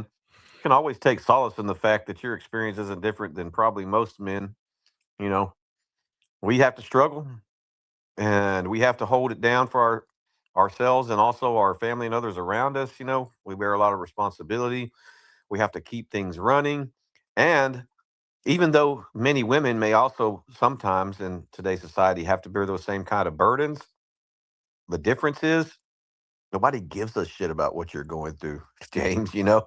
Not really, you know. Maybe your mom, you know, or other like maybe some close members of your family, depending, you know, on your family unit and the makeup of it, might like, you know, be really concerned or just, you know, completely go out of their way, bend over backwards, do everything they can to help you when you're a man. But most of the time, most of us are not going to have that, you know. And the world really doesn't care, you know. I'm not saying that every woman's experience is the same, right? But for the most part, people will have sympathy for you as a woman who's struggling. But men, I mean, kind of like Glenn said earlier, right? Like, you know, if it was a guy that was a single dad and, you know, was like needing fucking welfare, you know, the attitude is get a job, bro. Like fix your shit, you know. And that's the way it is. That's the way life is for men. You know, I'm not like a red pillar or an acolyte of any, you know, talking head or whatever. But there's a thing that was said that was kind of true, and it's been going around for a That's while. right. It's like Happy only birthday, women, Farney. children, and like dogs get Happy unconditional birthday, my love, right? friend. Men, Shout we out have to to you. like earn it, you know. And So yes, whatever thank you, you're Raging going through Peter, for right the now, super chat. James, He says, do not mention other I lives. pretty much Please, guarantee you my that every man in this space has been there at Yeah, one point in time appreciate in their that. life, man. Thank you, Casper. So You're freaking dumbass. big Joe hearts Rogan out to won't you, lie. brother. You know, holler at Oh, Unsalty, it's man, funny. if you want to talk. There's some of these other All right, people let's get around back here I into know the that care space. about you, man. Your bros, as a man, your bros are the ones you'll have to lean on about Well, that shit. JJ knows. He's probably the only person that knows That's good, man. the, That's good you got somebody, you know. kind But of the story. So It'll get better. It will get better. He's got a plan. Just stick to the plan. And it'll get better. I'm that's telling what you you. got to do as a man. You got to make you a plan and put your head down, man, and like and take that shit, dude. You know what I mean? Eat those freaking punches. Eat them for It's not breakfast. overnight, but yeah, within a few weeks, you should start to see the effect. Just do what I said and don't deviate, and you'll start to see a difference. Unsalty, I got a position for you to defend. Okay, let me. I'm gonna give Issa another chance to talk, but please be brief, Issa, because I have given you a lot of time. So go ahead and go. Okay. I just wanted to add on to make sure that people know that JJ's been through this and he's like the super mom dad kind of thing. So he has a perspective from both sides. But one thing I do believe wholeheartedly, and despite whether or not a woman is offended or not, that because it's just business as usual, a paternity test should be done no matter what. No if, ands, or buts. Like I believe in that 100%. Even though I'm a woman, has nothing to do with honor. It has to do with the bottom line. Because what everyone always wonders is what happened to my brother.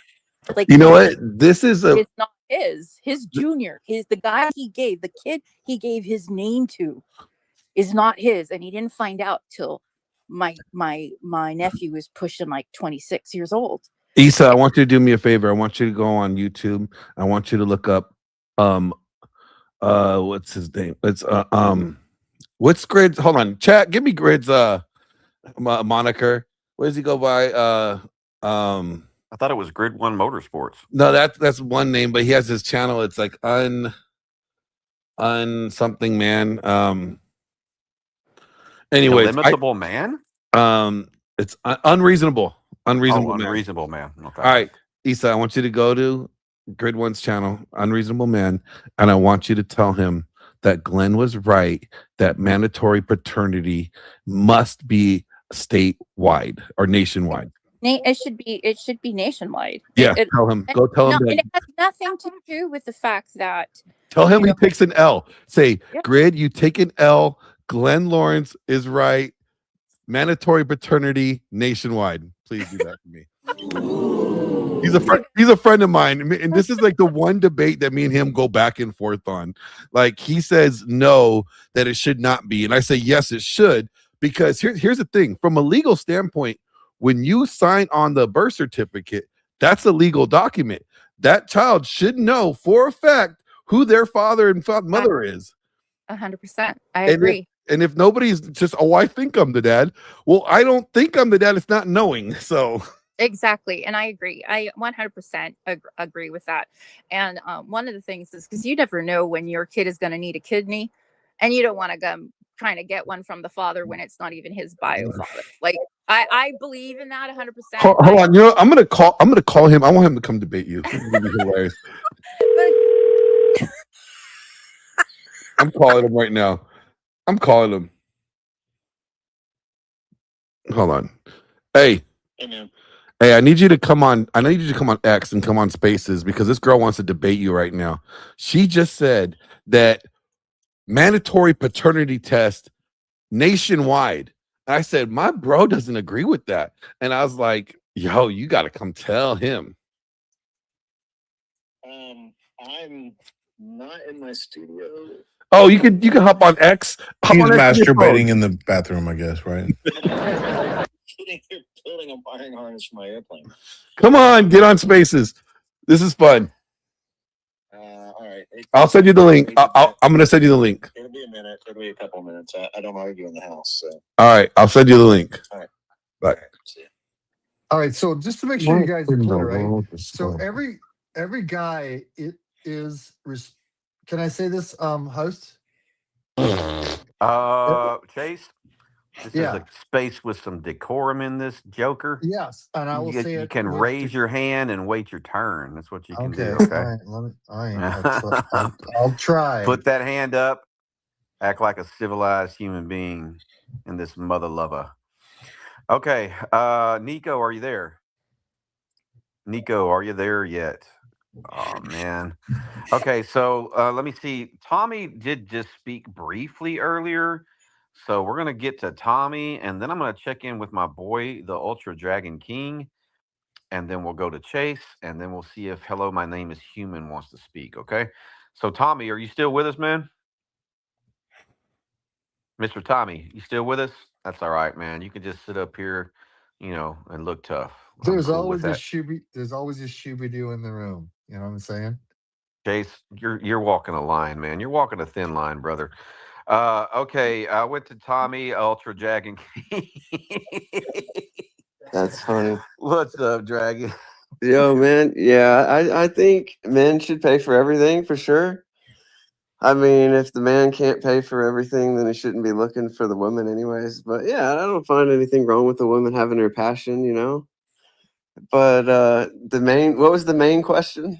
I forgot. Well, I mean, Glenn kind of kicked it all off saying, should single mothers be like supported by the state? I think that's kind of basically, yeah, I see you, JJ. I saw you lost You got on Spirit Wi-Fi or something. I don't know. And I guess Come the on back up. consensus was that only Mia should be Only taking Mia care. should get support. She's to Yeah, get Mia deserves support. it for sure. That's the only single Yeah, only mom. me. Well, yeah. I mean, God, look at her, man. You know, I'm surprised Listen, she doesn't Salty, have like Salty, people just can giving I her say, money just for looking like that. Salty, can I say King frickin' Dragon makes the most sense? So far, I had a hiccup. I apologize. Hey, You're so I about to don't know if hit. y'all know Chase. Chase is I don't know if about you to know hick him or not. himself up out of his speaker spot. Well, he can't help himself, to be honest. I think he might have a little bit of the tism. He always spurgs out every time I hear him in a space, but I'm going to forgive him for now. Well, a lot of Um, people had a jism tonight. Speaking. Oh, sorry. Let me put my hands back up. yeah, put your hand up, reprobate. All right, so Dragon. I don't know if you Nico's got through hands back up too, by the way. Nico's hands back up. Dragon, did you finish your thoughts, or did you have something else you want to say? Yeah, I'm good, man. I hope everyone's doing well. Hell Hey, yeah, you man. guys need to get ready to go get Ultra Dragon's new mixtape. It's going to be the Cisco Volume 2, Unleash the Dragon Returns, Thong Song Remix. Is that what it is? Glenn, that's such a boomer comment. Half these people know what the fuck you're talking No, about. but everyone should go check out my website and buy some clothing if they're into Definitely. dragons. I'm doing more advertising in person too, so I'm trying to do that. I made a bunch of Defo. signs also. Yeah. Check out Dragon's website, And by the way, man. make sure how you use your dragon. Chase. That's your literally I your put my last hands one, back- man. I put my That's hands like back the up. listen, man. That's your last one. I promise it's the last one. I promise you. Okay. All right. Thanks, Dragon. Definitely follow Dragon. Go to his website. Check out his You guys send productos. Grit a message. Tell him he's All supposed to that be in stuff. here. Dragon's Got my boy. wait- You got know what I people love waiting about to Dragon? debate Like him. Dragon will come support my space, and he doesn't have to like have a bunch of mic time. He'll just like make fart noises and throw emojis and just be a real bro, man. I love you, Dragon. He makes me feel a little vulnerable, but All right. I hope you had fun, man. I hope you had fun. You had your like I don't know what was that 5 minutes of fame. Damn. But yeah, come back and see us sometimes, Chase. Now get out of here, a la verga. All right, Nico, what's up, brother? How's it going, Salty? I've been up and down and away and to my computer, so I've missed quite a bit of the debate, but correct me if I'm wrong. We're arguing welfare, basically, right? Pretty much, yeah. Okay. Well, I am of the class of thought of Milton Friedman. It's a pretty simple argument. You can have open borders or you can have a welfare state, but you can't have both. I know a lot of people talked about bringing the church back into things. I think that's an excellent idea.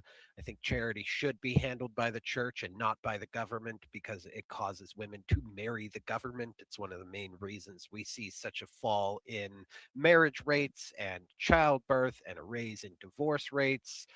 So yeah, simple argument. I just think you can have one or the other. We have both. A lot of Western countries have both, and that's why everything's going down the crapper lately. I like Nico. I like how you just said that my way of thinking of making the welfare go back to the church are going to get these single mommies married. That's all I got out of it because that's where the resources are, and you get these women back in church, and then you're trying to marry these single mommies off. That's what I got out of that. Well, I mean, if the single moms are trying to get married, they're going to have a hard time. It doesn't make any sense for a man to go ahead and marry a single mom because, like, just from our standpoint, ladies, so you understand it, we don't want to put our resources into something that's not our own progeny. Like, it's against our evolutionary psychology. It's very hard to get a man who actually cares about your children. You will get the rare instances of it where you get a really good stepdad. But I actually advocate against it because it's the easiest way to up the percentage chance that either you or your Somebody children get a hold of are Grid. going to be exposed to abuse. Come on, he should be here right now. Hold on, let me do some math here. What is it? Is it 5 or 6? It's 6 hours, right? 4. Mia, it's 2:00 in the 2:38 in the morning. Go to bed. Down there chunking up emojis. Go to bed. Hey, she's a grown woman. Let her make her grown woman decision. and she can pay the Yeah, hopefully consequences she of doesn't lack of have to sleep in like, the go to morning. work at the go to work in the morning or everything. It's not the 4th of July It's not your guys' the holiday. You guys, good old No, you UK. guys, she's actually on a holiday for a job. it's your guys' Oh, she didn't lost tell me that. day. Okay. Like you guys lost. It's a really bad day for you guys. Oh yeah. Hey, you know what? There's the thing about me. This is what really makes me feel bad when I see my friends across the pond in my spaces that I have. Is that like I'm the kind of guy like if I can stay up late, right? I'm a night owl, but I am not like a morning sleeper. Like I will stay up late as hell and still wake up at the ass crack of like 6 o'clock in the morning or whatever. So if I'm up till 2, that means I get 4 hours sleep that night.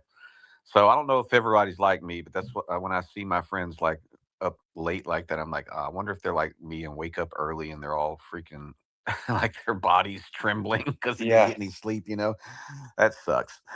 All right, but anyway, I love Mia. She can hang out. I'm not her dad, but she does need to go to bed. Uh, hello, my name is Human. That's a song, right? Isn't that a song? Hello, my name is Human. Is that a 90s song? No. Joe Alderman, you look like a normal account. Post pictures followed by Jay. Wow, I haven't seen Jay in forever. What's up with Jay anywhere? Looks like a normal account. I'm gonna give him a chance. We're on YouTube, Joe. So please don't bust TOS up. By the way, Daniel's a good guy. Hello, my name is Human. Yeah, good guy. Oh yeah, I mean, I've seen him around.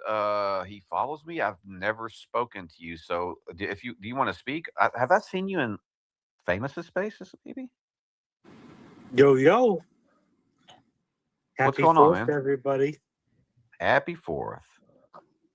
We're right on the cusp. But no, I have so many beautiful people in here. Jeremy, Dragon, Joe, Aftermath, DJ's down Ani. there. Who's down there? DJ's so down many- there. Yeah. Yeah, no, so many people in here that I adore. That's all. All right, man. Thanks for sharing that. I mean, I share the sentiment. I love having spaces with my friends. It's been a while since we really cut up. Like I said, I'm gonna have to get like Mia on like a Friday so we can just have another raunchy, And everybody Salty. laugh and make joke spaces. What'd you say, Glenn? So I got Grid One coming up here. He's gonna debate Issa on this paternity Grid thing. One is Grid coming. One is coming. Grid One has an X account. I didn't know about this. Yep. He just told me to send it to him on Discord, so I sent it to him on Discord. So he's gonna be coming up here. All right. Well, tell him to come on in here. Thanks. And I know that there is the "Hello, my name is Human." That's from a song, isn't it? Yeah, it is. It's What's kind the of my song? theme song, yeah. What's the Yeah, song? If It's you called look at Hello, my My Name homepage, is it's- Human. The band is called Highly Suspect. Highly Suspect. They I are have to really. listen to it because I know I've heard it, but I think it is pretty suspect if they have to say hello, human. My name is Human. And be like, well, now All I'm right. suspicious of what you are. Think you might be an alien now. Okay. All right. So Joe, I don't know Joe Alderman 11 either, but he wanted to come up and take a mic. So Fucking Joe is the Joe, I don't know how bomb. long you've been I love listening, but Joe. I guess you can say hello or anything that you heard you want to respond to. Hey, what's up, man? I popped into the space just because, I never get into spaces when my wife and children are here, but because I don't want to sound like a fucking psycho. Sorry, do you guys allow for Fucking psycho is perfectly acceptable Yeah, I don't language think in this space. like normal curse words are fine, but like there's YouTube TOS stuff, so like Yeah, stay away from the race stuff and calling women whores, I guess. No, there's Wait, more but to you that. just said that. Okay, I can say No, it. I wouldn't say that. Oh, we got Grid One. Hold on, I'm setting up the mic. I'm setting Okay, up the mic. here I'm out.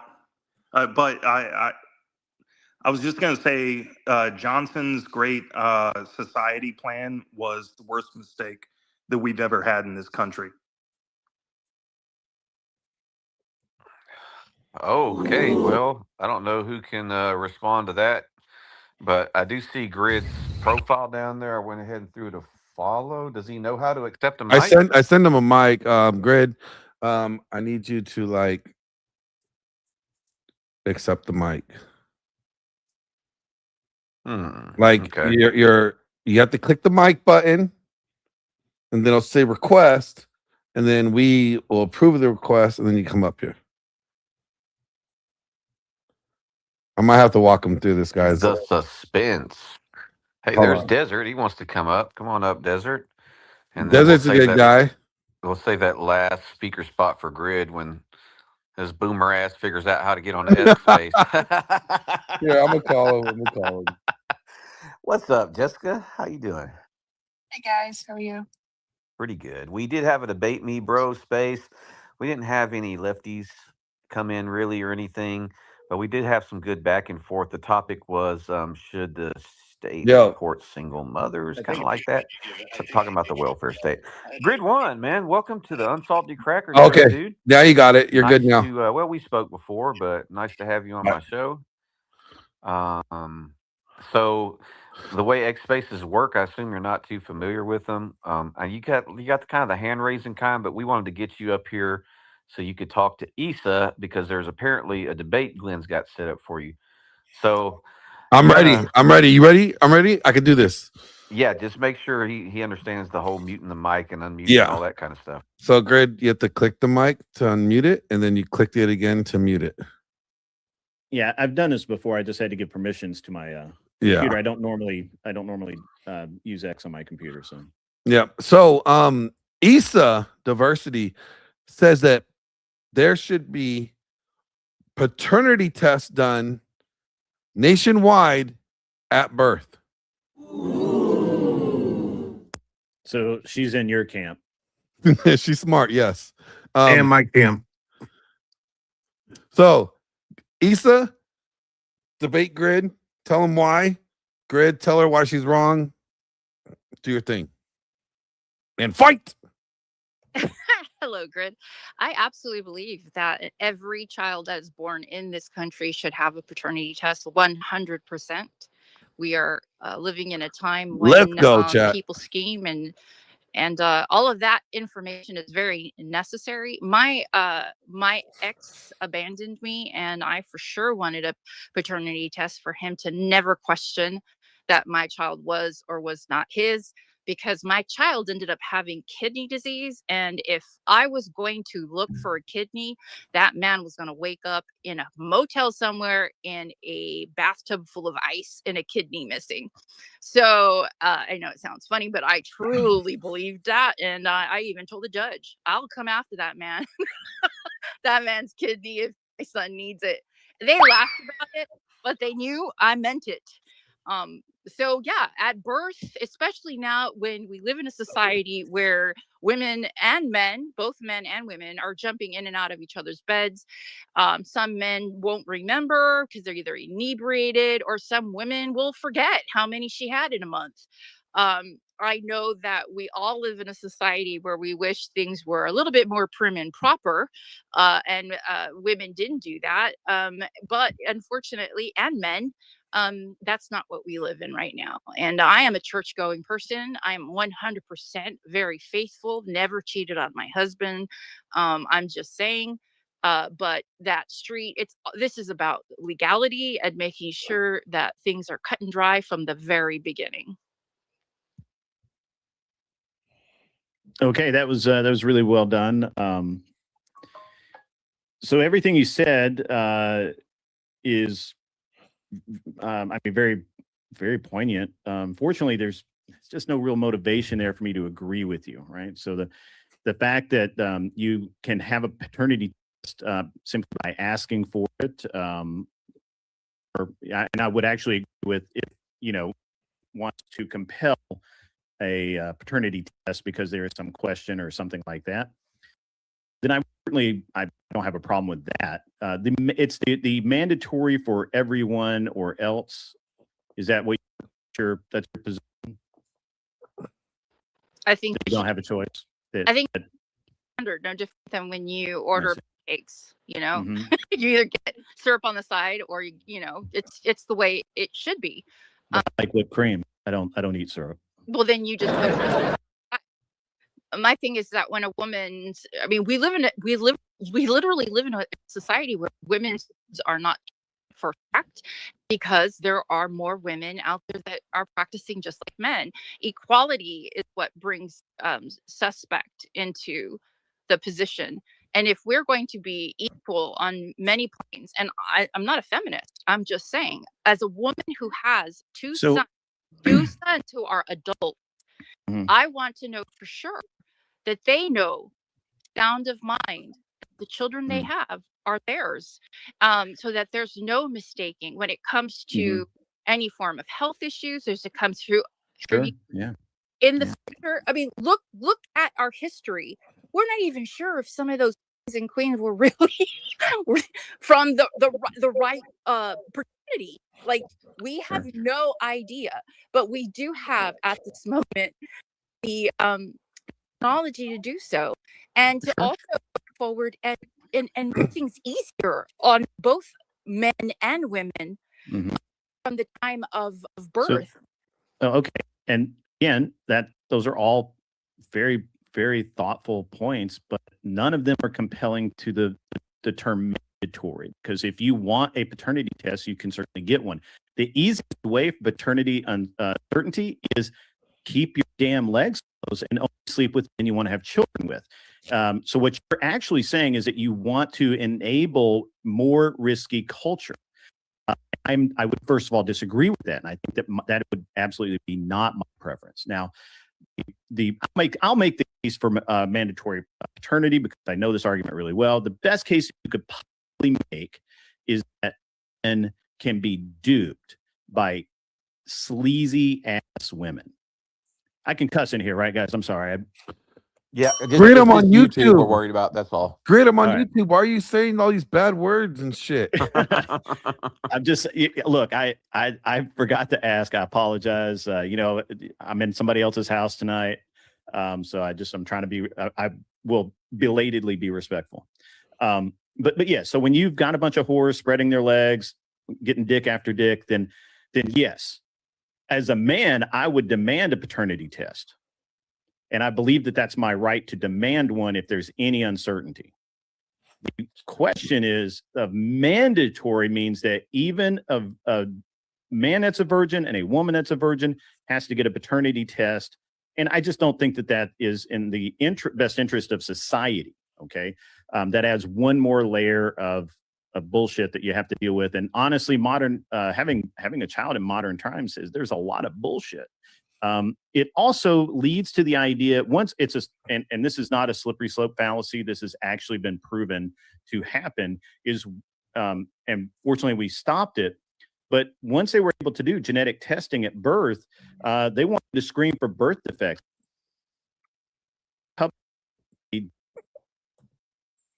Aborted their child because of a genetic defect, saying that I would literally that it was recommend everybody the get right thing to do, a child that would suffer into the world. Now, again, this mandatory paternity test, such as Please get a mandatory. One genetic marker. Yeah, I'm sorry, I don't have faith in people to do the one test. Form of product in every is already a prerequisite for is making sure that their blood type is put on the birth. It's not other reason but for paternity. It is now used for other reasons, so that all is in place. It's a form of practice. Back in the day when we have checks or testing whatnot, we used only 5 years ago there was no DNA testing on my phone. There was a blood type put on every single obviously one. there's again that is a prerequisite when they were able to mark somebody's blood type. That was the beginning of making sure that the paternity was associated to the father of the child. No, so I don't believe that. Already a standard form of practice, and so standard forward practice has already been set as a precedent, the The blood is not determined. Grid, please hold on. And so, since the standard forward practice has already been set in motion as being sure that they use the right blood type for the right parenting, Grid is catching smoke. seriously, and it has been, and everyone knows that, then we would move forward with the next forms of testing, since it's already been recognized and it's been literally part of our system for more than 50 to 70 years. You see, you're wrong. What you're saying is not true. You're not talking about DNA and blood tests, and then paternity, 3 different tests. One's DNA markers, one's paternity, and one's blood type. Different tests. So you're not. But what you're saying is not true. Hold on. Before there was DNA testing, how they used paternity checking is making sure the blood type matched. So even if they didn't know for sure, they're like, oh, well, it's the same blood type. So But it doesn't have to be. If I'm O positive, if you're an A, we have a kid can be an AB. That doesn't prove anything. I'm not sure who the speaker is, but he's correct. Yeah, he is correct. As of today, we know with current technology that is not true, but we're going back 70 years, 80 years. Right. So and again, that establishes that it's not a slippery slope fallacy to say that if you attempt this, it will get worse. Hold on. If you go back into studies in law, the O positive factor, the O negative factor, the AB factor has literally gone into case study, into law, and people have won on that precedence as it stands. There are cases in the state of California and all over the country where He's going to say California is by weird. blood type.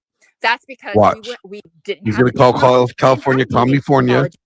After 19, he's gonna be like, I'm sorry what they do in California, when we're going into OJ Simpson. They don't do that. So we're looking at the precedents as it was stated already in the previous years before the 90s.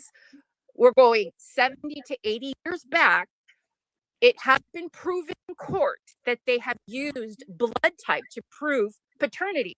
The precedence has always been made. So since we already know that blood type has nothing to do with paternity, then we move naturally to the next form of testing, which is now considered the goal. You're literally creating an argument to support your argument that doesn't exist, and you're saying motivation to something that is not factually correct. In world, literally in world history, blood has proven paternity, even though it had nothing with paternity. That is how ignorant we were in those days. Now that that's a very poor argument, and here's why. I understand that you've talked a long time now. If you don't mind, I would like to refute you at least 2 of your points before you move on to 3 more. I know, Smoking Spaceman. Like, he needs to realize what happens in LA will happen across the nation. You are, however, supporting my counter argument that once we can, and Nashville will be like LA soon because that's where the movie industry is moving. So therefore, test, which a DNA test is a genetic test. I understand, Mr. Co-host, that not all of them are. A paternity test can be a simple paternity test. We never stop. We never ever stop, and so we already have examples of these used to justify the abortion of children, and I can't get on board with that. Now, my second point that will. I mean, you didn't support this point, but my second point is you already have the ability to demand a DNA test. To say a mandatory DNA test and force it onto people is wrong. Okay. Now, the blood test is okay. I get that. I don't particularly agree with it. But you can actually opt out of the blood test.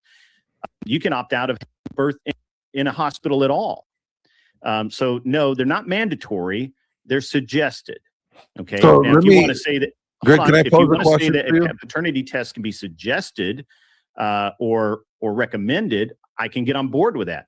The problem that changes this whole thing is the word mandatory, and that means that every single child, every single DNA strand is all going to be collected, which is weird coming from a group of people that I suspect really had a problem with 23andMe selling their information to the feds.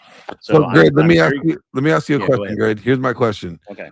You're If going to make her argument for her. You're going to win the argument. exactly, if a birth certificate is You lost last time, you know. no, you lost last time. We already know. I did not, and I fought Andrew to a standstill. Andrew won last time. Andrew did not win. Hold on, chat. My chat is going off. Right, guys, did Grid win last time? We know this is our favorite argument.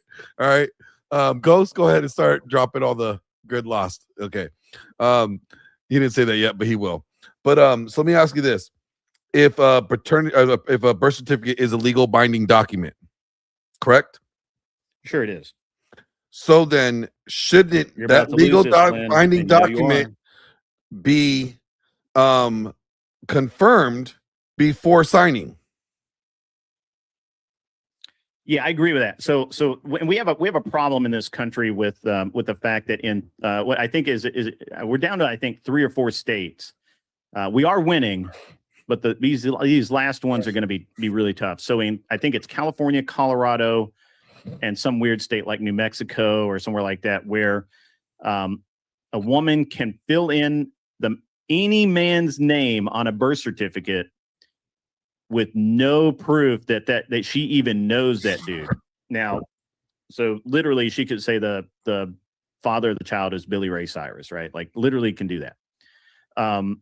And what that can do is if she decides to be a cunt, then she can then sue for paternity and say that this person is the father of the child. And in those states, it's somewhat difficult, although it's getting easier, to compel a DNA test by the father. And I've documented some cases of people, of young men going through that, and old men, but mostly young men going through that, where they've been named as a father because, Agent B got this chick pregnant, but Agent A obviously made more money, was more secure, but maybe they just didn't make the pussy quiver in the right way. So he didn't knock her up. Agent B did. Certainly that's wrong, and I would never support that, but that in no way justifies the use of mandatory. Well, what I'm trying to get at is, before a father could sign his name on the birth certificate claiming that he is the paternal father, shouldn't there be a verification process before that document is signed? I think that's optimal. However, I do not believe it's an ought. I don't believe it. So then the father's name. It's recommended, not ought. So then, should the father's name be on the birth certificate? No, I just said no. Okay, I literally just said no. And Okay. a woman should not be able to put a man's name on a birth certificate just because she says. By the way, look at the complexity. Can a blood type prove? The answer is no. It can only exclude men. And then if you go down, it shows all if you're A and you're B, you can't be C. But it does. Correct. Yeah. It is. No, right. I understood. hold on. Yeah. First of all, the precedent was set already in case law. Just so you know, there have been since 19. Yes, that is the problem. Yeah. That people are using that case law to drive this towards mandatory, and mandatory is bad. I 100% agree with you. And first of all, I like to put down that I am pro-life, so I understand what you're trying to say. 100% pro-life. I do not believe in any form of abortion. Sorry, girls. I don't. I do sympathize with people. I do understand, but I don't agree with it. But one thing I will say is, if you're going to use a legal document, then you should have anything on that document and make sure there's 100% no form or doubt whatsoever in that legal document. You have to take a test to get a driver's license. I think that if you're going to put a father on a birth certificate, there needs to be a test done. And the reason why is let's make a because differentiation here, can we? Can we make a clarifying? Can we make a clarifying line? Of course. So I 100% agree with you that a woman cannot, should not, never should put a man's name on a birth certificate ever. That's wrong. Okay. I don't think a It man. should not be allowed. And in most states, it's not allowed. I think We're down to just a few. And so that problem hopefully will become some, down the road that won't be a problem anymore. Now, the question then becomes, as Glenn said, should a man be allowed to put his name on a birth certificate without absolute proof of paternity? Yes, he ought to be able to allow to do that if he chooses to. Okay. Well, wait a minute. That there's a problem there, because now that document cannot be sealed by the state as verified. Well, Because if that guy is not they the don't child's actually father, verify them anyway, Glenn. but that's what I'm saying. I mean, They should. It should be verified because it's a legal document. Yeah, Glenn, when there's outside- lots of legal documents that don't get verified. Your I think driver's that's a license got cruel- verified. You had to bring your birth certificate to get a driver's license, right? You had to bring your social security card. Well, I'm going to be honest with you. The doctor's the one the doctor is really the only one that matters when it comes to the birth certificate, and that's the time and sex of the baby. Okay, So, let me just break in here for a second. Oh no, but see, now we have to go in on Lisa, yeah, just a because second. time Lisa. and sex of babies about to change. Just a second, please. The host is speaking. The mighty patriarch is speaking. And I'm not doing that because I didn't want you to. Wait. That's with your Grid's discussion. line. Grid says he's Mr. Patriarch. Oh, Yeah, we have well, another I'm debate right the now. patriarch of this space, okay? And what I say goes, and all that. Grid, I'm very honored and happy to have you here, and I want you to continue your debate because this is very interesting. I'm just going to let everyone know that normally this is about the time Unsalty closes his space. I did start a little late tonight, but aside from that, I think I'm going to let this. I'm going to stick with it for a while as long as we can continue this back and forth. I would just like to take a break from it. Briefly, I want to allow Nico to interject what he's been holding in for a while now, and then we'll get back to the back and forth after hearing what he has to say. Incoming raid, Angry Casper. From where? Okay, so I've got three things. The first one, I have to do my service to vocabulary and language. We really got to stop misusing the word poignant. It doesn't mean that somebody's making a good point. That's just me being pedantic. Second one, as far as like the DNA test versus the blood test versus the genetic testing, we can actually do non-invasive paternity testing. Oh, cool. Tell LG I said thank you. Oh, Nico, I think your computer might have glitched. He got hit with the feminist bug. They're trying to Unplugged shut him down. the USB cord came unplugged. Yeah, something like that happened, Nico. How about I present something else? It has to do with the topic, Salty, but Internal it's testing another. because Wait, it's not there he about goes. legalities or slippery slope arguments. It's about incentivizing different behaviors. Okay, and it does Nico. incentivize proper behaviors. Hey, Nico, we lost like 30 seconds of what you said. Yeah, your mic. Oh, completely okay. cut What out. was the last thing you heard? Pedantic. Incentivize. Oh, okay. Paternity, incentivize. So as far as blood tests, we can actually do non-invasive blood tests for paternity testing with over 99% accuracy about 7 weeks into a pregnancy by extracting the fetal stem cells from the woman's blood. It does not give you genetic markers. It just gives you paternity. Yeah, but that can cause infection. There's lots Thank you for of the raid, problems my with friend. that. Appreciate you. No, it's just a blood draw from the mother. Oh, you said the fetus cell. That means going into Yeah, the the. fetal stem cells are circulating through the mother's blood system at that point, and you can test for it with a 99% accuracy. Yeah, I don't. From my point of view, I'm not concerned about invasiveness. That's irrelevant in my art. I don't care because a woman during pregnancy gets poked, prodded, and pulled on a lot. Yeah, So but the I think third that's a part moot of the point. argument, it's not actually about the actual slippery slope argument that you're making or connecting it to other behaviors that the government might take. It's about incentivizing non-degenerate behavior from the populace.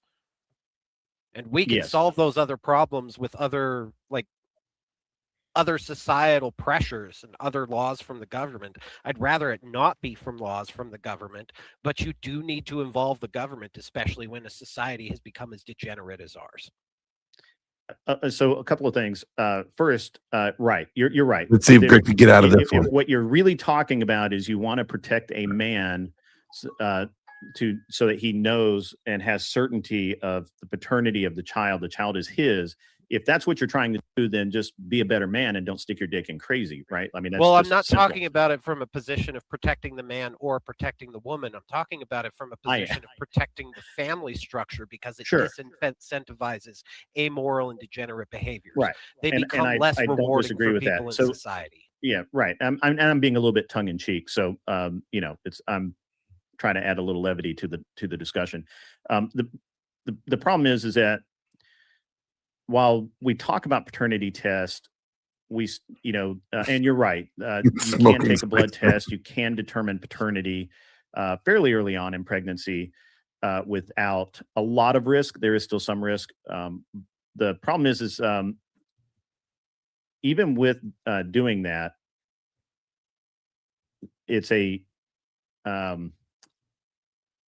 what am I trying? I just lost my train of thought. I went too far. Anyway, I just don't like anything with the word mandatory in it. If you want to say optional, great. I think it's a great option for most men in modern times. I really do. I think that, I don't have a problem with men who want to have it done. I think it ought to be, if we need to pass a law, what the law ought be is that if a man determines that or has any doubt or just wants it and decides, hey, I want to have a paternity test done, the mother cannot object to it. Now, I don't know how many states, because I don't keep up with this as much as I used to, require the mother's consent for a DNA test or a paternity test. But I think the number is still pretty high. I want to say it's probably 20 or 25. What about this, Well, Greg? if you're suggesting Let me- that the man be able to demand a paternity test and the woman not be able to object it, aren't you just moving the mandate out of the government hands and into the individual's hands? And wouldn't that still have to be backed Yes, up then by it the would be a government? personal choice, right? But then it Like, still would I- have to be because I want affirmed that. and mandated by the court. Yeah. So See, let me right ask. now, Let me. and look, a point that Glenn makes, that is a fair point, and he makes it all the time, and it is a fair point, and I agree with it, is that what generically happens in some states, it I is want you getting guys to better. hear that he said I was right. No, I'll admit when you make a good point. I have to mark it on the calendar, Glenn. It's just a rare thing. And I have to so Are you being nice to me because it's my birthday month? I didn't know that, but yes, well, we can go with that. Okay. I will placate you. Glenn's right that and of course you have to understand it. He's been in California for a long time, and their laws are really fucked up, and so there's been cases where 2 or 3 years after the child was born, the woman says, "Well, this isn't your child," and this guy has no way of knowing one way or the other, or she shows up on his doorstep and says, "This is your child. You owe me X amount of child support. I've got child protective services coming, blah, blah, blah, all this stuff." And the man will have to spend a ton of money and time I'm gonna bring that up, in Uncle court Guns. to Don't worry. force a DNA test that will absolve him. And it can take months. It can take a year. And Glenn is right. That is bad. That's a travesty of justice. That is not the way our court system is supposed to work. And certainly no one should be put through that. It actually gets better. In the UK, if a man wants a paternity test and the woman says no, she could block it. And so if that's law there, it's not too long before it's law here, and then the guy doesn't know. Let That's the problem. me present this Well, option. we're unraveling those laws, though. The UK is weird, but we are for the most part unraveling the barriers to a DNA test. Let me present you this. Let me present you with this then.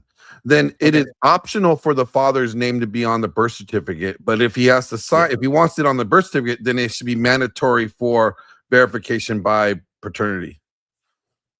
No, I think it should be his choice if he wants to put it on there or not. I mean, there's a sucker born every minute. I can, you can walk in and buy any car. But you it's want also to the sign your child name. is being lied to because this is a document that is the child's certificate of acknowledgement of life and citizenship. Yeah, And this he is has a the man right taking to know. responsibility for a child.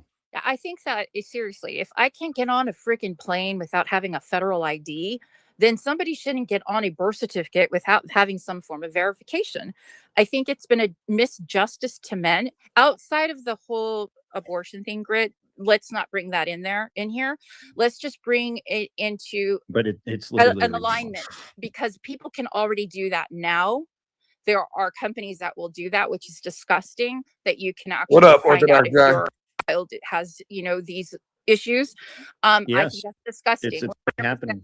But let's keep on focus when it comes to men and having their rights completely trampled on. I have 2 grown men for sons, Well, and Glenn's saying trample on their rights. Glenn's saying that he shouldn't be a man who loves his wife, who wants to keep the government his marriage, has to get a DNA test, a law, put his name on a birth certificate.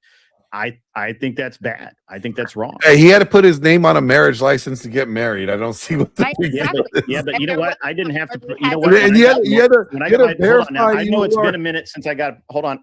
It's been a minute since I got my marriage license. But all I had to do was sign on the dotted line. I didn't have to. And I don't. I didn't Hold even on, use a hold on. credit card. Chauncey, real quick. I just got. Hold on, Issa. I just got the word that Rob Noor might be coming in here, so let me drop the link in my chat. So for those that want to get Rob Noor in here. Okay, so just to let you know that I'm also from California, so I see where the rest of the country is going, and the misjustice towards men and how they've been treated when it comes to support and all these things that they were just. I mean, 3 years is horrible. Having a Capone, 3-year-old, 96. I imagine just dropped the having a link. 26-year-old. I That will actually send Rob happened Noor the in my link too. I family, think I have him on and there. that's a very unfortunate Actually, I have him situation. on So when you're actually, I mean, we're not. Discord. I'll If send it to him there society too. is where it's at right now, and we're not talking about the greatest morals in the world on both parts, men and women, and there are people like myself who have sons. They want to be able to safeguard the situation 100% before it happens. Coming from the state I have and am living in, I've seen this happen so many times. It's very unfortunate, and it's not a form of justice. So if you stop that from happening beforehand, and I'm not the same plane as you, I'm just talking about requiring a man, especially putting their name on a birth certificate and then forever holding for the rest of their life until they're at least 18 the responsibility financially, and then finding out that it's not even your biological child. I think we can, because men have not been treated very, and not as virtuous. Now, I consider myself a Proverbs 31 woman. I've actually that standard, and a lot of the men that are in here have even given me that verifiable. But there are not a lot of women out there like that. And so when we have good men, Actually, have hey Capone, if you could rise to the get, occasion. can That's what we're somebody going get through right now. But this link unfortunately, to there are going to be Rob? young men who will be taken advantage of until this whole Yeah. society goes through its situation. I really like your speeches. They're really good. But the rest of the nation just is in the process of enacted it. I'm not sure it's rolled out yet, but we're covenant. You can't get a divorce just because you want one, and you can't get married just because you want to get married. There's steps to form a covenant. And I think hopefully that'll catch on. A lot of states, we're the best, and everyone knows it. So, it's hopefully all will across the entire nation will understand and be able to partake in covenant marriage. Until then, I'm going to disagree with you because all of that close to my heart. At the end of the day, even if a man knowingly signs his name on a birth certificate, knowing it's only a 50, that is loves that woman and he wants a problem with it. The problem comes, the only place problem with the man signing the only the certificate argument is simply that a woman should never be able to just fit in any dude's name and and it be a I'm not binding legal sure if document. yeah, If I Tom sign is. my name to If something, you want me to get it, I Tom, don't always present ID I can for it. I I can don't have Tom believe bring that him up. I presented an ID to get my marriage license. That whoever brought that I'll text Tom. and on the wrong way, definitely. But that, it's okay. You didn't have to show your ID to get married? I did not. Wow. I did have to get a blood test to prove that I didn't have like any communicable diseases. Oh, they didn't ask me for that. That's funny. So the opposite in Texas. Wow. Yeah. Huh. The opposite Yeah. in California too. Yeah, That's- you can't get married if you have a communicable disease without your partner knowing. So you have to get a blood test. Do you mind if I ask a question? No, go right ahead. I'm sorry. No, you're good. I enjoy the conversation. I talk a lot. No, it's cool. I'm learning here. Thanks, it sounded like Orthodox somebody guy. said that if a woman shows up at your door with a kid and says, "Hey, this is your kid," now you're responsible. It sounds people guys in California are at risk. Like who or does that person's name have to be on a birth certificate? It doesn't sound like it. It sounds like a woman can just show up at my door if I'm in California, say this is your kid, and now I have to go through a 3-month to 1-year legal process to get a mandatory or to get a DNA test or a paternity test. I'm missing Obviously, something. this is all. I'm sorry. Obviously, it's all like they're different circumstances, right? But if a woman showed up at your door and said, "Hi, money man, long time no see. Look what I got. It's yours." Even if you said, "I've never seen you in my entire fucking life, you crusty hag." I have done some crusty hags, so it's possible. Anyway, She says, "I want your money, man." Fair enough. And she says, "We're moving in. You have to support us." And the $5,000 in credit card I rung up. Well, in Cabo okay, last great. You're kind of elaborating on that's a little bit much. Hey, Okay, I mean, really, I'm what it just is in repeating the story California, you told me, Glenn. it's simple like this. In California, if a woman says that you are the father and you believe her, and with your name on the birth certificate or not, and you present to the world that this is your child, right? Then the judge will look at that as your child. You have 2 years to dispute paternity. And let's say you guys break up in the beginning of year 3, and she's like, "That ain't your baby. That's your cousin's Day-Day's baby. Yeah, fuck Day-Day." Like whatever. She says some shit like that. Then you're on the hook for being the dad.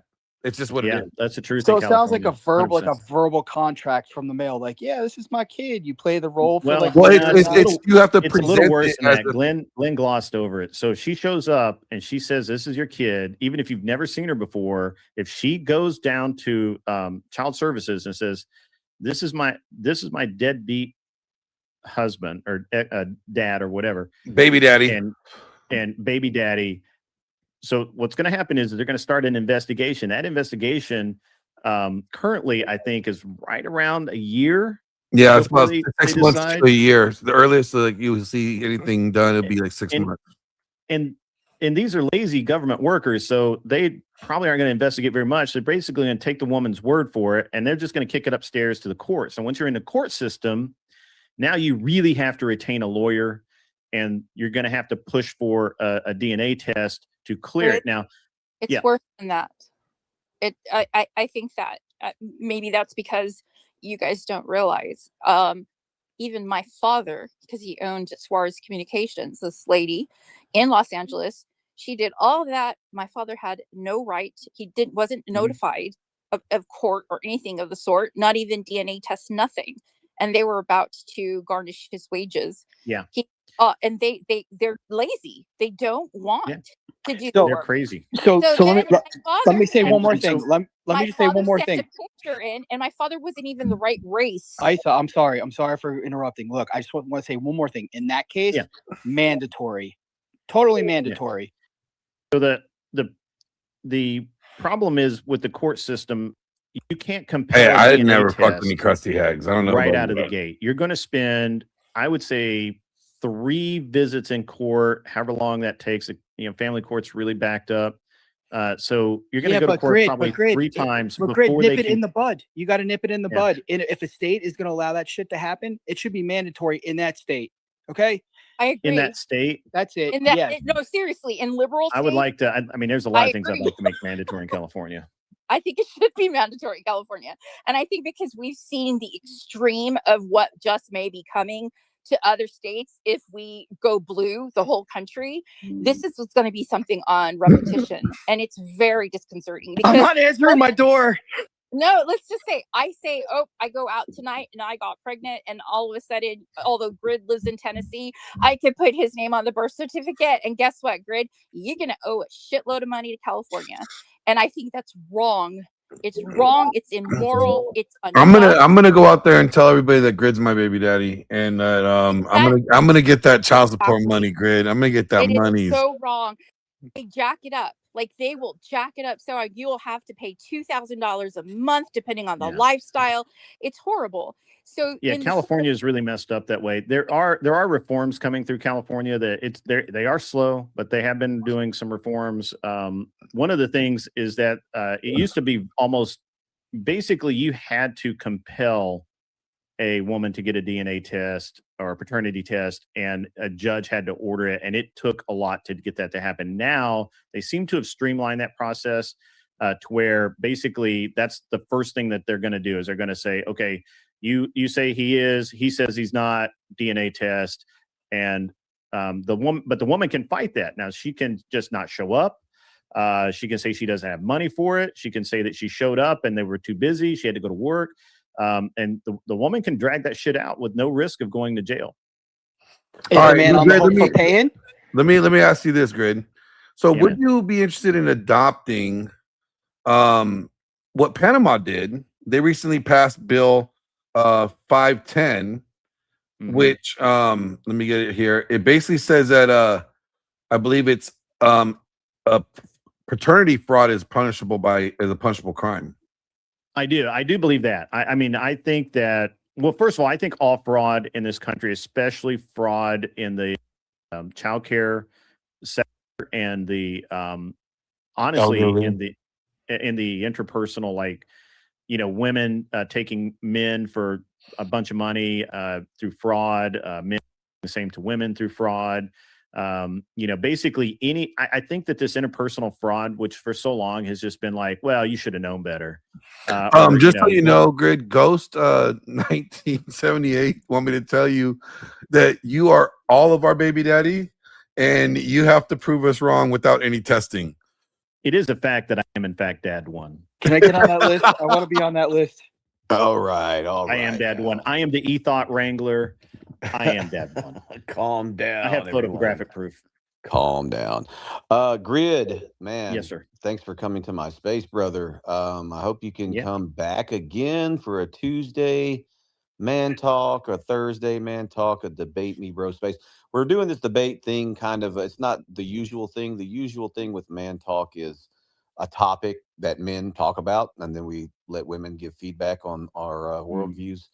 But we're probably going to keep doing the whole like debate a topic theme, at least leading up to debate con this month, where you Are you going to be there? Yeah, I'm going to be with Grid, Glenn. this Like I is said, the one that is going to debate. Yeah, we spoke on the phone. We spoke on the phone. Gotcha. Grid, you and I. Gotcha. Yeah, so I really appreciate everyone that came up to speak. Issa, I'm going to close the space to any more discussion of the topic because I'm kind of tired. So I'm getting ready to close this down. If you want to briefly say something. Thank you, gentlemen. Thank you so much for Issa, you were a great sport. be fair and balanced, because we don't live in Tennessee, and it is very unfortunate that our men are being reared here and that women have been very, very scandalous, unfortunately. I am a woman, but I'm a different woman, a woman of substance and religion, and that's very rare in California, as Glenn can tell you. So I just, I speak out for men. I had a very horrible ex-husband who was a deadbeat dad, but not all dads are like that. And I stand firm on men's rights, and I stand firm that men should not be taken advantage of like that, period. This is wrong. And until we have a better society, we're not going to be able to fix this problem. And maybe this will fix women from screaming wolf, where they're like, I can't get Issa, I pregnant. have a better way to fixing this. I debated it last weekend on Grid Show. I said that we should mandate that all women at the age of 12 get their tubes tied, right? That way you don't have to worry about any unwanted pregnancies. And the only way they get their tubes untied is when their husbands approve of when they can have children. They have to be married and their husbands approve of it. Grid didn't like my position. I thought my position stopped like abortions. It stopped, I think I was unwanted ambivalent on the pregnancies. position. Huh? I think I'm ambivalent on that position. I think you're. I forget who you were debating that with. It was but, that witch chick, witchy. Oh yeah, she was. Yeah, she freaked out about it. Yeah. I Well, won in that any debate. case, Glenn, I just want to thank everyone for coming to the space. And I'm sorry y'all have more to say to each other, but Eastside definitely did enjoy you as well as a speaker. Please come back. We're gonna do this Tuesdays and Thursdays. I'm gonna do my damnedest to keep my commitment to hold the Thursday space. I am a little bit out of battery when Thursday comes around. I'd rather just be in the speakers, talking shit and clowning. But yeah, Thursdays at 7 p.m. Central, we start and we generally end around 9 p.m. Oh, So hell thanks no. for everybody for coming, all my friends, all the speakers that were here and aren't here anymore. And I hope y'all come back next week for another. And All right, you guys, I'm gonna be out of there. So I'm gonna open the link. I'll drop the link. Yeah, Nurse Arthur endorsed it. You remember that? No, Dr. Arthur Diet. She's a doctor now. I'm gonna go ahead and drop the link. We could go for a little bit more. We can just chill and chat. Whatever topics you guys want to bring up, it's fine. But can I get some love on the donos or what? Come on, you guys. I want you guys to know we just got the keys for the studio. I just got the keys for the studio earlier today. We're gonna be building out the studio, so we really need your support to get this studio up and going. This is a project for all of us. Project out of love. That's right. Pay me. Do it. But yeah, links dropped. I'm gonna pin it. Hold on. Let me go to the YouTube and pin it. I got so many things to do. But yeah, we got the keys. It's a great space. It's gonna be nice. I'm looking forward to our first in-studio interview is going to be with Mr. Sterling Cooper. He'll be here on the 11th with me, and we're going to be talking about relationships, manosphere, stuff like that. What's he's been doing now? He's been touring around a lot. So, all right, I think it's pinned. Cool. Yeah, so you guys want to come up, talk about whatever. Let's chit chat for a little bit. Oh,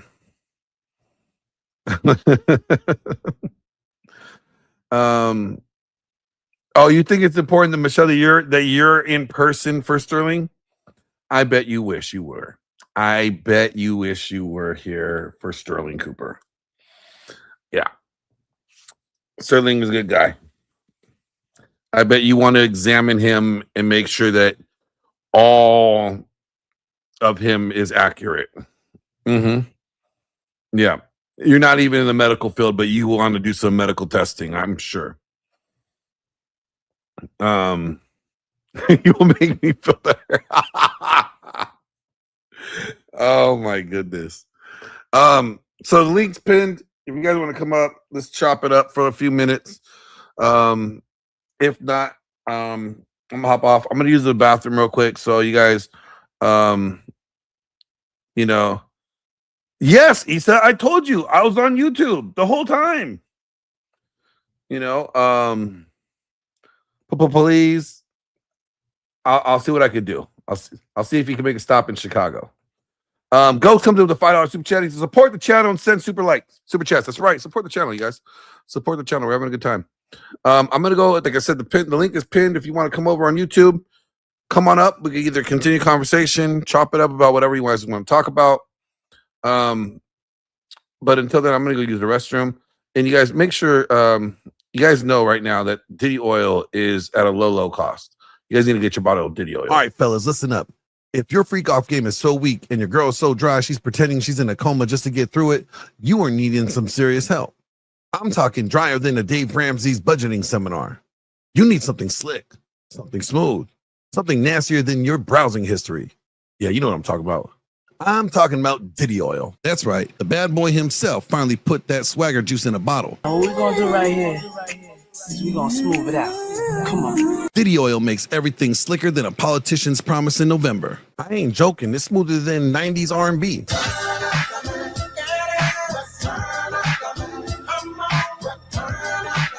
Wetter than Cardi B's lyrics. Yeah, you dealing with some wet and gushy.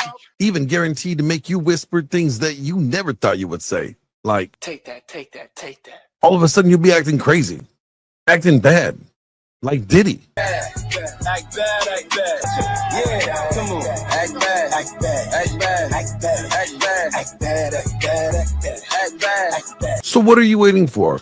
Go out there and get your own bottle of Diddy Oil so you can act as bad as you want and be a bad boy for like. Where am I getting these fucking sponsors from? This is disgusting. No, I don't want no man's Diddy Oil. What the fuck? The diddler? I don't want no diddler oil. I mean, come on. What? Yeah, I know Kid Cudi. What are you trying to say? You gonna blow up my car? I don't want him to blow up my car. You know what? Go out there and get your own bottle of Diddy Oil today. Yep, that's right. The Diddler's Diddy Oil today. I don't want my car blown up. You think that's good? He ain't gonna try to diddle me, right? Okay. Man, we need to get better sponsors.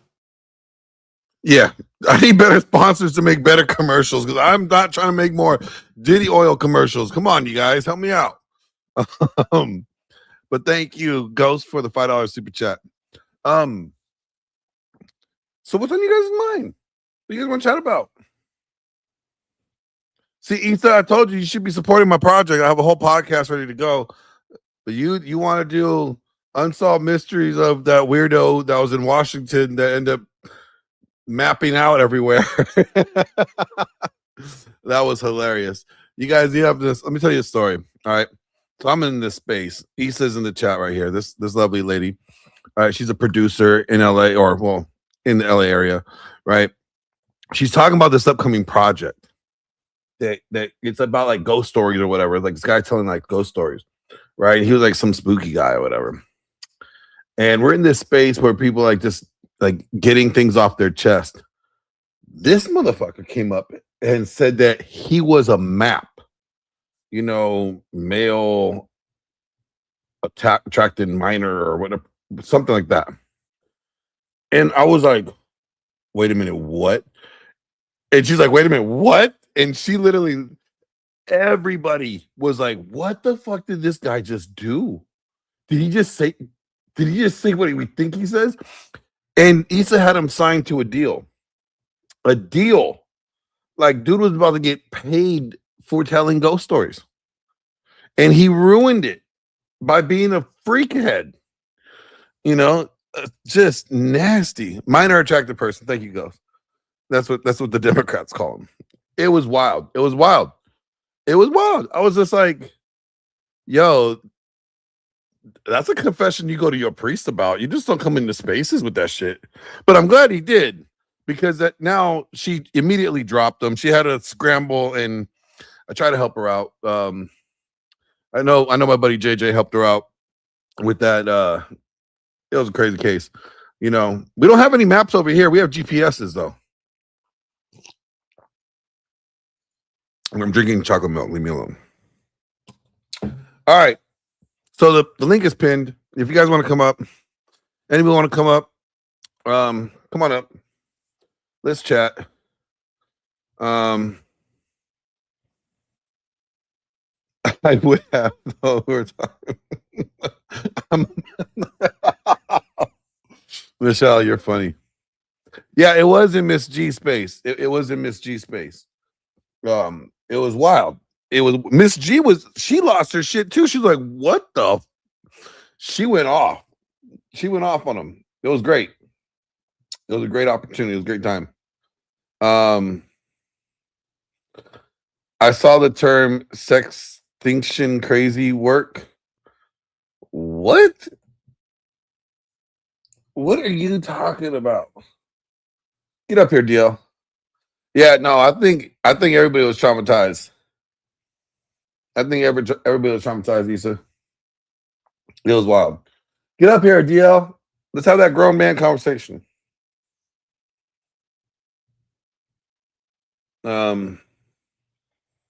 Let's see. Let's see what else in the chat that I missed. If I missed anything earlier. Did I miss any super chats? Let's see. I got to gas mask. I did that, yes, sir. I did get to Raging Patriot, yep. And I did Ghost. Okay, I'm good. I'm good. Let's see. Oh, it's a book by Dr. So. Okay. I'll have to look into that. Oh, you're driving? All right, if I'm still on, hop on. Yeah, it was crazy. But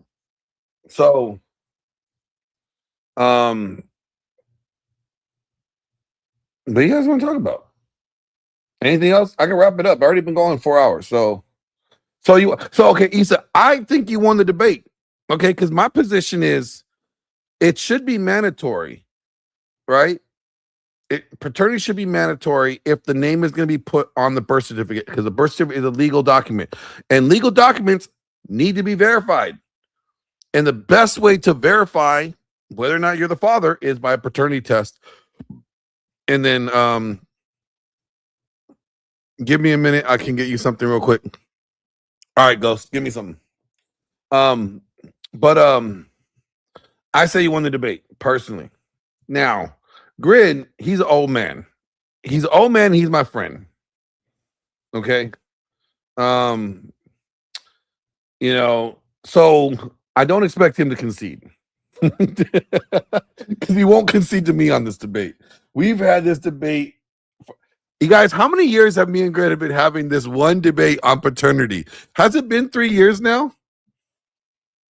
I think it's been 3 years. We have this debate like once at least every year. It's been 2 years, Michelle. I think it'll be 3 years this summer, right? I think it's 3 years this summer. And you're leaning on 2? I think it's been 3 years. Because last year, me and Grid were in Florida.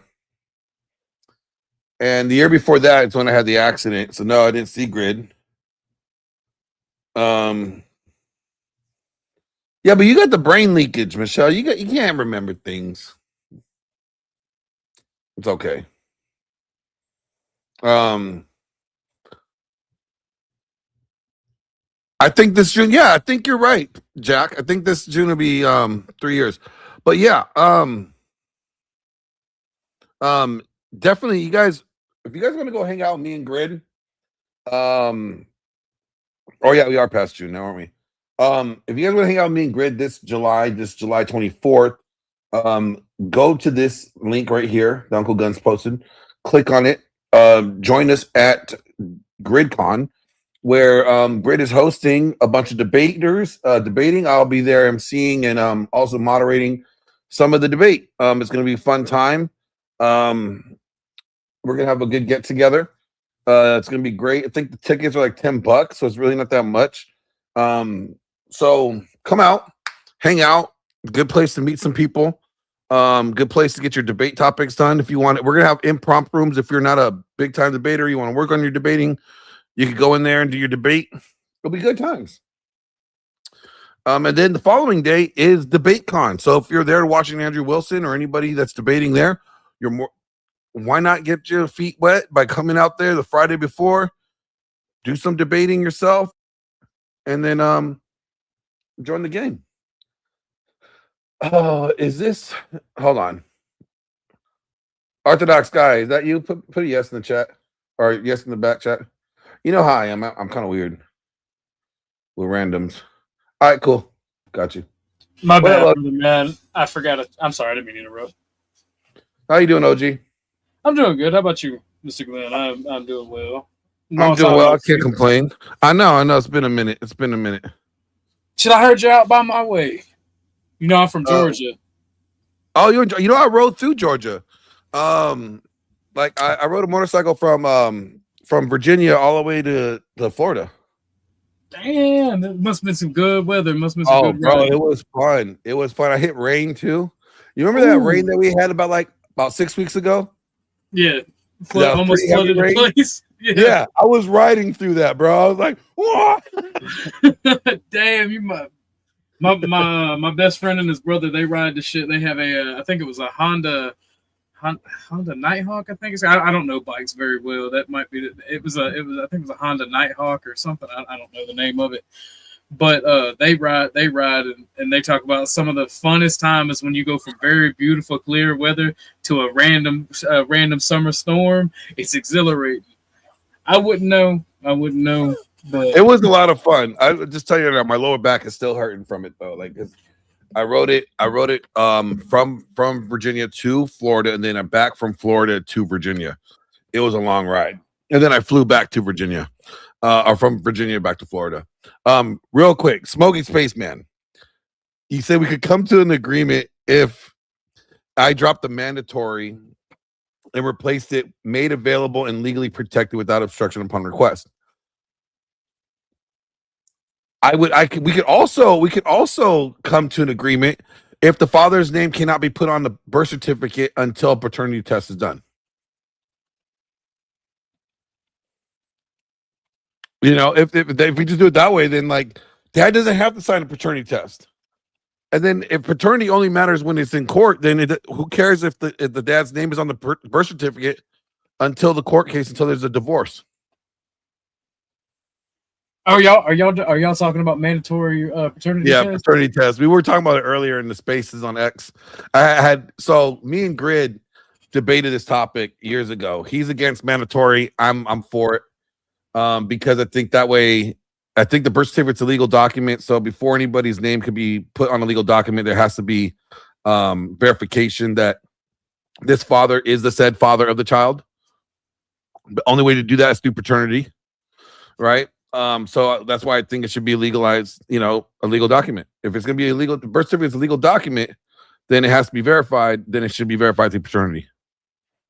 Well, see, so I don't debate, but I have discussions, right? And I think I've talked to Grid about this, and I'm on the same. You know me. You've watched my channel. I think one time when I thought Red Pill. I'm not Red Pill, but this is one of the things that I agree with the Red Pill on, because the amount of fathers that are raising kids that are not actually theirs is so high in society, and it's just like you should have to verify that father. But I also did come to I do see the reasonable, the reasonable compromise that Spaceman brought up with that. So I think it should be either mandatory or the compromise.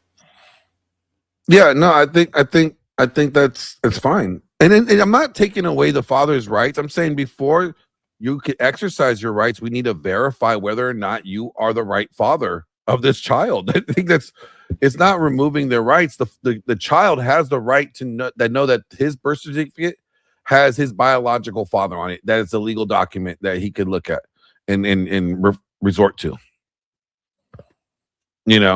But OG, I heard you catching some strays like the rest of us. I ain't catch no strays. I want to smoke. This little bitch called me out. Like, I'm a fat boy, right? But I'll fight you. I'm lazy, but my mama didn't raise no bitch. And he called me out. And so he challenged me to a fight. So I accepted. And then he wanted to be like, I got doxxed and everybody found out I was fat. I say found out, ! I tell everybody who I am. I'm like, I'm just a fat dude on the internet. And I'm like, no, dude, I'll still fight you. I don't care. Like, I'm not a coward. I mean, like, it is what it is. To me, I have nothing to say. I don't know why he has this thing up, like trying to call us all out. Like, bro, what's the point of me coming over there and talking to you? I'll see you in Texas. He wants attention, and it's all to. I think it's all to mess with Grid, I think it's all to mess with Grid and people associated with Grid, because like I told him, I said, if you really have a problem with me, we can meet up Sunday in Texas. He's, oh, you ain't gonna mess up my event. I said, it sounds like an event's on Saturday. We can meet up Sunday. He don't actually want to smoke. He wants attention. He wants to be able to play the victim because of whatever reason. He wants to be able to go, they came on my show and attacked me. They came and attacked me. They bothered me. They're doing this, that, and the third. And that's all it is. He's trying to make Grid look bad. He's trying to cry and complain.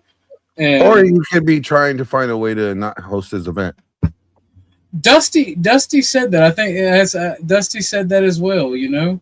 And I called him out at the very beginning when I came up. I said, look, I don't want to be the reason that you don't come to Texas and be a little bitch, because I heard about that, and I think that might be the very case that you scared somebody, that you're going to use somebody quote unquote threatening you to not show up.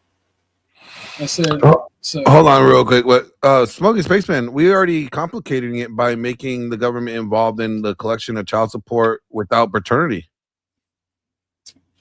That is an issue. That's another reason that I think that it should be mandatory, because if the government can mandate child support, a man shouldn't have to pay child support on the child that's not biologically his.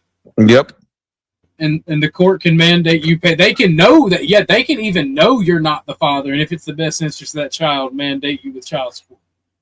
So Yep. not only do we need to make sure that paternity is mandatory at birth, we also need to push for it to be illegal or not able for a man to be charged. Hold on. Glenn's a fucking puss. I offered to host duels to the death. He cried liability. All right, you know what? We can do duels to the death when I get there in Texas, on the 24th. One day only. We'll do duels to the death. I like Out on a Limb, man. He's a wild card. He's crazy. He's cool. He is crazy. He's funny. But you know, here's the thing. I think that, you know, hold on. What's going on here? Hold on. Someone just banned me from your live chat. I was curious. So somebody banned the Steel Man. Did somebody ban Steel Man? And if you guys banned him, what was the ban for? Just let me know. Steel Man, I'm not aware of this, so I'm just asking the mods. Mods, get back to me. Let me know. I don't know what he said or did. If he said something wild or ridiculous, Steel Man, maybe it's a timeout. But my chat's pretty good at like not banning. My mods are pretty good at not banning people. But what were you saying? Go ahead. But yeah, not only should we not make it mandatory paternity test, but we should make it illegal for judges to mandate child support when the child is not biologically yours. That should be outright illegal for a judge to do. He's saying, you know, we are returning to polite society, so dueling is absolutely essential. Yeah, an armed society is a polite society. If you have to back. Go ahead. I'm sorry. No, I agree with you. I think you know, armed society is a polite society. You know what I mean? Like, Panelverse, you know, you're not banned, bro. Your chats are here. I see your chats. I don't know why you think I don't know how your chats are banned. I think your chats are coming through. I see them. If you had to back up what you believe are the insults you levy, it doesn't have to be to the death, right? You can duel somebody with a fist fight, mutual combat, right? That's what Texas has. Texas has mutual combat. If you had to back that up with physical action, there'd be a lot less stupidity and ignorance and people just throwing out insults and being retarded. I don't know if that word's allowed. I apologize if it's not. I use retarded all the time. The fact that we can't use the word retarded is retarded. Absolutely. You know, but like, personally, I think that, who's coming up here? Oh, Saint's in the house. Saint's in the building. What up, Saint? What's happening, Sam? How you feeling? I'm good, bro. I'm good. I think, like, when it comes to mandatory, I think, mandatory paternity tests should be across the board. You could say it's mandatory if, you want your name on the birth certificate, then we should verify whether or not you are the child's, the father of the child. But I think beyond that, I think it's fine. Well, there's only two exceptions, and I don't mean to make fun of, but the one exception I could think of would be a artificial insemination where the man is sterile, so they use semen to impregnate the egg, or if the dude is okay with being cucked and just wants to raise the kid, have make believe family, or not even to be insults, say something tragic happened to some guy's wife, and they decided to keep the baby because they don't believe in termination. It should be like an automatic adoption type thing that he gets to choose at birth to sign the certificate, and then he becomes the father because he signed it. Type deal. Yeah, like a waiver. I'm with him on that. A waiver. Yeah. For the simps out there, for the white knights. Because it's not. It's not the purpose. Wait a minute. No, the birth certificate, it's a legal document. If we're going to say we could forge legal documents because no, it's a waiver. It's a waiver. I correct me if I'm wrong, bro. But if the waiver, then you can't have the name on the birth certificate. Then no. The state says you're entitled. We're going to do this DNA test. The guy says, I know I'm not the father, or I don't want the test. I'm going to waive that. I don't care the results. I don't care the results. Document. Yeah. Right. Or I don't care about the results. And then they signed it'd be a package of documents or multiple documents to go along with it. No, I still think then on the birth certificate, it should say non-biological father. No, but that's fine. That's fine. Like that's fine. No. I'm just saying it should say, just instead of saying father, it should say biological father or non-biological father. What does it say when you adopt a child? It doesn't say non-biological adoptive parent, does it? It just says you're there would be adoption records. Actually, Glenn's onto something because that would be medical records. Yes. Medical records for that purpose. And for the medical records for that purpose, because who's the first people they go to when it comes to organs? Dad or mom. Dad or mom. So if it's listed on their non-biological father, then you're still the father. You get daddy credits, but it's known in the system that you're not the biological father. So then you're gonna have to look elsewhere. Well, I mean, they can still run a compatibility test because it doesn't make you not compatible. It just means that you have a 25 to 30 to maybe 50% chance of not being compatible. Yeah. So, but yeah, I just got the studio space deal. Word, that's what's up. Yep, in Orlando. I'm gonna have Sterling come out here on the 11th, so he'll be the first one in studio. That's what's up. And yeah, man, we already talked. It's on. I haven't changed on I'm free. So I'm free. Hold on, Panelverse. I just removed you're back. You can come back over here. You're fine. You're not blocked anymore.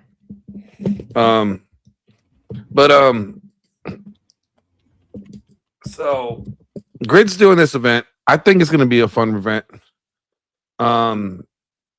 Debate GridCon in Dallas. It's going to be fun. But I want to see what you guys want to chop up about. What you guys want to chop up about? Yeah, we can talk about anything, bro. You know what I'm saying? I'm out of here tomorrow. I'm headed down to Miami, so I'll be down there for the weekend. So I got to. Oh, you're gonna be like 2 hours away from me. Be where? I'm in Palm Beach. Okay, yeah, I'll be right down the street from you. What's that? Maybe hour and a half. Hour and a half. I'll be in Brickell. Oh, you're gonna be in Brickell?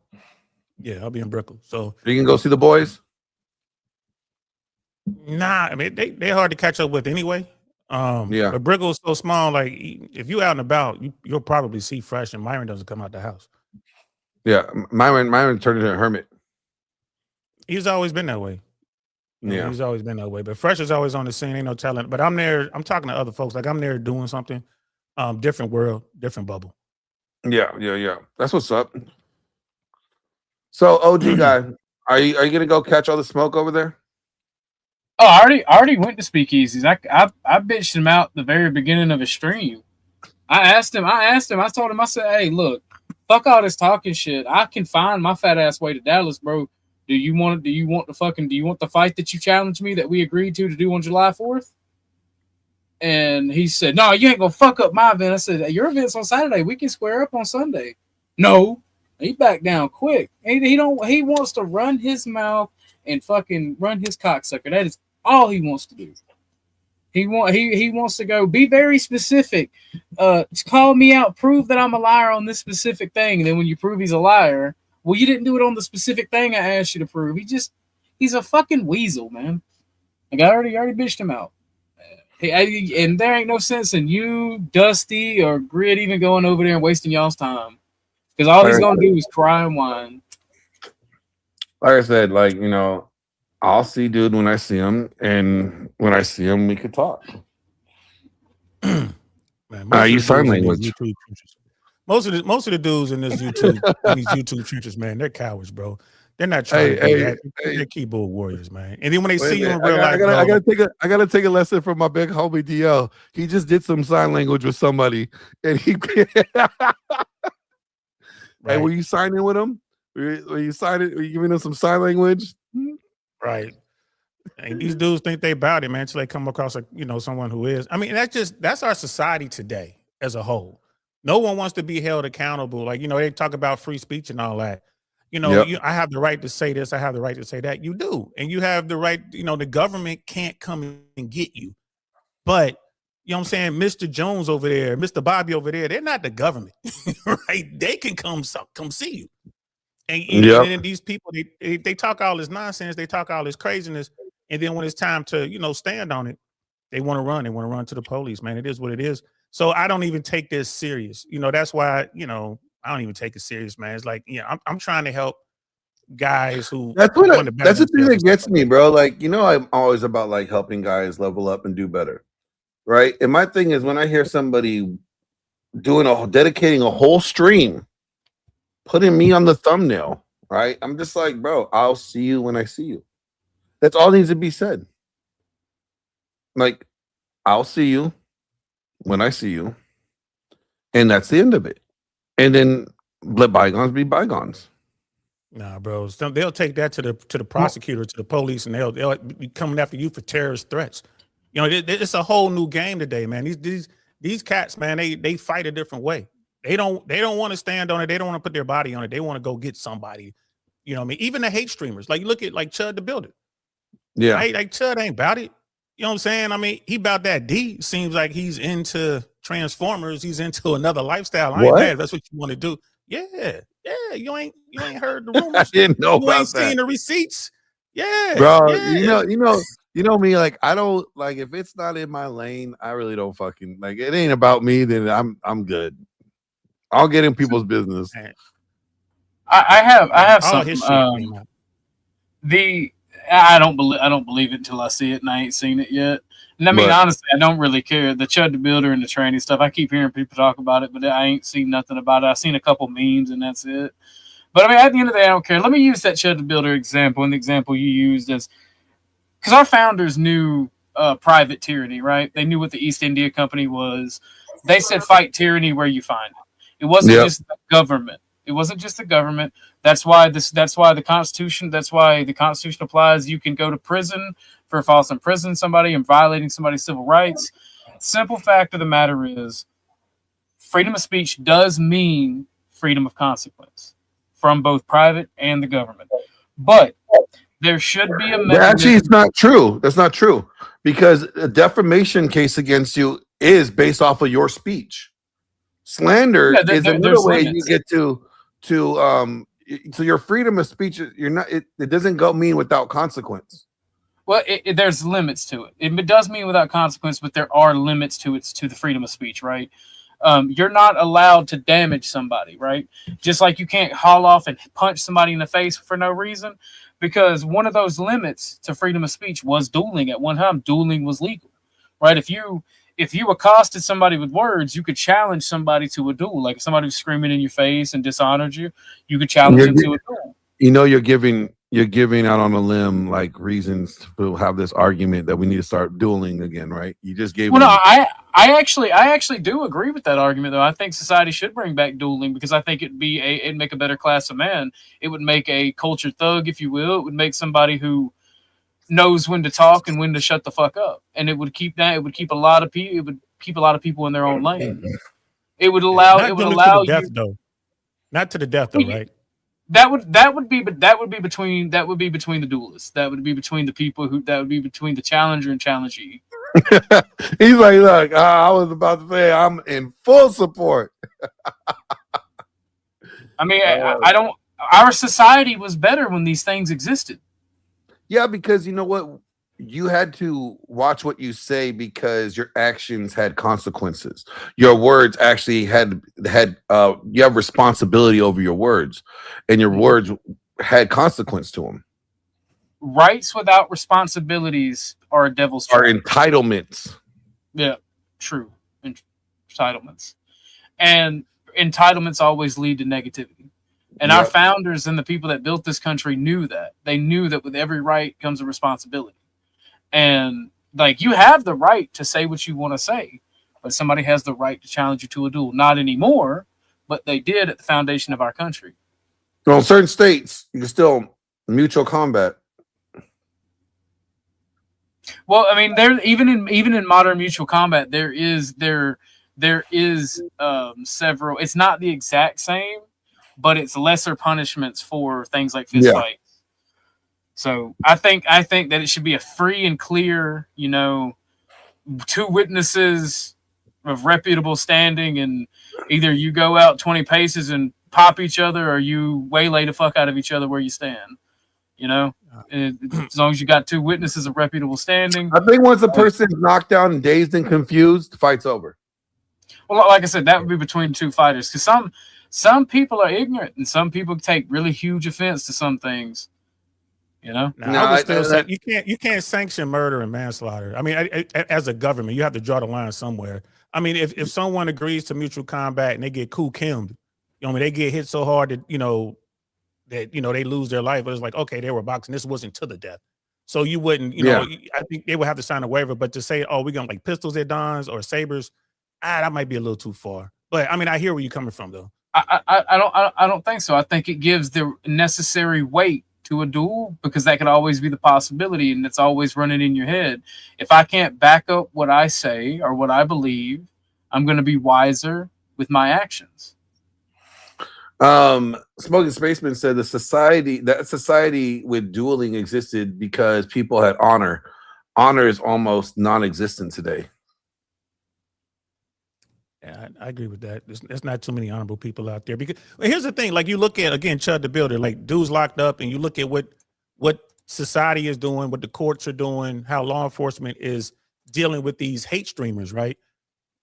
Reason law enforcement and the courts, and then they're probably going to make some new laws or whatever. Like like the politicians got to deal with this is because citizens don't have a way to deal with it. Like we can't. Who was the guy? One of these hate streamers was just at the BET Awards. And got his ass whooped, but was running to the police the whole time. But what's his dude's name? Yeah, I forgot his name. Yeah. And here's the thing: like when these dudes go out and do this sort of thing, they're really jeopardizing the entire community. So the court is going to deal with it. This is why Chud the Builder is going to do. If he takes this thing to trial, I think he's going to do a 12-piece. I think he's going to get 12 years. Just because the court wants to send a message to these people out here, because these dudes ain't real. They're doing it for clicks. They're doing it for money. So I mean, and that's just that's just part of. So the court's trying to take care of it. I don't agree with you. I think I don't care if the person is white, black, or Hispanic. They have every right to say what they want to say. And if your initial instinct, it's one thing to challenge someone to a duel, a one-on-one fight. If your initial instinct is to be a savage, violent individual, I don't want to share a society with you. If you think that you have every right to assault someone over a word, and you don't have the capacity for higher thinking, and you think that you have that right, I don't want to share a society with you. Now, if you walk up to me and you say, I don't like what you said, I challenge you to a duel, to pistols at dawn, Sabers at dawn. I want to run it through you, and I should accept because of what I said. Real quick, right shout there out is just to where it's the too Raging far. Patriot. Real quick, Yeah. shout out to the Raging Patriot for $2 super chat. He said, "Man, send this man some donos. Thank you. Pay me. Pay me. I got a studio to build, guys. Pay me." I think the I issue agree with you right up builder- until the death part, brother. I agree with you, right? And I think like the courts wouldn't have to get involved if people could handle it at the street or the lowest level, right? Yeah. And again, the same scenario, like, are you saying these things, whatever, someone steps to you and they challenge you on the spot. And it's like, you know, fuck pistols at dawn, man. I challenge you right now. Let's get it in, mutual combat. Let's get it in right now. You know what I mean? And Okay, we'll just let fight me till ask you someone gets this. knocked out. What about a mercy rule, right? What if I beat dude to the point where he like just brain dead? Should we put him out of his misery? Like at What's the that point of being point, brain like dead? Yeah, what's the point of being brain dead? you Well, know, that's up to the family, right? You know, you got to have that set up. And if you out here, but if you out if I here could being, get sued afterwards, if it was a mutual fight, right, and I knocked him down and I beat the brakes off of him, and now he's a vegetable, wouldn't it have been better if I finished him off? No, that would be. I'm just trying. Let his family do that. Let his to family decide what they want to do with him. I'm just trying to play, you know, the contrarian here, like, yo, because then you gotta have a person that's brain dead that's gonna be a drain on the social services because his family's gonna need extra support because he's drooling like this, and you have to wheel him around the house and he shits on himself. You know what I'm saying? Like, that's on the family. Should they get welfare for that? I don't believe in welfare at all, to be honest with you. Not the way we do it today. I especially don't agree with corporate agree. welfare. I agree. What's up, Denizen? Yo, How you doing, my friend? I find that offense comes often when people confuse the subject of a comment with the target. Care to elaborate? Yeah, I mean, if I make a comment that you find offensive, I'm probably not necessarily directing it towards you or at you. So to take offense is almost a choice of that part. That is true. But unless somebody's being really specific, right? If I said, Denizen, you are a blank, and you did X, Y, and Z, you probably have every right to take offense to that, right? If it's not true. I would say if it's not true, then you should not be offended. Wait a minute. So if someone's lying about you, you shouldn't be offended that they lied about you? And it doesn't even involve you at all. But what if it does? What if it is you? Like if somebody was slandering your name, would you not be offended about the slander? No, not unless it could cause me actual repercussions. Okay, the slander costed you your revenue. Maybe you're making X amount of money. Now rumors are out that this is bad, you know, and it is taking away, let's say, 50% of your business profit. Now are you offended? Yeah, now I'm suing. So then it's appropriate. Then you're saying that there's a certain. How often is that the case, though? Well, most people don't have the money even to take a case to court. Yeah, but most people don't lose revenue because somebody else is lying about them. True. Most people are completely unaffected by it, except for how they choose to react or feel about it. Issa says in dueling, there's always someone who will stop the duel once it gets to a point of incapacitation. See, she's really pro dueling, you guys. She wants to see dudes brawling in the street again, duel down, box it out. No more internet gangsters is what Issa is saying. I'm sorry. If you're gonna threaten me with a duel, I'm just gonna turn around after one pace and shoot you in the back and then leave. Yeah, but then his second is gonna take care of you. Remember, the second is out there, right? So then he your gets it second might first. take care of you because that's not honorable. That's not. The second gonna get it first. Okay. But And then, that's why you can't shoot use muskets. You got one shot. You got one shot, bro. You got to reload. So yeah, they're gonna be looking at you. I always gonna have a loaded musket on me then. That way you hand me one, that's one bullet, bang for your second, bang for you.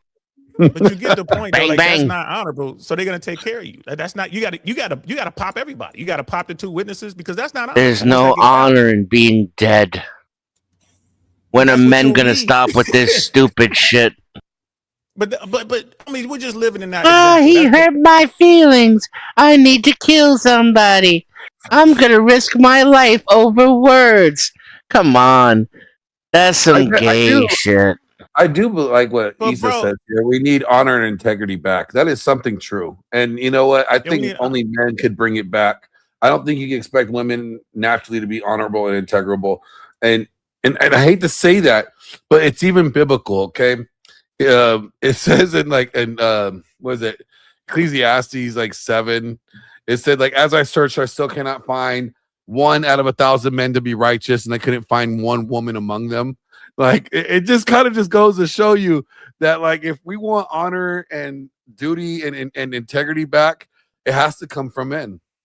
And it's going to be one out of the 1,000. So even in that sense, it's a small group of men that need to bring it back.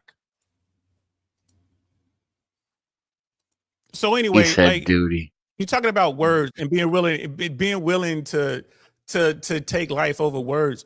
I mean, I went to war over words, right? The Constitution. I went to this to defend the Constitution. They're just words, right? You're fucking up. I was You understand? The United States government don't even give two shits about the Constitution. Here you are dying for it. I mean, he has a point there, right? Like, Who has a point? Dennis in there. He said the government doesn't even care about the Constitution, so why are we dying for it? But we created the government. We sent those people there. We sent unhonorable people to represent us. You got to go send honorable people there, and it changes, right? Steelman comes with the $2 super chat. He says, "World peace, good looking out, no problem, man." And HA says, "The WNBA proves your point, Glenn." If I'm gonna die for a word, my word is poontang. Who is this liberal man? Which one are you referring to, Issa? Which one are you referring to as the liberal man? Yeah. Hold on, let me. And let that me was put the name. wasn't that a quote from Full Metal Jacket? Yes, sir. Full Metal Jacket. That's what I'm talking I'm about. Yes, gonna sir. put the names up, Issa, so you can see which one of these guys. You is want girlfriend Vietnam? Oh man, Get some. Get some. there we go. How do you shoot at women and children? Easy. You don't lead them You just don't lead them so much. Well, you know, we live that life. You know what I'm saying? Some of us. The man in the Over words. picture. Okay, so The man in the picture. Denizen. This is this one right here. Now, I want you to give me some leeway, madam, and host and gentlemen. Go ahead. Let's say I took offense to the term liberal man, and then I resorted to something crass. Maybe not as barbarian as a duel, because we're all gonna live. But what if I said I'd fuck you sideways until you knew I was a Republican? Then how'd you feel about it? I don't consent.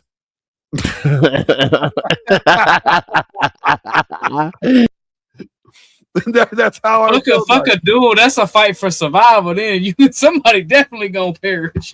To be fair, I am a political atheist. Although I am a fan of Cicero.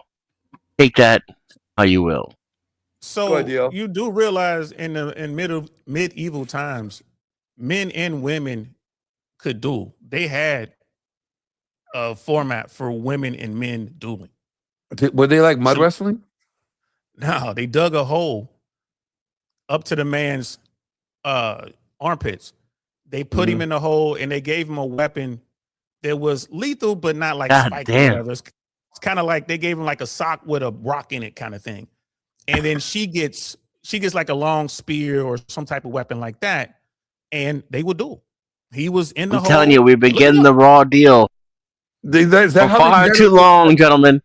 That's how they handle domestic disputes.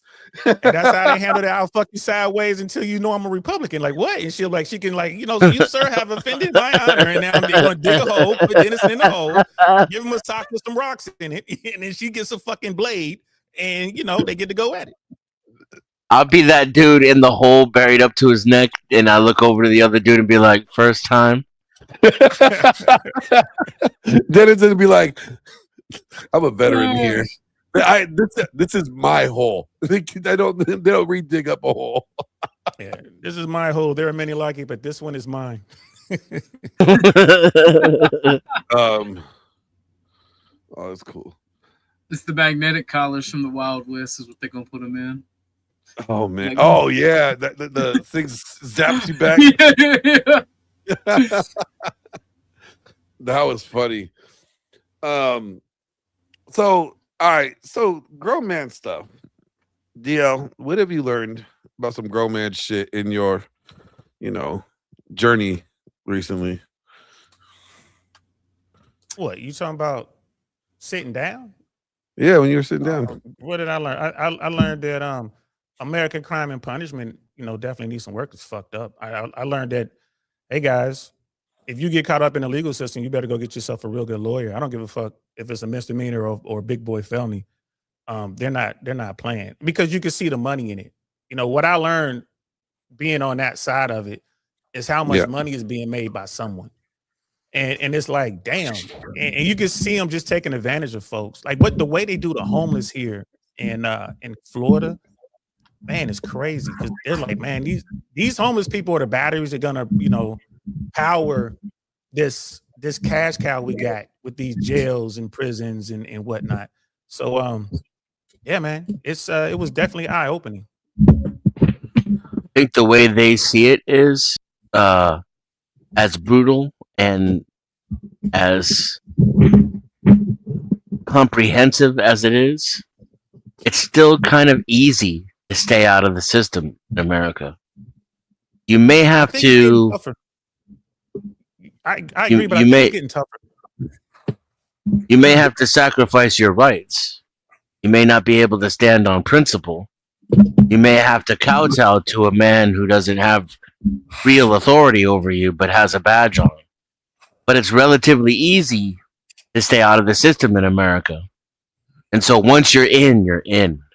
Now we have you now. You're in the system and you're gonna take the ride.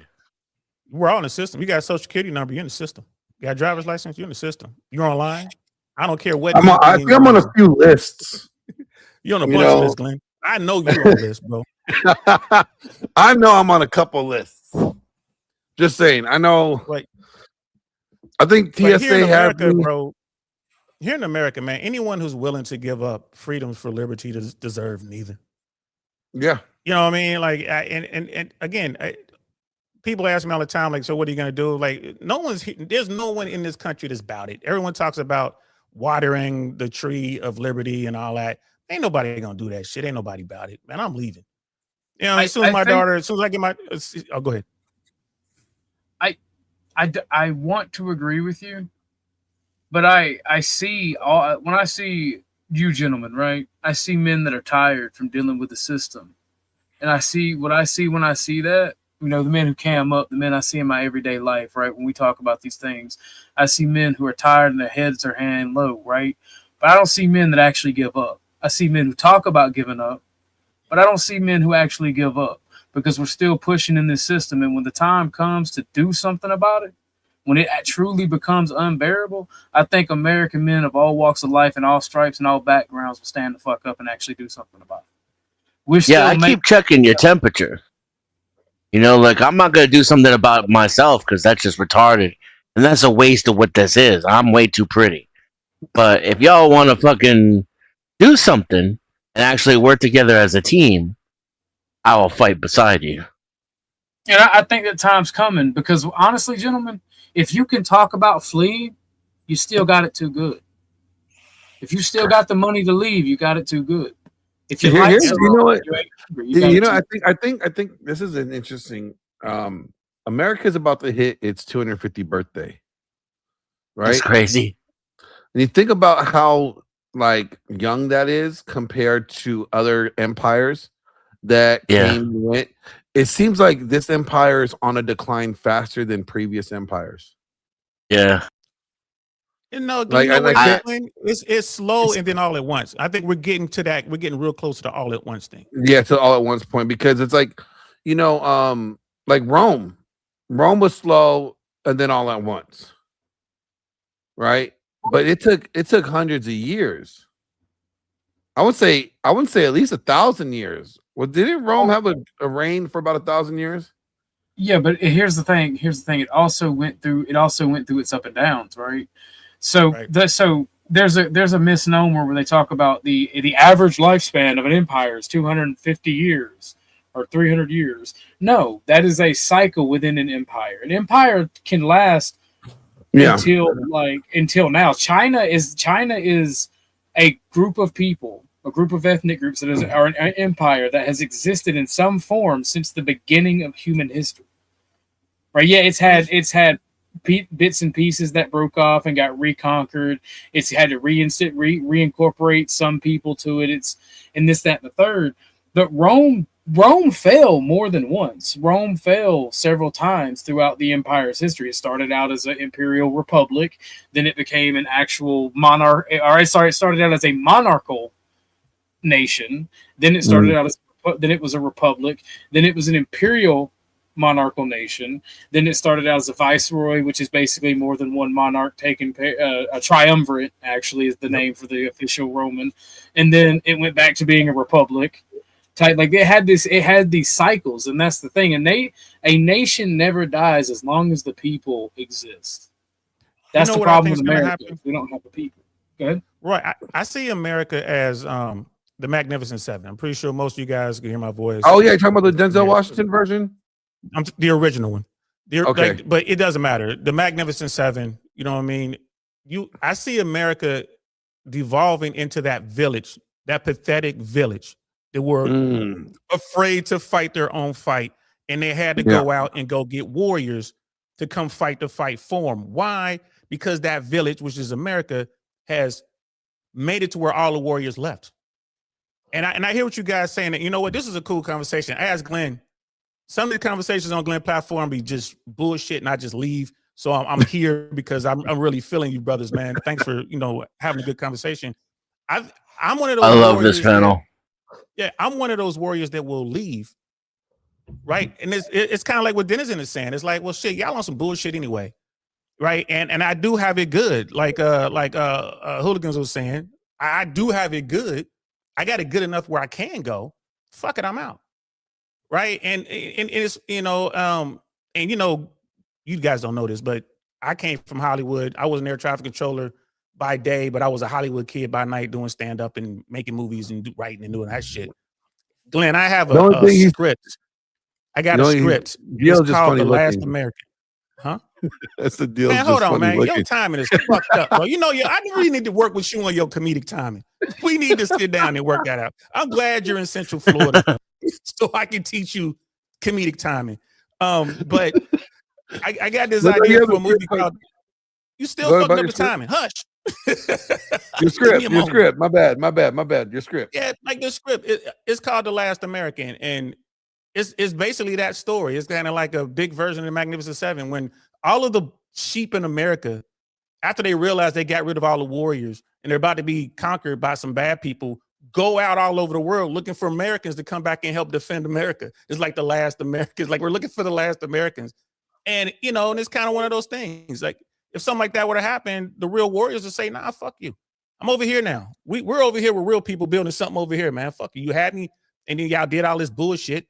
Right? You wouldn't let us fucking defend ourselves. We had to go run to the fucking courts for everything. You you supported these bullshit ass men out here who start shit and then run, right? You hit them, you put them in jail so you can make money off these people. America is just, we're victims of our own success. And again, I think it could be fixed by making everybody join the United States military. 18 years old, got to join the military for 2 years. Lottie-dottie, every fucking body, right? And you know what? I think we fight less wars, you know, if we do it right. And I think more Americans get to see what's going on outside. And you know, maybe that'll change a little bit. Most people don't agree with that assessment, by the way. Hey, you know what? Yeah, let me just tell you this. Issa in the house is she's a producer. She might just hit you up for a Let's film. talk, Issa. Let's talk. So I kind of agree with you. Just I don't know about conscription per se, like some kind of community service. Just not because I don't think that the military is too dangerous, just that we already have a military industrial complex as it is. So yeah, I don't want to give it any more resources, you know? Let me ask you this. I had a debate on Joe Cool's in the building. What up, Joe? I was on a Word Wars debate like last week or 2 weeks ago, and I recorded this. It's gonna come out in a couple weeks here. My point was that the debate was, should military service be mandatory to vote, right?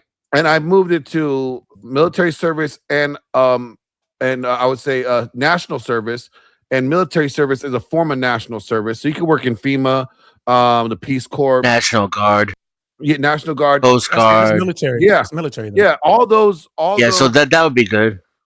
And in order to be able to vote, because it's the one thing that doesn't require property. It doesn't require your skin color, your sex. You know, no, it's all about what have you. But there has to be equal barriers to entry, though. Yeah, it's all. Are you willing? I got to be able to vote if I don't have legs. As long as but if you don't have legs, you can still serve. That doesn't mean you can, you don't have to be a trigger puller, but you can. Then I'm okay with it. You can work for FEMA. You can work for FEMA, and that's part of national services.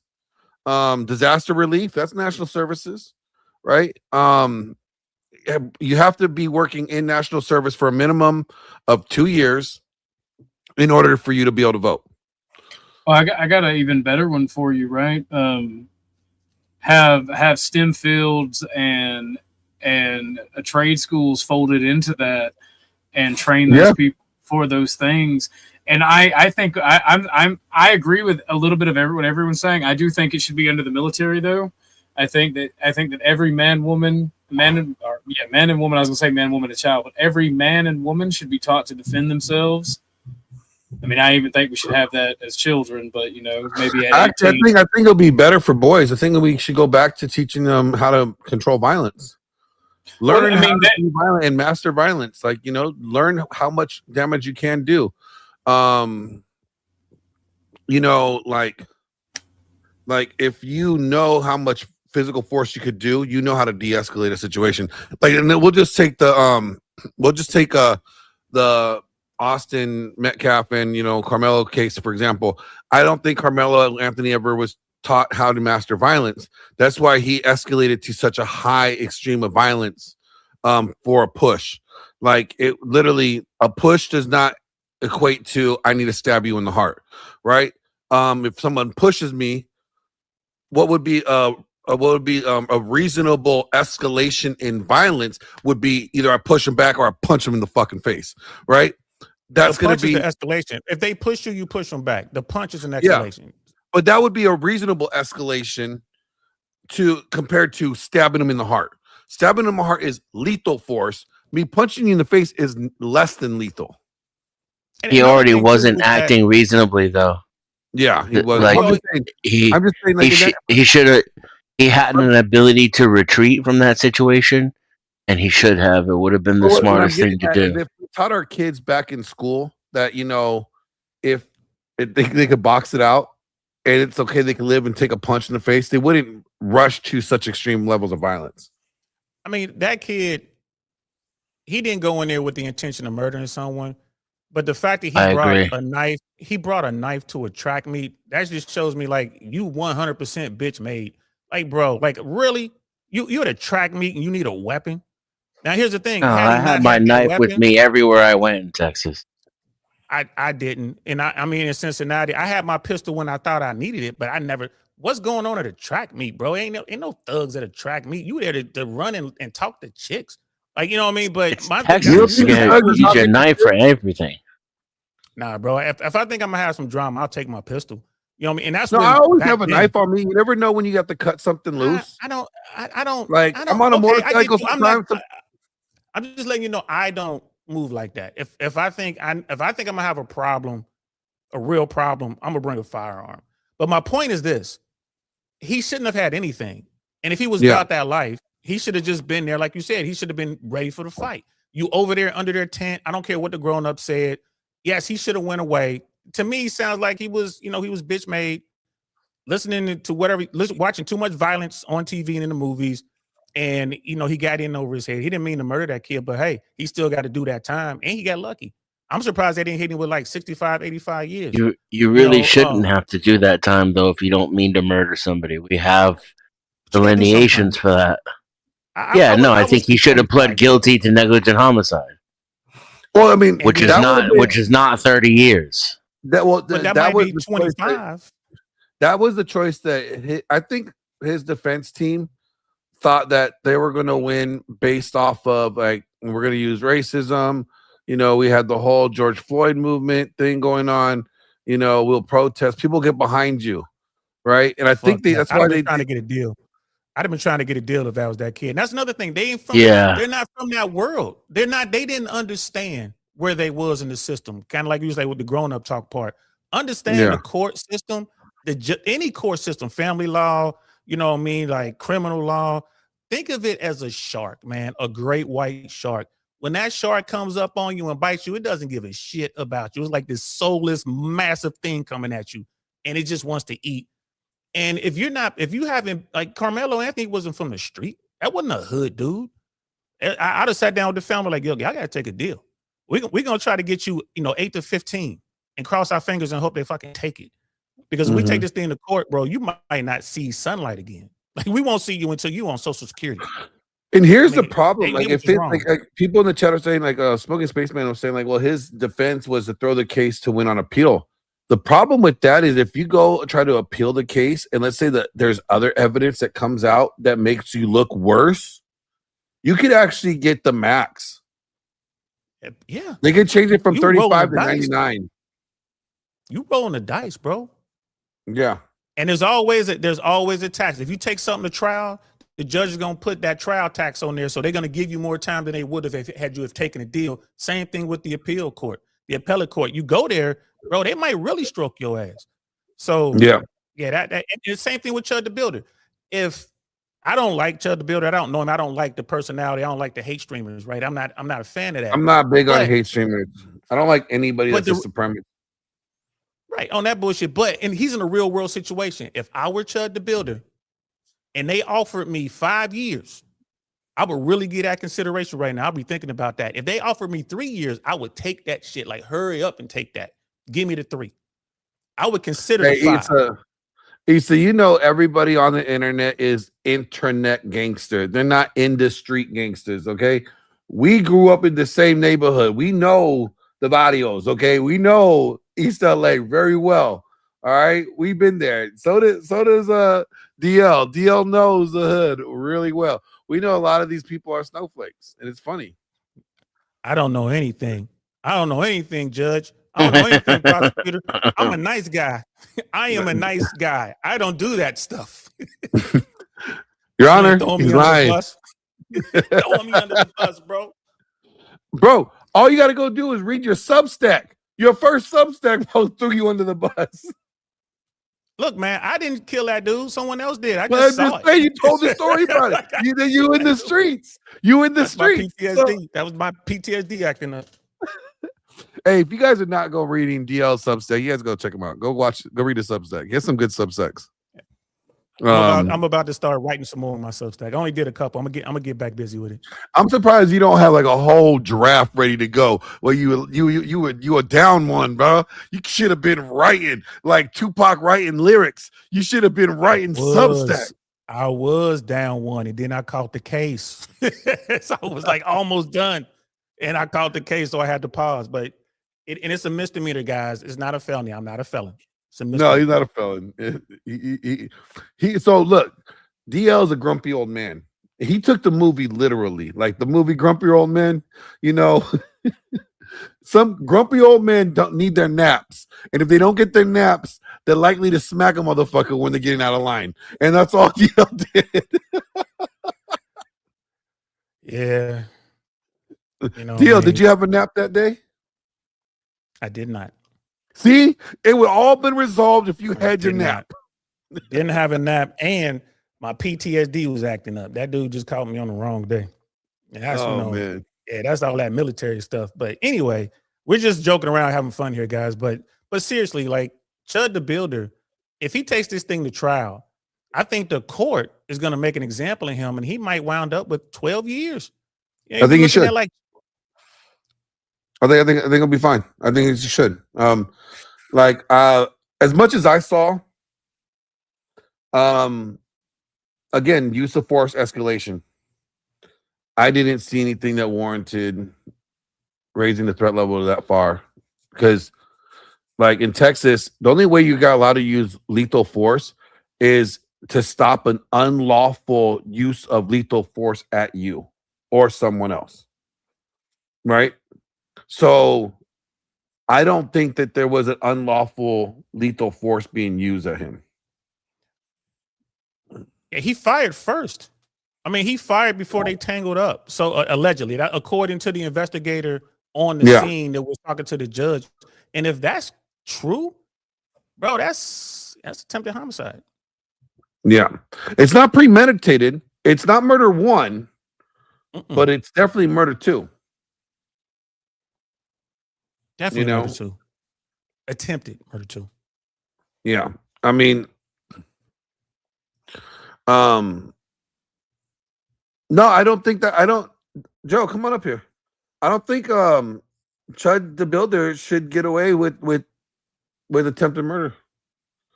I mean, it's not premeditated. It's not murder one, but and then you also got the safety issue. Let me ask you guys this question. You're firing. Wasn't he firing into a crowd? No, bro, he was in front of the courthouse. He was in front of the courthouse. It's like shooting at the schoolyard. Like, bro, you got that on top of it. But let me ask the panel a question, bro.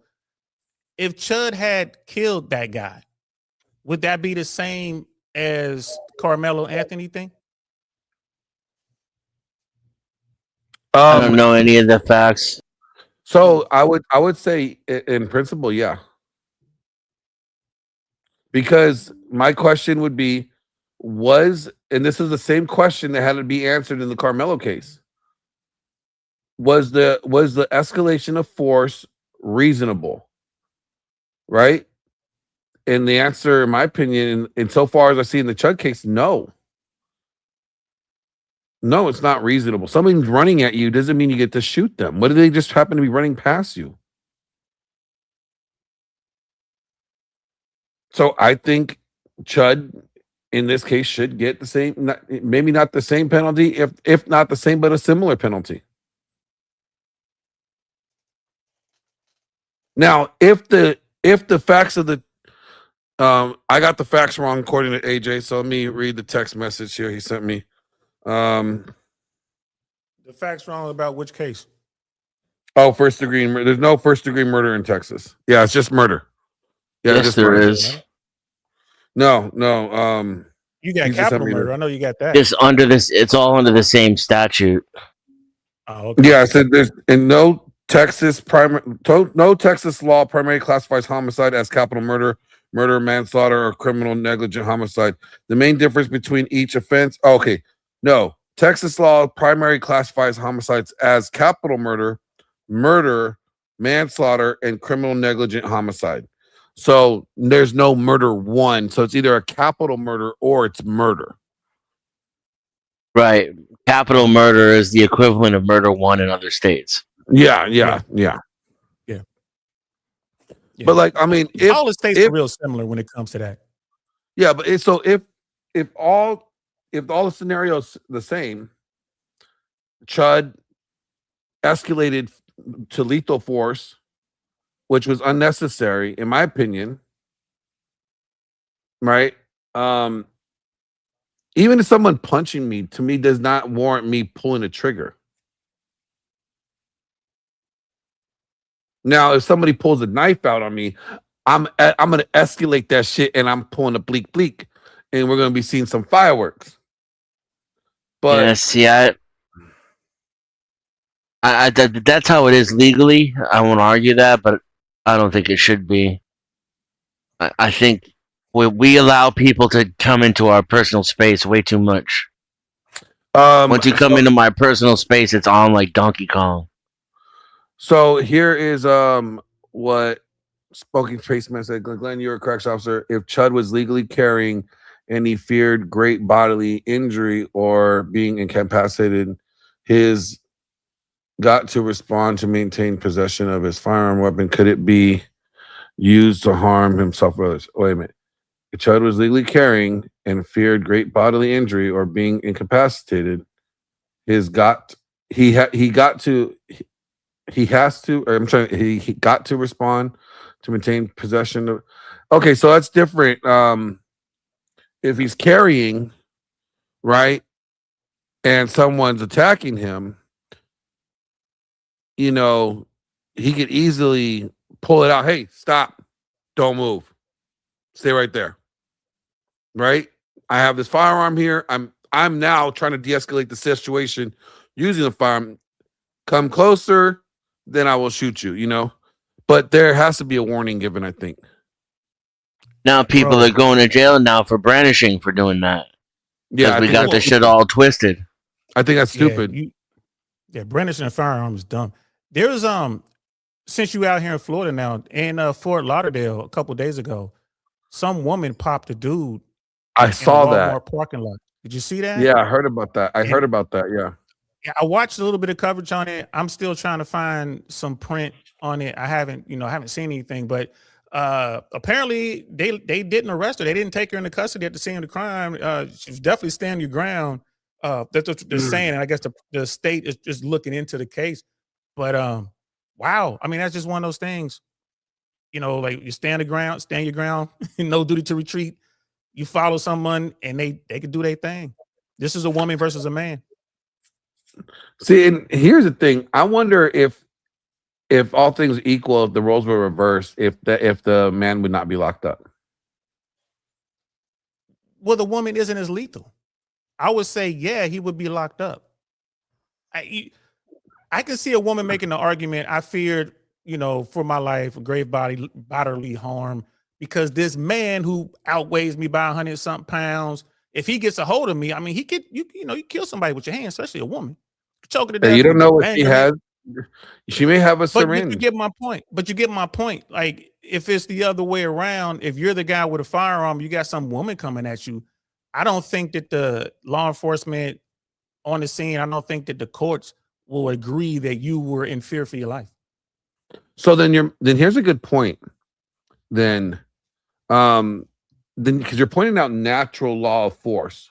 Men have more physical force, right, than women more do. More testosterone, more aggression. Yeah. So therefore,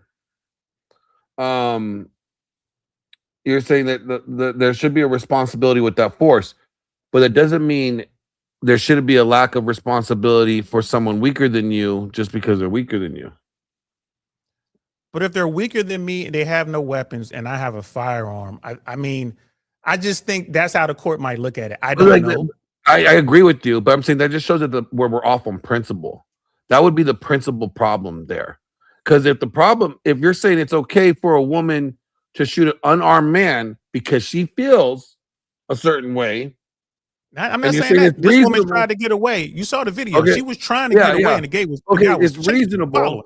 Yeah. But if all things are equal and the guy's trying to get away too, and this woman, but we're talking about this video. I'm saying if all things were reversed, if the woman was pursuing the guy and the guy had the piece and the woman was pursuing him and she was not relenting, he's trying to get away, do you think the guy should be off as well, like the woman is?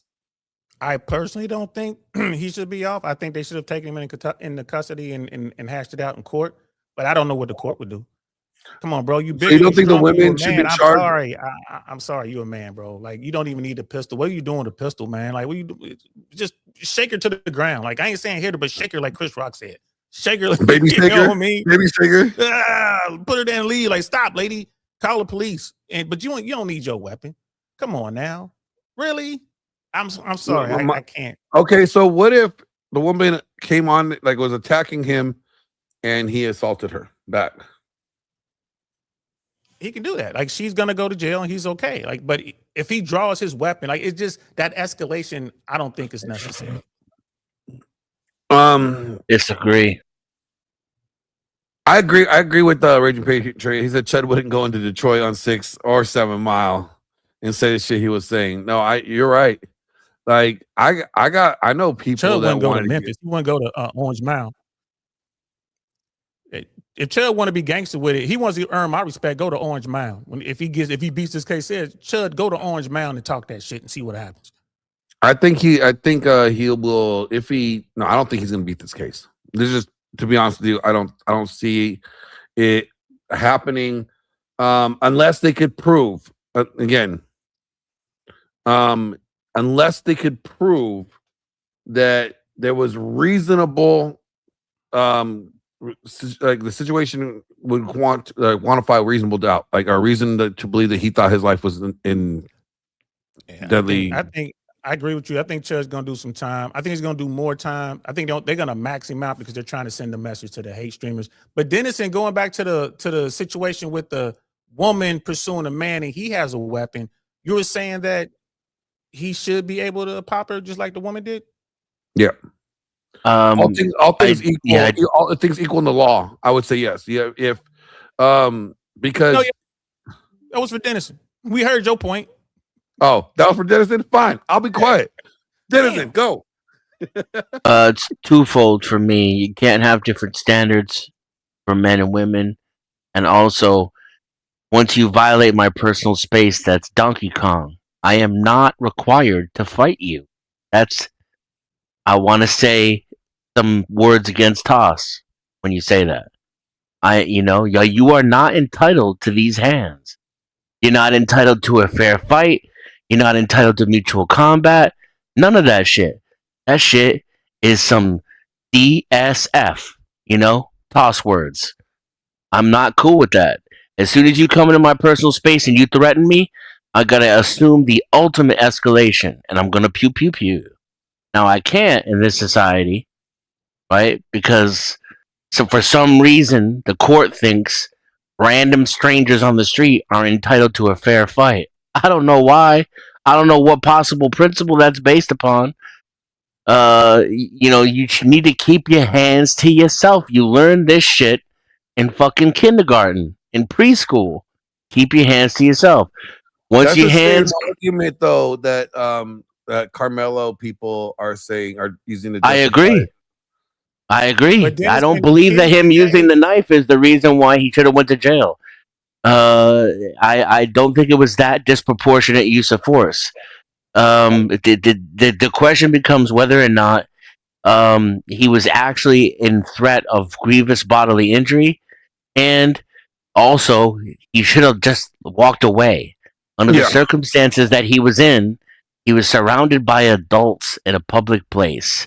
So that says to me that the bravado overtook the fear at some point. And that's what you can't do. That's him making a choice to escalate. I bet you Carmelo would have gone a lot lighter if after he stabbed him he tried to render first aid care. Like, hey, somebody give me a shacket or something to put pressure on this wound. Yeah. Or somebody go get help. I don't Or think if so. he ran I and don't he think got so. help himself, I think that would have. Maybe it was shaved 2 years off the sentence. Maybe I don't think. No, I think probably I think he would have got like 17. I know. It probably would have been like instant remorse. You talking about like just instant remorse after he did it? Yeah, if he would have demonstrated instant remorse of like, hey, you know what? Like this something bad. I did something bad. I didn't want to do it. I'm trying to provide like some life-saving effort here, but he didn't. He ran, right? And Yeah. I Yeah, think I I don't agree think with you that there. that right there would have probably saved him about 10 years off this I don't case. I agree. think I think it would. I think they would have been. I think they would have had to charge him for like negligent homicide or manslaughter at that point if he would have rendered first aid care. I don't think they would have been able to go for murder. I don't agree with you, but Dennis, and I would say this: I agree with you, bro. But we got to be what 3 generations, maybe more, in with kids who weren't taught to keep their hands to themselves. We're dealing with kids that are just wild ass little kids in school because mommy and daddy won't hold them accountable. Right? We're dealing with the timeout kids. We're dealing with the everybody gets a trophy. These kids aren't taught like we were taught at an early age. There was consequences, right? You came home with a bad grade, you probably gonna get your little butt whooped, right? Some of us got that. I'm you know what I saying. mean? Or right, and so I think You're society gonna got get a to little the point- bang. What if you could get a little bang bang? That's even more consequences. No, but that's why I don't agree. I don't agree that rises. Like I said with the woman, I hear what you're saying. I just don't agree with it. A grown man pulling out a firearm and unleashing that. See how you say it though? Listen how you're saying it.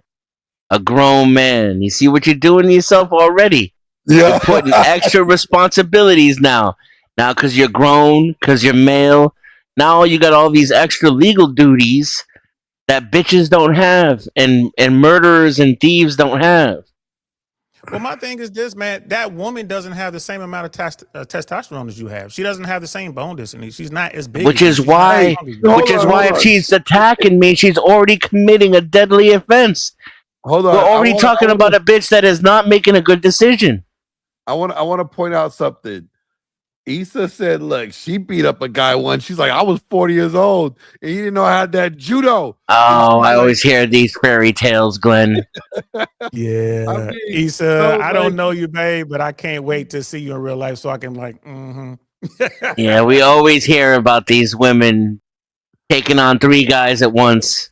I was a bartender and I knocked the guy out. Whoa. Issa grew up in the mean streets. So I guarantee you she knows how to get down. But it's just physics, isn't it? I mean, it's weight, it's speed, it's lung capacity, it's all those things. It's also like, you know, I seen guys. Damn, she dropped the name and everything. Damn. Like, go look him up. She like, he my bitch. Like, he my bitch. Tell him Issa sent you. But like, you know, there's also like not underestimating your opponent. See, like anybody that says they're a threat to me, I look at them. If they say they want to do harm to me, I look at them as like a threat, and I will neutralize the threat by any means necessary. Yeah. I'm not. But that means I'm also going to apply the. I'm going to apply the necessary force to neutralize her. Thank you. Necessary force. But You're telling me. Yeah, but how do I know what's necessary? How do I know that you're not Steven Seagal? How am I supposed to know that? First, I'm going to try the baby shaking. Knock it off. You know? You're already stabbed. You just got stabbed 6 times. If baby shaking don't work, I'm going to stiff arm her. Boom, the forehead. While you were baby shaking me, I just stabbed you prison style. I shanked you 6 times in your ribs. But Dennis, you ain't some 90-pound-year-old chick. If you getting shaked, your arms are pinned. You can't. Your shank is down by your side. She can't. Listen. You're right. I am trained. He's quadrupling down. This man making excuses for this murderous woman. My thing is this: there has to be something that escalate to a firearm. I mean, worst case scenario, man, just knock her out, and that might kill her. You feel me? Like you can punch her, you might kill her. Hey, so then should you go to prison for that? What if you give a little like thumb tap, like dick tap on the forehead, just pop, pop. Well, why'd you hit her so hard? And she knocked out. No, I hear what you're saying, but like, thank you for having me, Mr. Glenn. I'm gonna bounce out. All right, OG, take it easy. Later, OG. Peace, fam. I'll be right back. I gotta get a drink. I can hear y'all, but I can't mic up. She's like, first off, I announced I'm a MMA training and other forms. Oh my God. You don't want shit. And then she kicked his ass. That's what she did. He said, I bet you she lives in Studio City. She probably got one of them nice houses that's sliding down the hill. I bet you that's where you at. I know where she lives. She don't live in Studio City. But you get my point. You in some place real nice. Yeah. No, she ain't a Valley girl. Bro, you trying to make it sound like she a Valley girl. You say no Valley girl. Like, hey, she knows stuff. I lived in Studio City, bro. I'm from Avondale in Cincinnati, Ohio, bro. I was living in Studio City, so ain't nothing about that. We know to stay away from the hood, bro. I was never south of the 10. If I was south of the 10, bro, I'm like, hey, something wrong here. I don't need to be down here. I'm in the wrong hood. What you talking about? I lived on the south of the 10. What are you talking about, bro? Exactly. I wouldn't come to your house. You have to come to mine. Like, bro, I'm in Studio City. Or you could have came to see me when I was living in Malibu. You know what I'm saying? Like, you come on out here. You know what I mean? I'm tripping right now. I'm tripping right now. You want to come over to Norwalk? You want to come out to Norwalk with me? Hell no. What? Norwalk? No. Like, ask me to go to Pacoima. Like, no, sir. Not going up there either. Nah. We can go over to Century City. She was by Manolo Hernandez and Ken Shamrock. Oh, didn't Ken Shamrock take a beating? I think Ken Shamrock lost twice to Tito, didn't he? He's just name dropping. Girl, quit being so Hollywood. We know you a cool kid. Oh, bro, let me tell you the story, right? So let me tell you my story with Issa, right? We're in this Twitter space, right? And we've been talking. She's talking about this project she's working on. She got this guy to do a podcast, and she's going to get fully funded, like to put this podcast out where he's telling horror stories, like reading ghost stories. Bro, we hop into another space. Is this the one with the acronym that you just told? The story you just told about the dude with the acronym? Yeah. That's in this book, man. That map is in extinction. It's in the book. It's in chapter 7. It just goes to show you that woman's intuition ain't shit. Most people intuitions ain't shit. I'm kidding, Issa. I'm kidding. I just had to joke about that. But that daggone acronym, man, like they trying to switch it up because they don't like being called, you know what I mean, PDF files. So they're gonna get themselves a nice little clean sounding acronym. Man, that's kind of sick with it. That's sick. Hey, yeah, you're changing the whole thing. Never open up your maps. Open up your GPS. Okay, you guys not even allowed to say the word maps no more. Gotta take that back, man. You can't just let these friends weirdo groups just start taking words we need. I still work with the map. I work with a map and a compass. We still be out there, we'll do some land nav. You know what I'm saying? Because I know one day the satellites are gonna fall down, and I know how to use a map and a compass and get where I need to go. Bro, like what was it? The 18th, I'm gonna be in Tampa. Okay. Buddy's concert. Buddy has a band. I'm gonna be doing a podcast at the concert. Oh, make sure you show me the details, man. Interviewing the band. They just got signed to Sony. What day of the week is it? Do you know? Saturday. Oh yeah, I'll be there. Just shoot me the details, man. I'll be there. Okay, cool. All right, so here's and if you need any equipment, let me know. I mean, if you forget something or you need some more lights or whatever, or some equipment or whatever, I got it. Yeah, we should be good, like because we're gonna be on stage, so it's gonna be after the event takes place, and then the band's gonna go back on stage after everything like the theater's cleared out. We're just gonna set up and then just do it on stage. Cool. So I think the lighting should be good. It'll be fun. They just signed to Sony. Their band name is fucking hilarious. It's the Mary Tyler Whores. Okay, I thought Citizen was gonna laugh about that. A&R is changing that name. A&R is changing that name ASAP. Can't So take that serious. It's funny. They're a good band though. They're a good band. Issa, when are we gonna do a documentary? Issa does documentaries now. She doesn't do movies no more. She does documentaries. That's where the money's at. It's all in the edit. Documentaries and those micro dramas. That's where it's at. Yeah. That's what I'm doing right now, man. I'm working on I'm taking some of these scripts and I'm modifying them to fit the micro drama format. All right, here we go. And Casper coming with $5. He says, "Here's a question for you, Holly weird kids. Why is Hollywood failing men so hard? Look at Supergirl. Yeah, Supergirl was a fucking flop, bro. Like that Look was who a wrote bad it. movie. And That was a Casper, the bad answer to the movie. question is Hollywood's not telling good stories. They're in a bubble. And in their bubble, all this makes sense, right? It makes complete sense to them. But what did they spend on that? Like 200 million or something like that on that movie? That's Yeah, this was insane. something ridiculous. Issa, I got a project for you. I got a documentary for you. Hold on. Let me actually pull up the title of the documentary that I'm actually in the process of outlining. It's called Bro, I'm telling you, man, it's the micro dramas is where it at, and it's way cheaper than filming a documentary or a feature or even a short.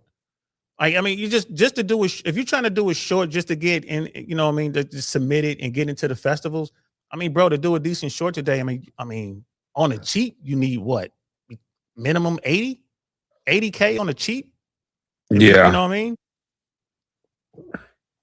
So it was we were gonna run with the name where's it at? Yeah, and Hollywood is definitely right now. The Supergirl thing. I think James Gunn lost his position with DC. I think they're gonna get rid of him. Marvel has already changed their tune. They say this Punisher that's coming out is vicious, bro. They say it's vicious. I'm glad too. I heard it's gory. All right, so here it is. When greed meets sex, men become consumers, women become content. Everyone paid the price. The greatest lie: how greed changed modern dating.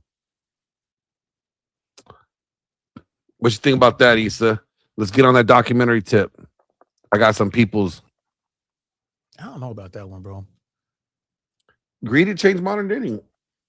I still think a red pill documentary, a true red pill documentary, going all the way back to the MRA to today.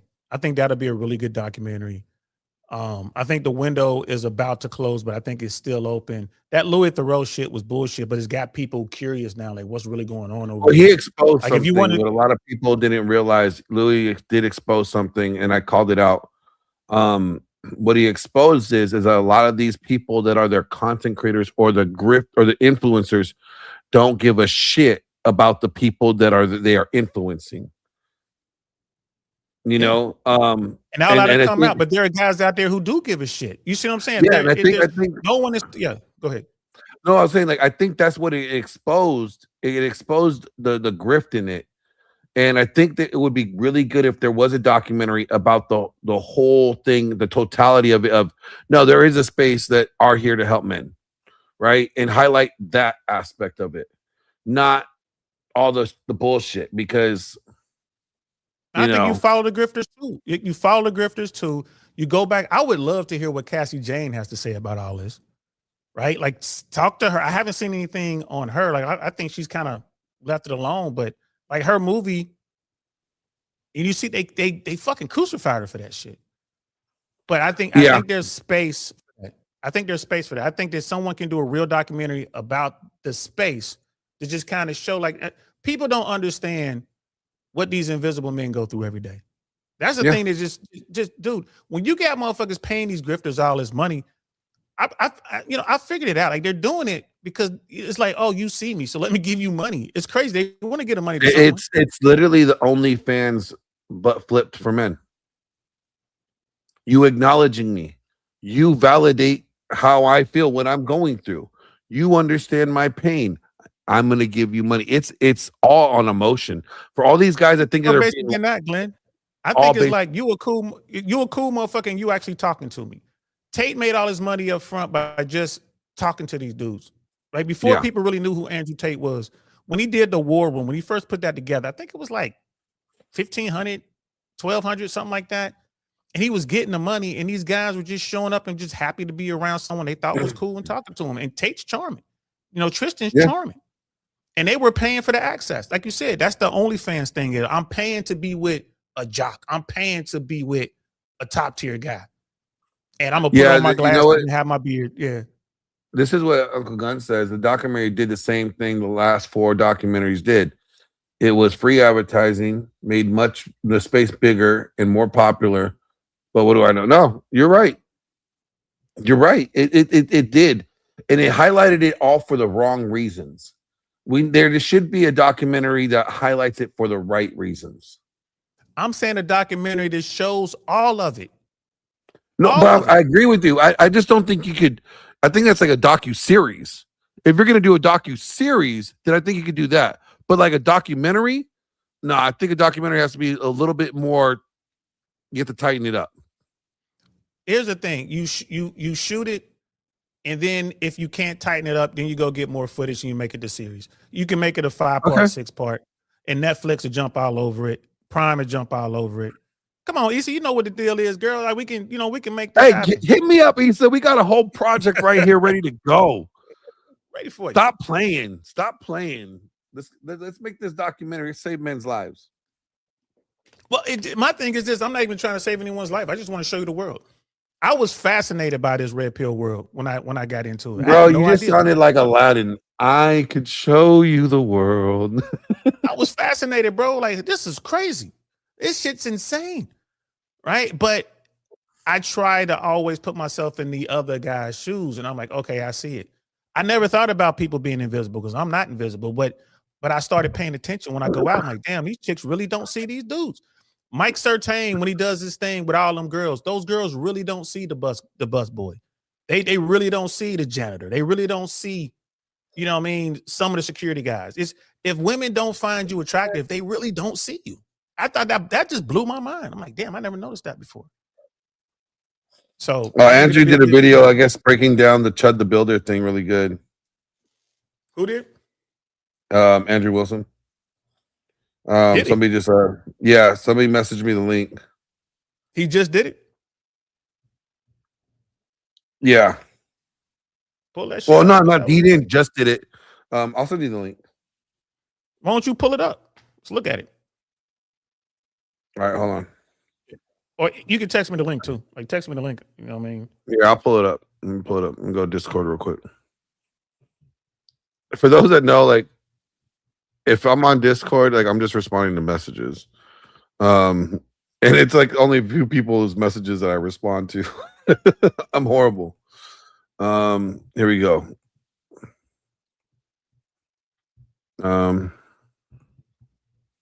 Here, I'll pull it up.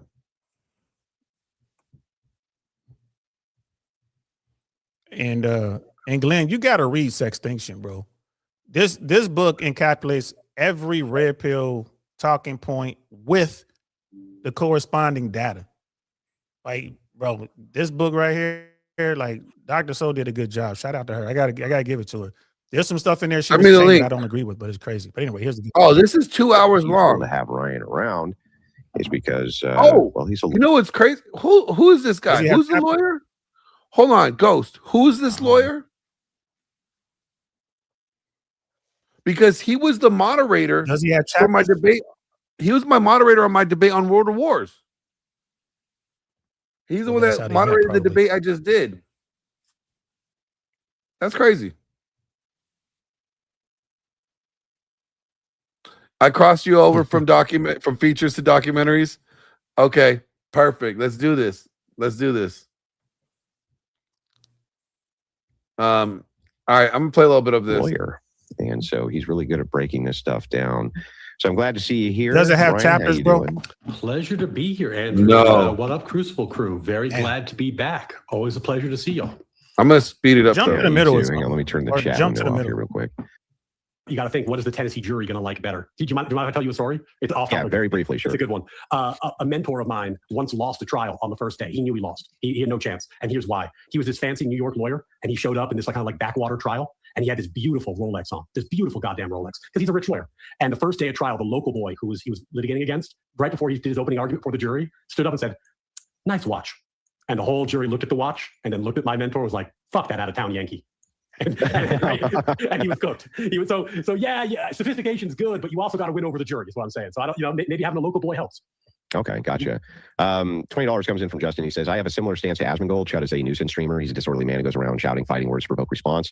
I think he should receive jail or prison. But, well, the problem with this stance is that whether or not you like the guy or hate the guy is kind of irrelevant to what it is that we're discussing right now, which is this guy guilty and culpable, or did he defend himself in this situation? So we're not really speaking to his character because that's ultimately irrelevant to the case itself. So I know people like to have opinions, and this happens in debates, this happens in philosophy. It's not irrelevant to the people have an jury. opinion about Yes, person, that's the and so serious therefore, thing. Or that the person's judge. already crucified before you ever get to anything. But it's like that really has no bearing on the facts of this, right? Oh yeah, look, it's totally Hey, possible pause it real that quick. Judd says things that are provocative Pause to it the point real that he quick. loses self-defense in many instances.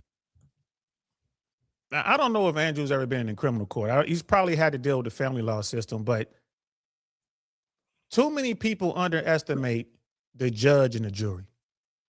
Right? Bro, if they like you, things might go pretty well or better than otherwise. And if they don't like you, or if they want to send a message, bro, you're going to get smoked. And it has nothing to do with the law per se. Judges have a tremendous amount of power and discretion. They have leeway. They have leeway. They have a lot of leeway. And if a judge wants to send a message, this is why I want to drive this home for anybody out there thinking about being a hate streamer. I think judges across the country in red and blue states alike, they're going to begin to send messages to these hate streamers. And they're going to start locking their asses up. Right? And it's like, bro, think about that before you go out there and provoke somebody. You know, because to say, well, you know, this First Amendment and all these different, like my Bill of Rights and this and that. Like, bro, okay, go ahead and try it. But you gambling with your life. Simple as that. Chud might get 12 years, 20 years. Who knows what they might do to his? They might stroke his ass because they want to send a message. They want to stop the hate streamers. I just want to say that real quick. For sure, for sure. No, I think they should send a message that, you know, yeah, Ghost, this is the guy that moderated my debate, bro. This is funny that you found this video. I didn't even know him, and then he started following me on X. It's not a big circle, bro. It's not a big circle, man. Come on now. It really It's isn't, but I mean, small. I don't run it. I don't meet people very often. You know, And this could be in the documentary, bro. The 4 degrees of separation with all these. Think of how many people we can reach in a. We got a picture. All right, hold on, real quick. We're gonna pause this real quick. We'll pause this video. All right, we're gonna do an elevator pitch right now to Issa because she's still watching. All right, We've already done our pitch. She's already all in. We don't have to stop, man. Learn when. What did Kenny Rogers say, Glenn? Know when to hold them, know when to fold them. I'm not folding them. Know when to run. We don't have to do anything. We just got to sit here and wait. Just sit here and wait. She heard it. She The knows ball's in your Learn court. to take Issa. yes for an answer is what you're looking for. The ball's in your court, Issa. Absolutely. She knows it's happening. Glenn, calm down. Calm down. Calm down. Quit running down the hill. Learn how to walk. Yeah, down the there you hill. go. Hey, we got her. We got her. She's on board. She's on board. I just had to get that affirmative statement. Now we get now. Hey, now when Issa doesn't do the video, we can go back to this video and be like, "Yo, you said you would do this documentary. Where is it at?" Jesus, Raphael, Romero, Alfonso, you know what I mean? Levante, Christ. When will you learn? When will you learn? Where did Levante come into Christ? He said Levante.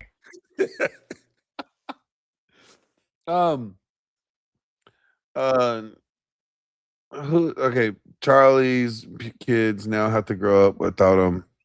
He has a mom tone. Okay. All right, Billy Ted, I'm gonna bring you up. If you do anything stupid, I will drop you and never let you up again. All right. I don't know who you is. What's going on, Billy?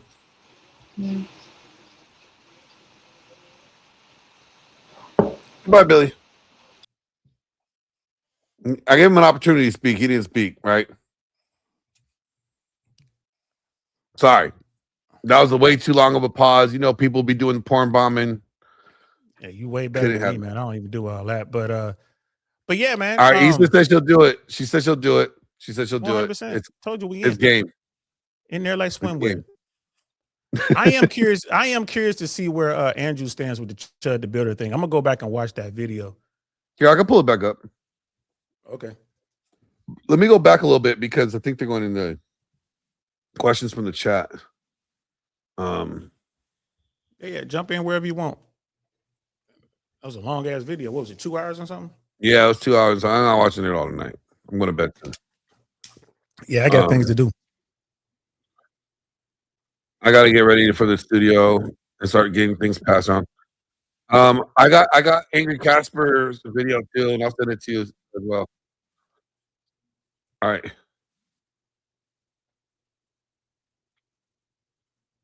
Yeah, Billy, we didn't hear you, Billy. Like I would say just cam up.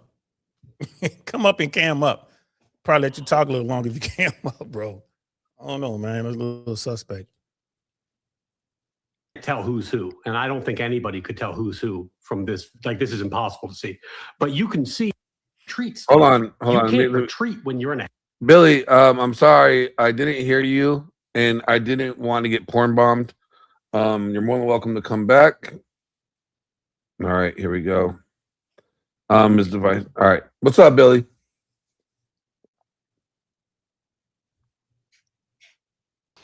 Okay, Billy. Man, Charlie Kirk was a good man. Yes, he was. If he wouldn't have been assassinated, then he would be still doing podcasts today. This is true. And now his kids have to grow up without a father. And that is horrible. Yeah, I know. Boy, do I miss him so much. Thank you for your time, Billy. Yeah, Billy sounds like a female. Yep, that was getting a little suspect. I'm sorry. You knew where that was It going. was a little too suspect for me, bro. Headlock and you're getting hit, right? So even if he had the duty to retreat in that scenario, he couldn't have retreated. So the whole issue. Well, hang on. This Run that chatter back is a little bit more. sorry, I don't mean to Just a little derail bit more. the conversation, but the chatter says dig up, but it's not major, right? This guy's not like a career criminal. He's not a prohibited person from having a firearm, right? There's an unknown there. It wouldn't, not that he's prohibited from having a firearm, but when we get into the self-defense analysis, Tennessee is a stand your ground state, so you don't have to retreat. But you lose the privilege of stand your ground if you have a felony or qualifying misdemeanor. One open question that I don't think we know the answer to yet is, because he was already having a court problem due to that resisting arrest charge, it's possible that he wasn't allowed to carry the gun because of the conditions of bond in that other court, in which case he might lose the benefit of stand your ground. That doesn't mean that he loses self-defense completely. Right. But there could be a little bit of play in the joints. Because it is in fact the case that even if you are a person who's prohibited from having a firearm, if you use one in self-defense, you still may be able to get off on the charge of self-defense, even if they charge you for having the firearm illegally, correct? Correct. It's just that you don't get the benefit of stand your ground, which makes it a lot easier to prove self-defense. Because in a place like Tennessee or Florida, where they've got, I know all the I don't know. Maybe you can elaborate a little bit, because I don't actually understand that. The stand your ground laws only apply to firearms themselves? No, they apply to lethal force in general. So the idea of stand your ground laws is in most jurisdictions, if somebody is approaching you with the intent to do you death or seriously bodily injury, and that's true, you could defend yourself with lethal force to prevent them from killing you, which is, I think, common sense. But if you could just leave, right? Like if they're like, I'm gonna stab you, but it's like, well, I'm in my car, I could just drive away. But that's the duty to retreat, exactly. right? Right. But if you could retreat and you don't, then you lose your self-defense, and if you use deadly force. But in Tennessee, there's no duty to retreat unless you lose that because you were committing a felony. Then I don't actually understand the gun side of this at all. So even if he was prohibited in carrying a firearm, if he used one in self-defense, why would stand your ground laws not apply to him then? That's what I don't understand. Because under Tennessee law, you lose your stand your ground privileges, essentially, like it's written into the statute, if you are currently committing a felony or a qualifying misdemeanor. So so he would be committing the misdemeanor by carrying a firearm he's not supposed to have. Exactly. Yeah. I see. Now, would that really matter in this case? Maybe not. Well, I mean, it could though, right? It sure that could. could matter. That could matter a ton if it's the case that now you can't use the stand your ground laws because you're committing a misdemeanor. So you know that negates the defensive claim. That sounds like a pretty nasty loophole, honestly. That could be very, very bad for him. But on the flip side, let's do a hypothetical. Let's say that Mr. Fox, because according to Chud the Builder, according to his account, you can believe it or not, but according to his account, Mr. Fox ran up to him and said, "I have PTSD," put him in a headlock and started beating on him. Well, even if in a duty to retreat state, you can't retreat when you're in a headlock and you're getting hit, right? So even if he had the duty to retreat in that scenario, he couldn't have retreated. So the whole issue. Well, hang on. This chatter makes a good point. I'm sorry, I don't mean to derail as we dive into the conversation, but this chatter says, well, wait a second. If you're here illegally, that's a misdemeanor, right? Does that mean that you just don't get stand your ground? It's a qualifying misdemeanor. They have a list. It's like I think it's like in Tennessee, I think the law says it has to be a type A misdemeanor. So they have a list of misdemeanors that qualify. I don't think immigration status qualifies. Hey, Glenn, hit pause real quick. Of course not. So you could not know that you're a prohibited person, and people need to understand how the legal, like the criminal justice system is a trap and how the trap works. You hear they're talking about all this stuff. Chud, the builder, was out on bond. Yeah. Like, he was on bond. Now, we don't know what his bond stipulated. Yeah, he may not have been allowed to carry a firearm with him on bond. Exactly. And then he's out here, and here's the thing. If you ever get in trouble and you're out in bond, almost every state has something similar to this. Like if you get into a situation where someone like law enforcement put handcuffs on you again, you just violated that first bond, wherever it was. You're in violation, right? If they put handcuffs on you, bro, you're going back to jail.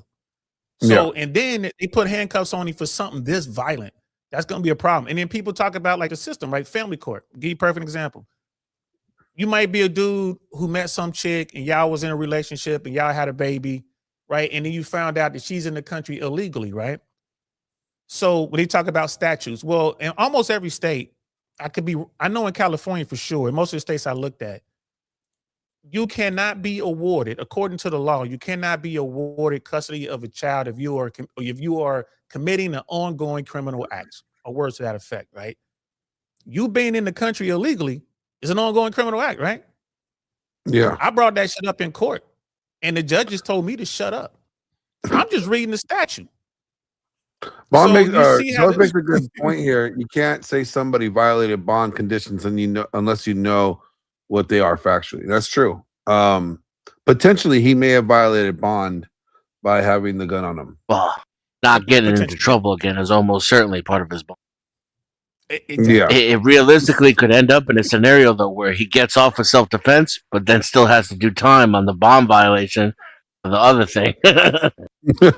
And that might be lesser. Let's play a little bit more of this. Doesn't qualify to you now, but you definitely are a person who's not even supposed to be here, and it could still qualify for you. Though in his case, if a judge told him as a condition of your bond you can't carry a gun, he would certainly know. If that's the case. By the way, we don't know that. We don't have the court records yet.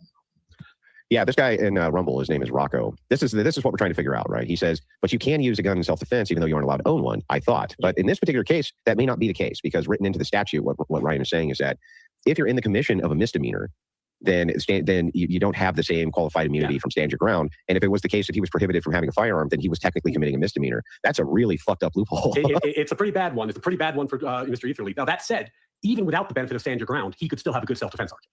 Right? Because stand your ground just says you don't have a duty to retreat. But if he didn't have the option of retreating, the whole issue is irrelevant. Right? And if the guy was, if he was being wrestled to the ground by a lunatic trying to beat his head in, well, you can't retreat. He's wrestling you, right? If I got a UFC fighter on top of me punching my face in, I can't retreat. Right. So the issue might be moot. It might not matter. But so I don't know if you want to dive more into the facts, or if you want me to go through the elements of the self-defense claim. So people. Well, let's start with the clip here from the New York Post, and we'll kind of take it from there. Hang on a second, and I'll pull this up, and then you can kind of build off of it. So for those of you just tuning in, I invited Ryan on. As you know, Ryan's an attorney. I actually invited him on the program to walk us through the legalities of this Chet the Builder case. As I see it everywhere, and there's been a lot of chat requests that there be a full breakdown. So that's what we're here doing this fine evening. Give me just a second, and I will pull this up. There'll be a good pause pretty short in, because they're going to show a video of the fight, but it's really hard to see, so we might want to pause and talk about it for a second. Sure. 1 sec. For some reason, I'm having some trouble getting it to go full screen. I'm not sure why that's happening. Give me just a minute here. All good. But yeah, if you guys have been following this, there's one of the things that's been happening. Okay, I'll stop filibustering. Yeah, no, you're good. All right. So here's the video. This is from Clarksville, Tennessee. Is that correct? Yep. Okay. Sorry, guys. I don't pay for premium. You're not ready. Oh. Viral video circulating online. So you see, that's them. Now, I can't tell who's who, and I don't think anybody could tell who's who from this. Like, this is impossible to see. But you can see that they're wrestling. Like, they're going to the ground and wrestling in this clip. So yeah, and it's also very blurry. Yeah. I don't know why it is the case that in the year 2026, everything still in the court system looks like a Rodney King video, where it's grainy and blurry. You can't really tell what's going on. It's very frustrating to me. It is and true. I know that has a lot to do with budget. That these guys are often using equipment from 10, 15 years ago. If it works, don't do anything with it, right? Remember that investigator said on the stand that you can see it appears that Chud fired before they went to the ground. So remember, I don't know if you guys saw that, but you know what I mean? Yeah, I did see that. That the investigator said that it appears, that he fired multiple shots before they went to the ground. So again, like that stand your ground stuff, man, is getting real weak. Yeah. Basically CCTV events. Online reports to show the chaotic aftermath of a racist streamer. So if you see right there, like you can see the police breaking up now, but this is why I was saying I'm not sure Judy's retreat's going to matter, because like in that scenario, how the hell are you retreating? Like, you can't. There's no way. Right. So if he pulled a gun, if it's the case that he pulled the gun while they were wrestling, then I don't think duty to retreat's going to matter, because you can't retreat when somebody's grappling you. But how does this relate again to the fact that if it's the case that this guy was in the commission already of a misdemeanor, so the stand your ground doesn't apply to him. So even if he's in the confrontation, he can't retreat. Maybe he can have some other self-defense, but he may not be able to utilize stand your ground still, correct? Exactly. But usually, sometimes they have really good questions. So we'll keep going through this here. Shooting a black man. Now, this is just pure chaos, and I'm sure that you could go frame by frame to try to analyze it. But I'm told that there's different angles of this that may be coming out soon. Have you heard that? Yeah, and some people are reporting that there's a video that has audio and shows when a shell casing hit the ground. So there's all kinds of evidence that people are speculating about right now. I'm not 100% sure what they have and don't have, because we just haven't gone to trial yet. Gotcha. Hold on. And there's a lot of questions that you guys how are going to come have. He doesn't want to talk about that part? Because there's many of you what if working with Chud the case fired and others. first? What if Chud did fire first? Like, he doesn't seem to want to talk about that. I think he doesn't want to talk about something that is not verified. So it's speculated. But we're talking about someone. This was the investigator under oath in court testified that was the case. Yeah, I think why wouldn't you bring that up? He's also speculating on this. Yeah, I think this video is probably done before the trial took place, or like my guess would be he's a defense attorney, so he's going to come at it from the pro Chud standpoint. Facts. All right, this was 13 days ago. So this video came out 13 days ago. So 2 weeks ago. I don't know what has been going on in Chud's case the last 13 days. If this video was before all this information came out or afterwards. I came home on the 9th, and I saw that video of the process of the hearing where the investigator under oath made that statement. So, okay, well then it might be in here. I don't know. This is just an analysis. We're not making any moral claims of who's right, wrong, indifferent, anything like that. So just an analysis of the facts as we know them, and it's an analysis of the legalities that are involved in this. Outside a Tennessee courthouse, streamer Chud the Builder, whose real name is Dalton Etherly, shot the unidentified man during a scuffle on May 13th outside of the courthouse in Clarksville, according to the DA, who said Chud also accidentally shot himself during the confrontation. The 28-year-old. Oh, sorry, my bad. I didn't want to look at it and say. It's real nice to be able to pull up the Rumble chatters, even though they're really. You need to use Brave. Frame by frame to try claims of who's right, wrong, indifferent, anything like that. Identified man during a scuffle on May 13th outside of the courthouse in Clarksville, according to the DA, who said Chud also accidentally shot himself during the confrontation. The 28-year-old has amassed an online. Now, real quick, diving into that, are you familiar with the acts that he accidentally shot himself? Yes, and this is there's another great law tuber called Andrew Branca, who's an expert in self-defense. So I want to give him credit for this point because it's a really good one. His point was, if you shoot yourself, and he shot himself in his left arm, right? If you imagine you're trying to draw your firearm and you accidentally shoot yourself in the arm, how could that possibly happen? Well, one way that could happen that's very plausible is that you're in a headlock.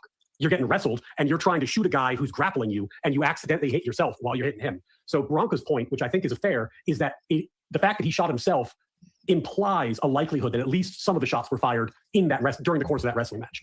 Right. Now, this guy, some of the things that may come up during the trial that are kind of obvious to me is the fact that this dude is not a small guy and he seems like he's in fairly decent shape, right? And so the justification for pulling the gun, obviously that's going to come up, right? Yeah, it's going to come up, and there's going to be a question as to whether or not lethal force is proportional, especially because nobody suggested that Mr. Fox was armed.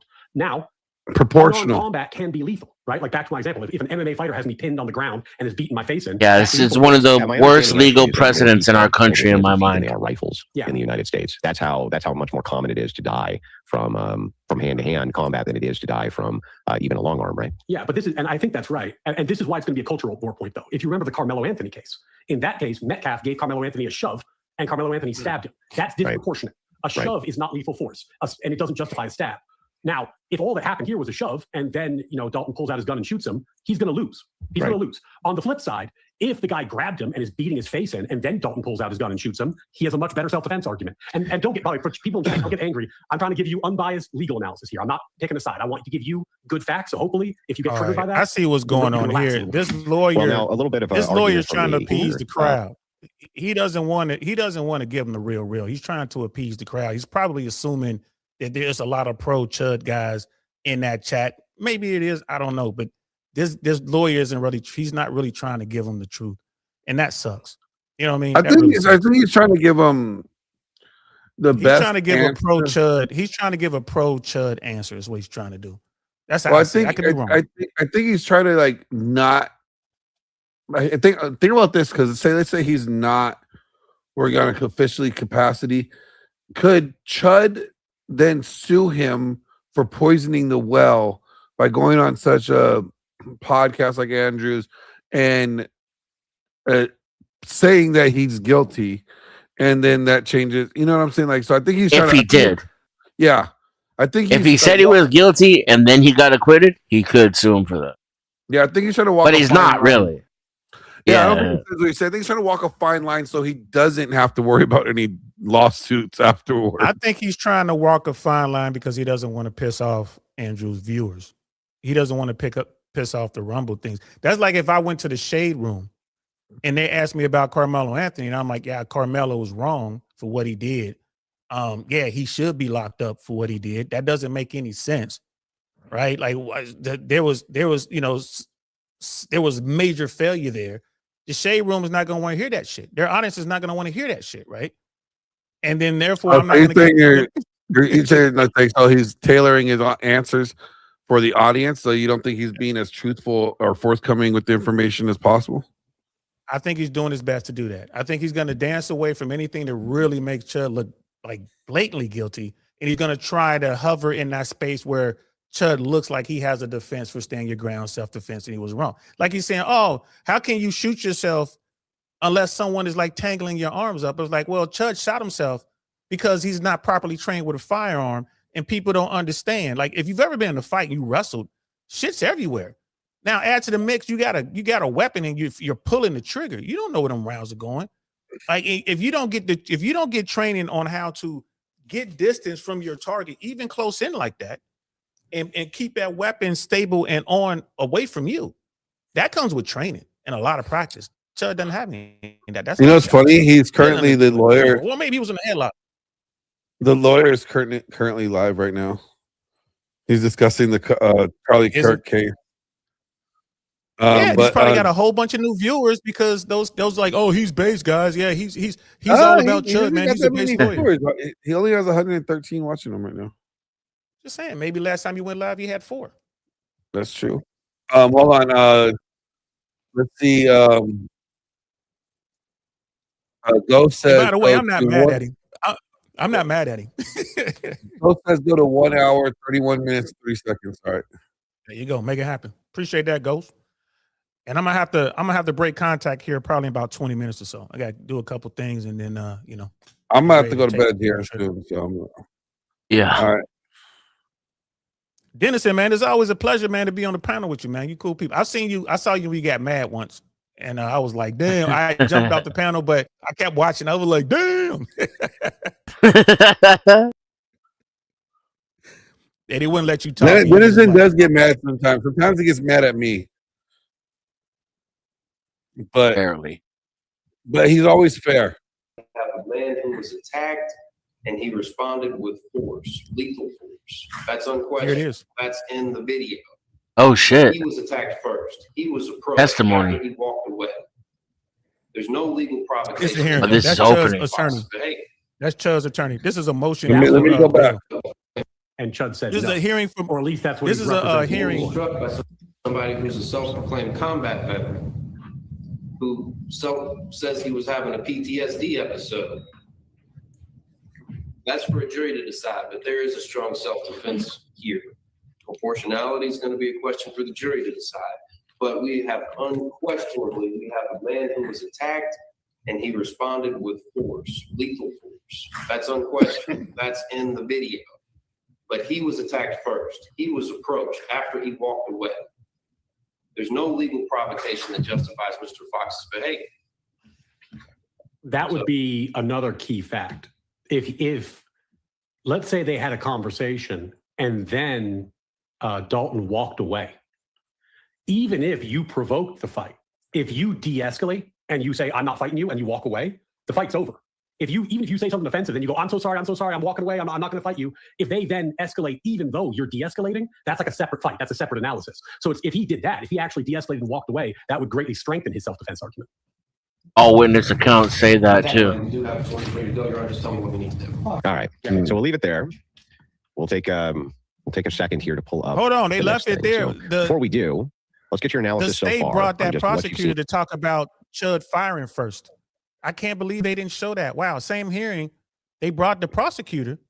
I'm sorry, the investigator. Correction. The prosecutor hold on. brought the They investigator got- to the stand. All right, hold on. Is it more? Because I'm like, they're not showing it. Yeah. There's more. Hold on. Let me go to it. And that's why his bond was revoked. That and the Well, fact that this he has was been out already there for a out. while, and we're just kind of playing case catch up here. What you're about to see is apparently the initial questioning of Chud the Builder post arrest. Yeah, I think he was talking to his stream because this is pumped up fun. So this is his stream when he was being cared for by the paramedics. Correct. Walk away from me. I walked away from him. Walked past him. He's sitting on the corner. I walked up to him because they're pointing at me. They're laughing. They're pointing at me, and I said, "What's up, guys? How y'all doing?" I said, "Y'all like the new suit?" He said, "Walk away from me." I walked away from him. He came back up to me. He literally said, "I have PTSD. I feel like I'm in." He said, "You start saying all that chimp out shit to me, I'm gonna hit you." Now, can we pause? Now, this is Chud talking. So correct. Take it with a grain of salt, right? Obviously, he's biased. But if what he said is true, then the following happened. He was walking to his court appointment. Imagine with me that you can edit professional, high-quality video all on a simple web browser. Well, with the script. These people saw him and recognized him because he's a famous streamer, and they started saying stuff to him. He walked over and said, "Do you like the suit?" They said, "Don't say that racist stuff to me," because they know him. They know this kind of stuff. "Don't say chimp out to me." He goes to leave. The guy says, "I have PTSD," and grabs him. Now, if that's true, his self-defense argument is fantastic. Like that's a wonderful self-defense argument. Is it true? We don't know, but his account is certainly consistent with a self-defense argument. Justin asked, do either of you think Chud will receive a fair trial in the time where Derek Chauvin and other officers were punished because biased jurors were allowed? It doesn't even look to me like he's even receiving fair treatment now with the excessive amount of bail that was put on him and the immediate well poisoning which has been allowed. It already doesn't seem like it's fair to me. I think the big question is going to be whether or not he is canny in the way that he fundraises and pays for his legal defense. Because yeah, there's going to be well poisoning. Yeah, the judge put this big bail on him, but if he uses his notoriety to get a good legal team, he can fight back against this effectively. What he can't do is what happened with Carmelo Anthony. From what I've learned about that case, it seems like the family got taken in by kind of a spokesperson who may have misdirected their resources and may have misdirected their attention, and they were more focused on kind of stuff outside the trial instead of the trial itself. He needs real good defense counsel. He needs real good. He needs to do the OJ thing and bring in some all-star heavy hitters. So hopefully, I feel like he didn't actually say if he thought he was going to receive a fair trial there, Ryan. You say that sounded like some very lawyering to get out of answering the actual question, which was asked. Ryan, is he going to get a fair trial? Do you think or not? I think he will have the opportunity for a fair trial. You're fired, Ryan. Yeah. You're fired. No, I think you know the point I'm making here, right? Like if you roll into this thing with a public defender, you're in a lot of trouble. Yeah, that's the truth. And I don't know his lawyer, so I'm not putting anything on that guy. He didn't. Glenn, you see what I mean? But hopefully he is using his his lawyer fundraising is platform. walking a fine line because he doesn't want to upset that audience, Andrew and his audience. Will he get a fair trial? As fair as anybody else? Where y'all think we at right now as American, right? You know this. Well, you know it doesn't matter what kind of person he appears to be. That has no bearing on the case. Bullshit. It has 100% bearing on the case. If the court likes you, cool. If they don't, bro, you getting stroked. Right? That's just how it is. I think like with this case, like just like every other case, I rather always wait like to the end until like we get to see all the evidence, hear all the testimony, before rendering a judgment. Yeah. I think ending of anyone's life, you know, there should be a very high standard in order to be able to get away with that. Like, you shouldn't be able to get off scot-free for taking someone's life. Now, it has to be extraordinary circumstances. You could prove that your life was in danger, things like that. Now, if the guy did get him in a headlock and was pummeling on him and Chud shot him, I think that's legit. You know? But if Chud fired on the guy before the guy was even able to close distance, that's a Chud might different have- story. That's a completely different story. You know? And I think that would be that would go to something else. That'll be like manslaughter or something else. And I think that Chud, a lot of people like, you think dude's lying? I think Chud is telling his lawyer what he remembered. Things happen fast. This is a guy who's not used to this sort of thing. Chud the Builder's probably never been in a real fight. Now he's in a situation where he might, in his mind, he's fighting for his life or whatever. So he's thinking like, yeah, the guy did this and the guy did that and it was this and that. And then you look at the video, the lawyer like, okay, well, we're looking at this video. And I'm just making this up, guys. I'm not saying it's the case, but if you're looking at a video where like it clearly shows that you discharged your weapon before he even got to you, which means you had your weapon in your hand before he even came at you. Like, dude. And it's like, and I don't think Chud is lying. I just think he remembers it that way. It's funny, what you think you recollect, what you recall. Yeah. And then they show you the video and you're like, oh shit, I didn't, damn. Okay. Right? You're like, damn. Yeah, anytime I have to look back at somebody showing like, oh no, bro, you knocked that dude out. I'm like, I thought he punched me first. No, you punched him first. Like, oopsie. Shouldn't have been there. My bad. He shouldn't have been there. All right, you guys. I'm about to wrap it up. It hit 6 hours. I appreciate all you guys for tuning in. Then DL, thank you guys for coming on up. I'm gonna wrap this space up like a condom. And you ladies that are watching, if you want to be the best wife, all you gotta do is follow 3 easy steps. This is the Good Wife's Guide to help you, young wives, be a great wife for your husband. Step 1, cleaning. That's right. It's always pleasant to come home to a clean house. So ladies, make sure that you are in your proper cleaning clothes and cleaning the house for when your husband gets home, he can see that you have kept the home tidy for him. And always let him catch you cleaning, especially in that outfit. It makes him so full of joy. Next up, cooking. That's right, the way to a man's heart is through his stomach. Make sure that his dinner is ready when he comes home. And don't forget to wear that little outfit you're supposed to wear when you're cooking your man a meal. You know the one. And finally, bedtime. When you're going to bed, ladies, make sure you put on one of those sexy little nighties to entice your husband and let him know that right now is the time for him to enjoy the youth of his wife right before he goes to dreamland, where he could dream all about it all over again.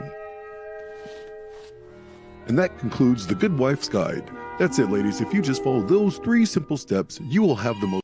This episode was brought to you by Tactical Soap from Grondike Soap Company, a game changer in men's grooming. Crafted with natural pheromones, it's designed to elevate your alpha status, masculinity, attractiveness, and charisma. Each bar is meticulously formulated to invigorate your sense and leave you feeling confident and irresistible. Unleash your true potential with Tactical Soap and command attention wherever you go. Order now by using the link in the description of this video.